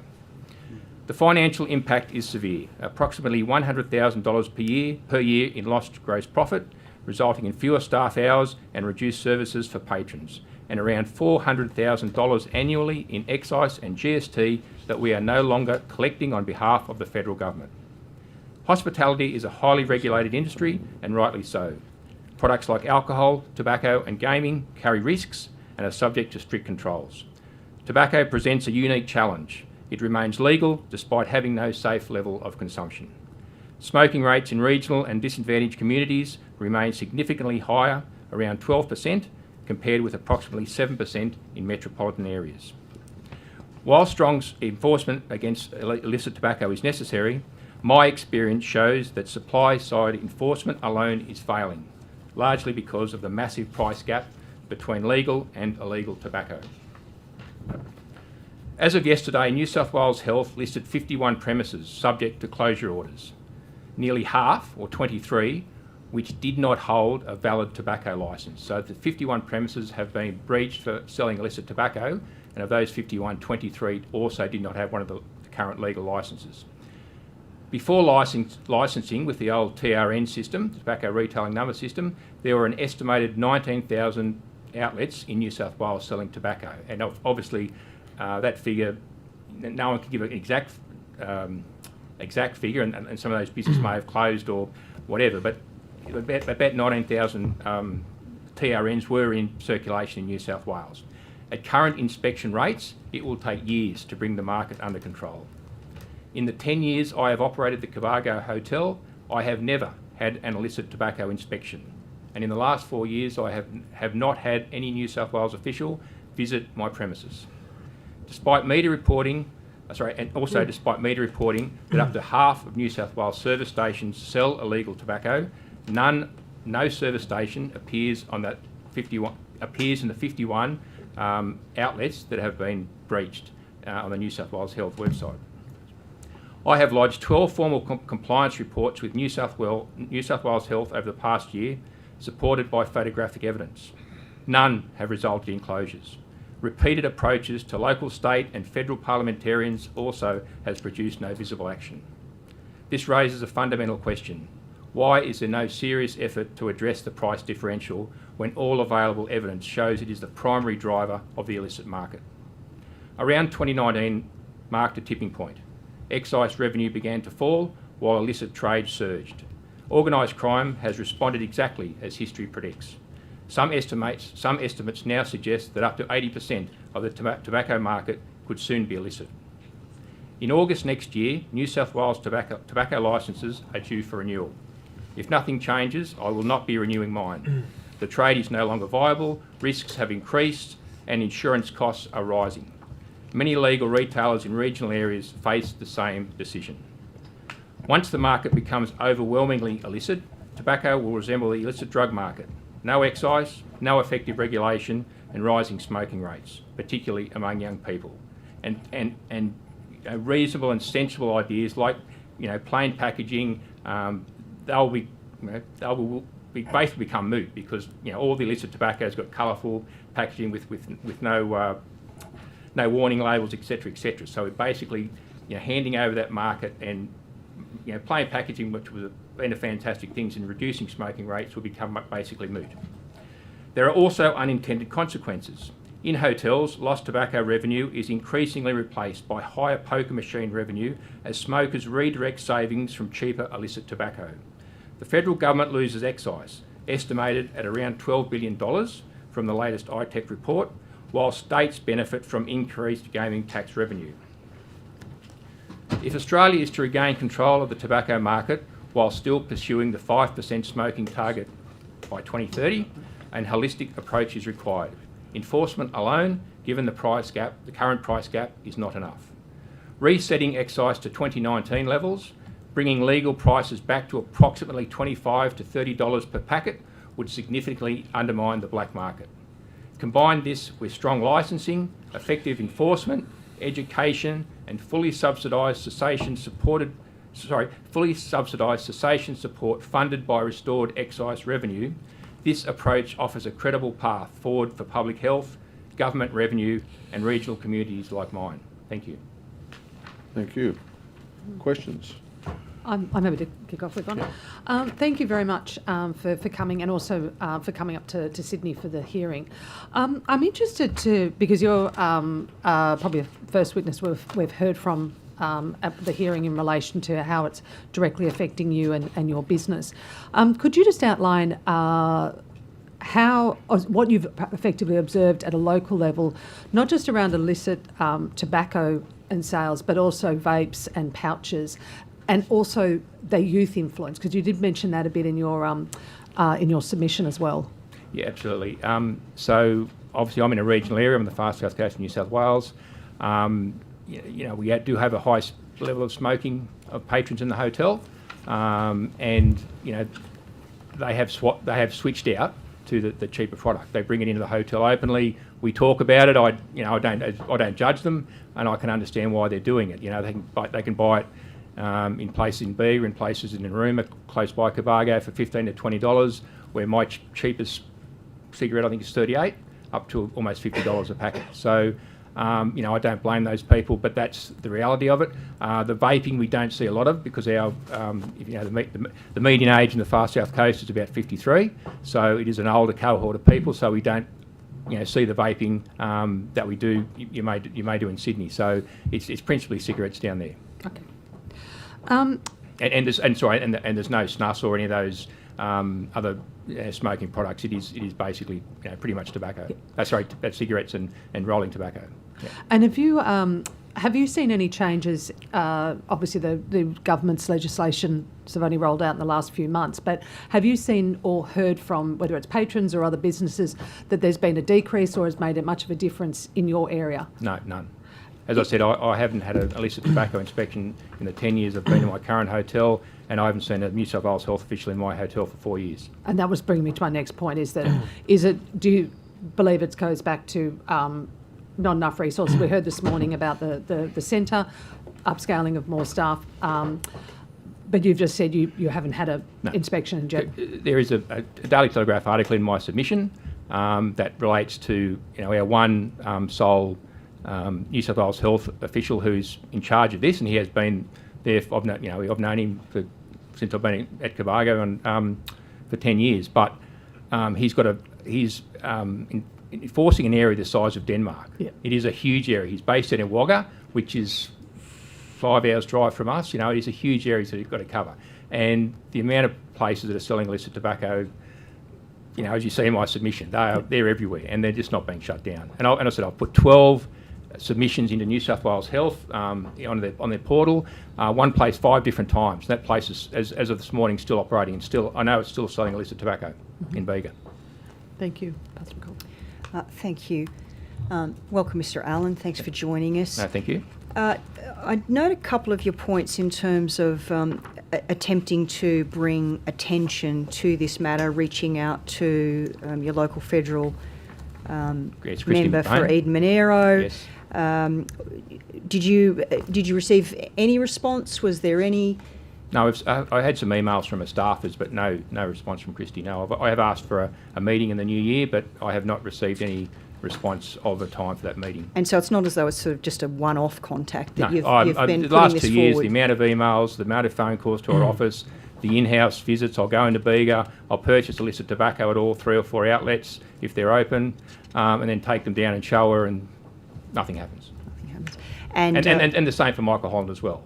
Oh yes. I do the same thing. I've sent. They all get sick of me ringing them up and annoying them and sending them emails. But I just said I'm not seeing anything happen. And you have, though, also had communication and engagement with the New South Wales Police Minister. Yes. You've said that she's stayed at the hotel. So you also talk about a meeting on May 21st. So was that a formal meeting or just a sort of call in and a bit of a chat about the situation? Well, it was a scheduled meeting. It was, we just had it in the hotel. But as I said, I went to a convenience store in Narooma before that meeting to get some evidence to show her what was happening down here. And I don't know if you saw the pictures in there. What I saw there was shocking. I just could not believe it. And this place was 50 metres from the Narooma police station.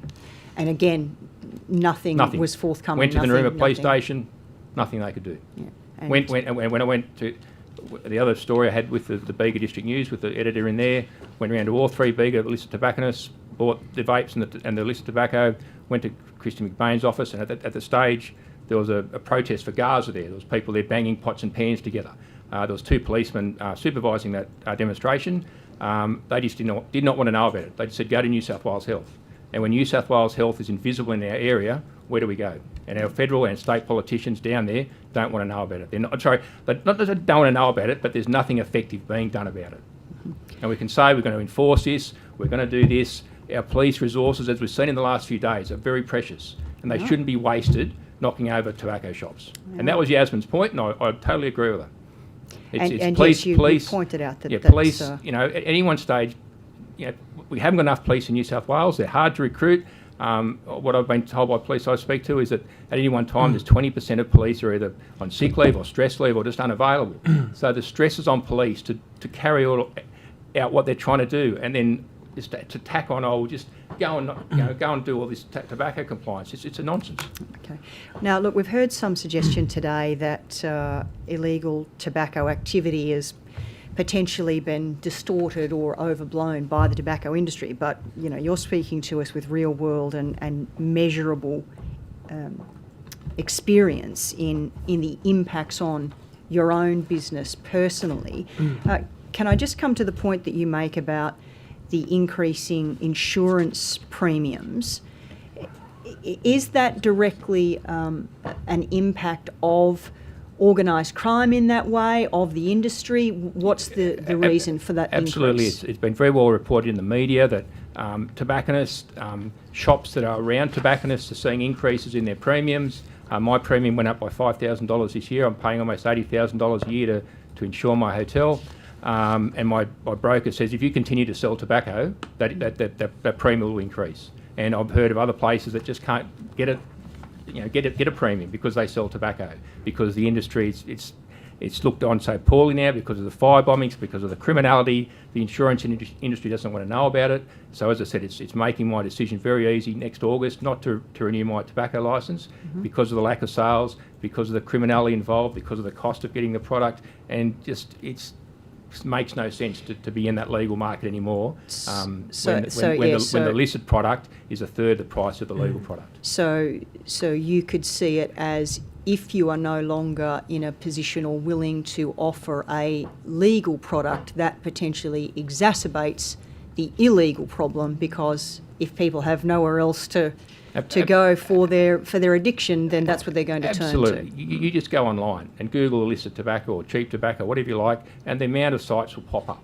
You'll see it. It's just every time I look, there's more and more sites there, and they use. They have enter. Make sure you're over 18 to click on the button.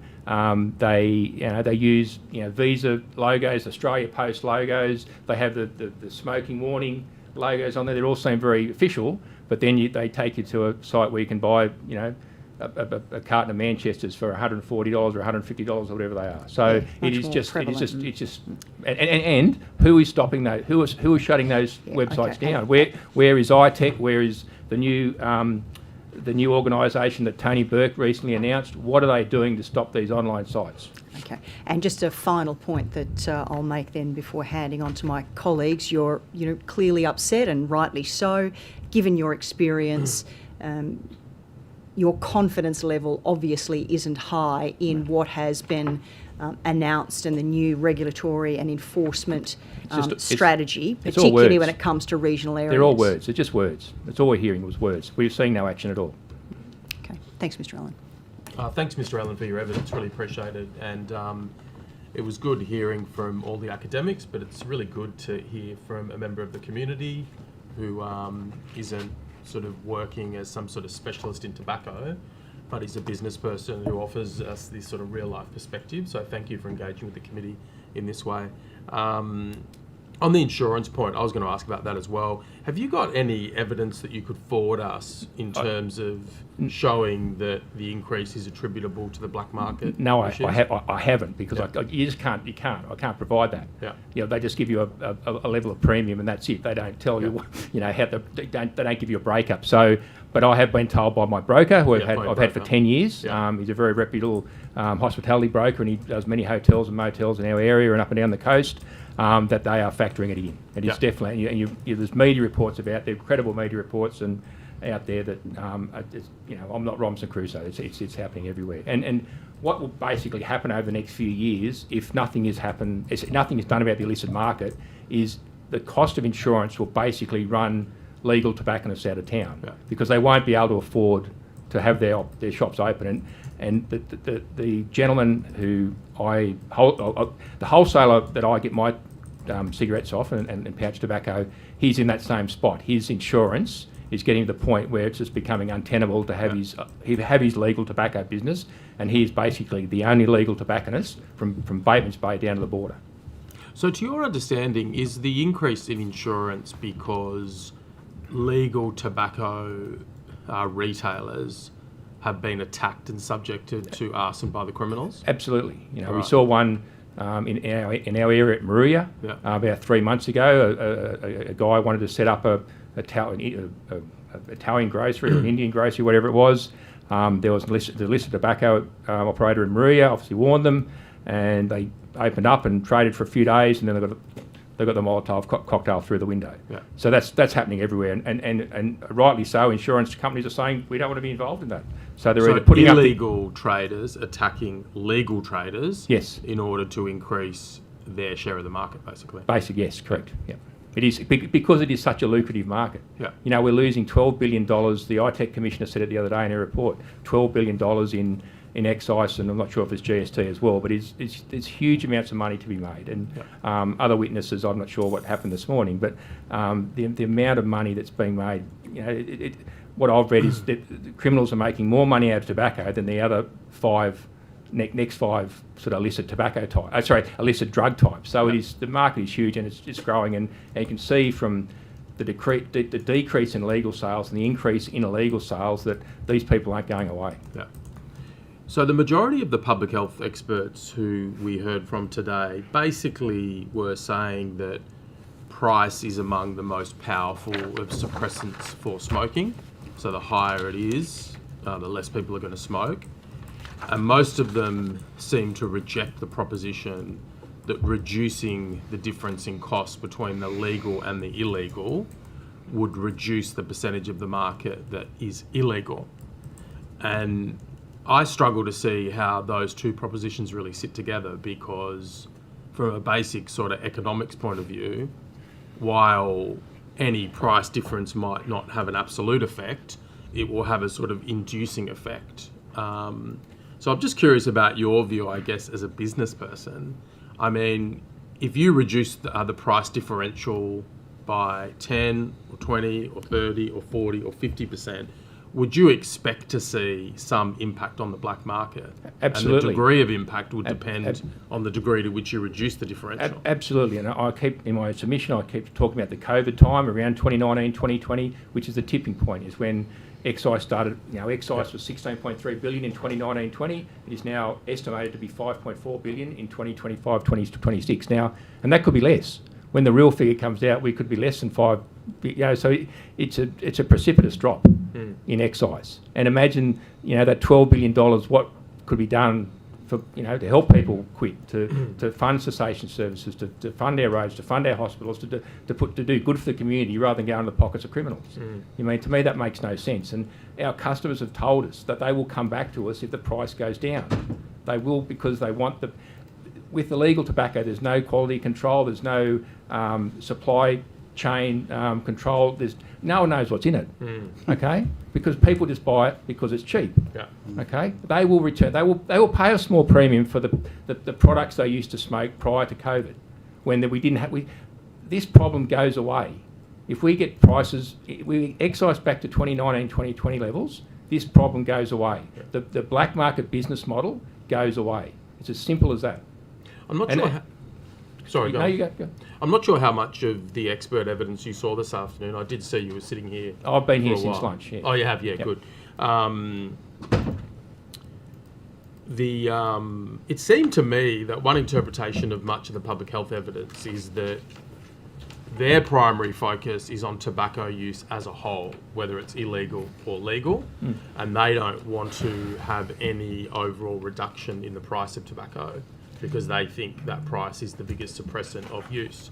But I'm not sure if you saw the questioning that I asked of one of them this afternoon, where I pointed out that if you look at the graph on use and you factor in the fact that in 2010 there was a massive hike in excise, there doesn't seem to be a corresponding drop in smoking. There's just a continuation of a gradual drop. Well, I think so in terms of your customers that you sell to, yes, and the people that you mix with and talk to, yes, I mean, do you accept this proposition that continually hiking the excise will continue to reduce smoking in some way? They will just find other avenues and other channels to get to tobacco, and that's what's happening at the moment. It's as simple as that. We shouldn't complicate that. Yeah, I'm not a health expert, obviously, and I think obviously tobacco is an addictive product. There's no safe level of consumption, but people choose to smoke. It is still a legal product. But if we abandon control of the market to the black market, as I said, plain packaging becomes moot. There's no purpose to it anymore. We're losing all this excise. We're losing all, like if Australia was ever to bring in what New Zealand tried to bring in, or what Britain is proposing to bring in, which is the grandfathering clause. So I think it's, if you're born after 2009, I think it is, you're not allowed to buy tobacco. If we wanted to bring those sort of controls in, if we just abandon the market and give it to the black market, we'll never be able to do that. So to me, losing control, we've got to regain control back of the market, and then we can do some of the good that will help us try to help people who want to quit, and give them those cessation products that they need to help, that they need to be able to quit. Yeah.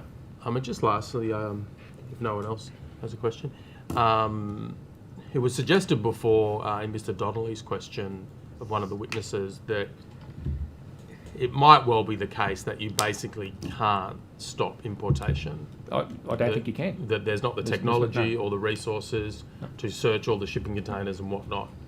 And the other thing too, people say, "Oh, just check every shipping container." Well, that'll grind the economy to a halt. Exactly. I mean, the costs of that, the microeconomic costs of we already have problems with ports and the cost of shipping, as you know. Yeah. We can't add to those costs. That's just a ludicrous suggestion. So the view from some of the experts in light of that maybe implicitly is that, well, if you can stamp down on the retail shops, so it's not visible on the main street of our communities, that somehow that will reduce the demand. And I'm interested in your view on that. I mean, is that sort of naive? And is it the case that if the cigarettes are getting in, that somehow distribution will occur, whether it's online, whether it's out the back of car boots, whether it's in any other ways that I won't speculate to give people ideas, but I mean, is that your view? Yes, absolutely. Yeah. And the thing is that because we're losing control, and you look at the wastewater studies that have recently come out, you look at the Roy Morgan research report that came out a few months ago, saying smoking rates are starting to peak up in Australia.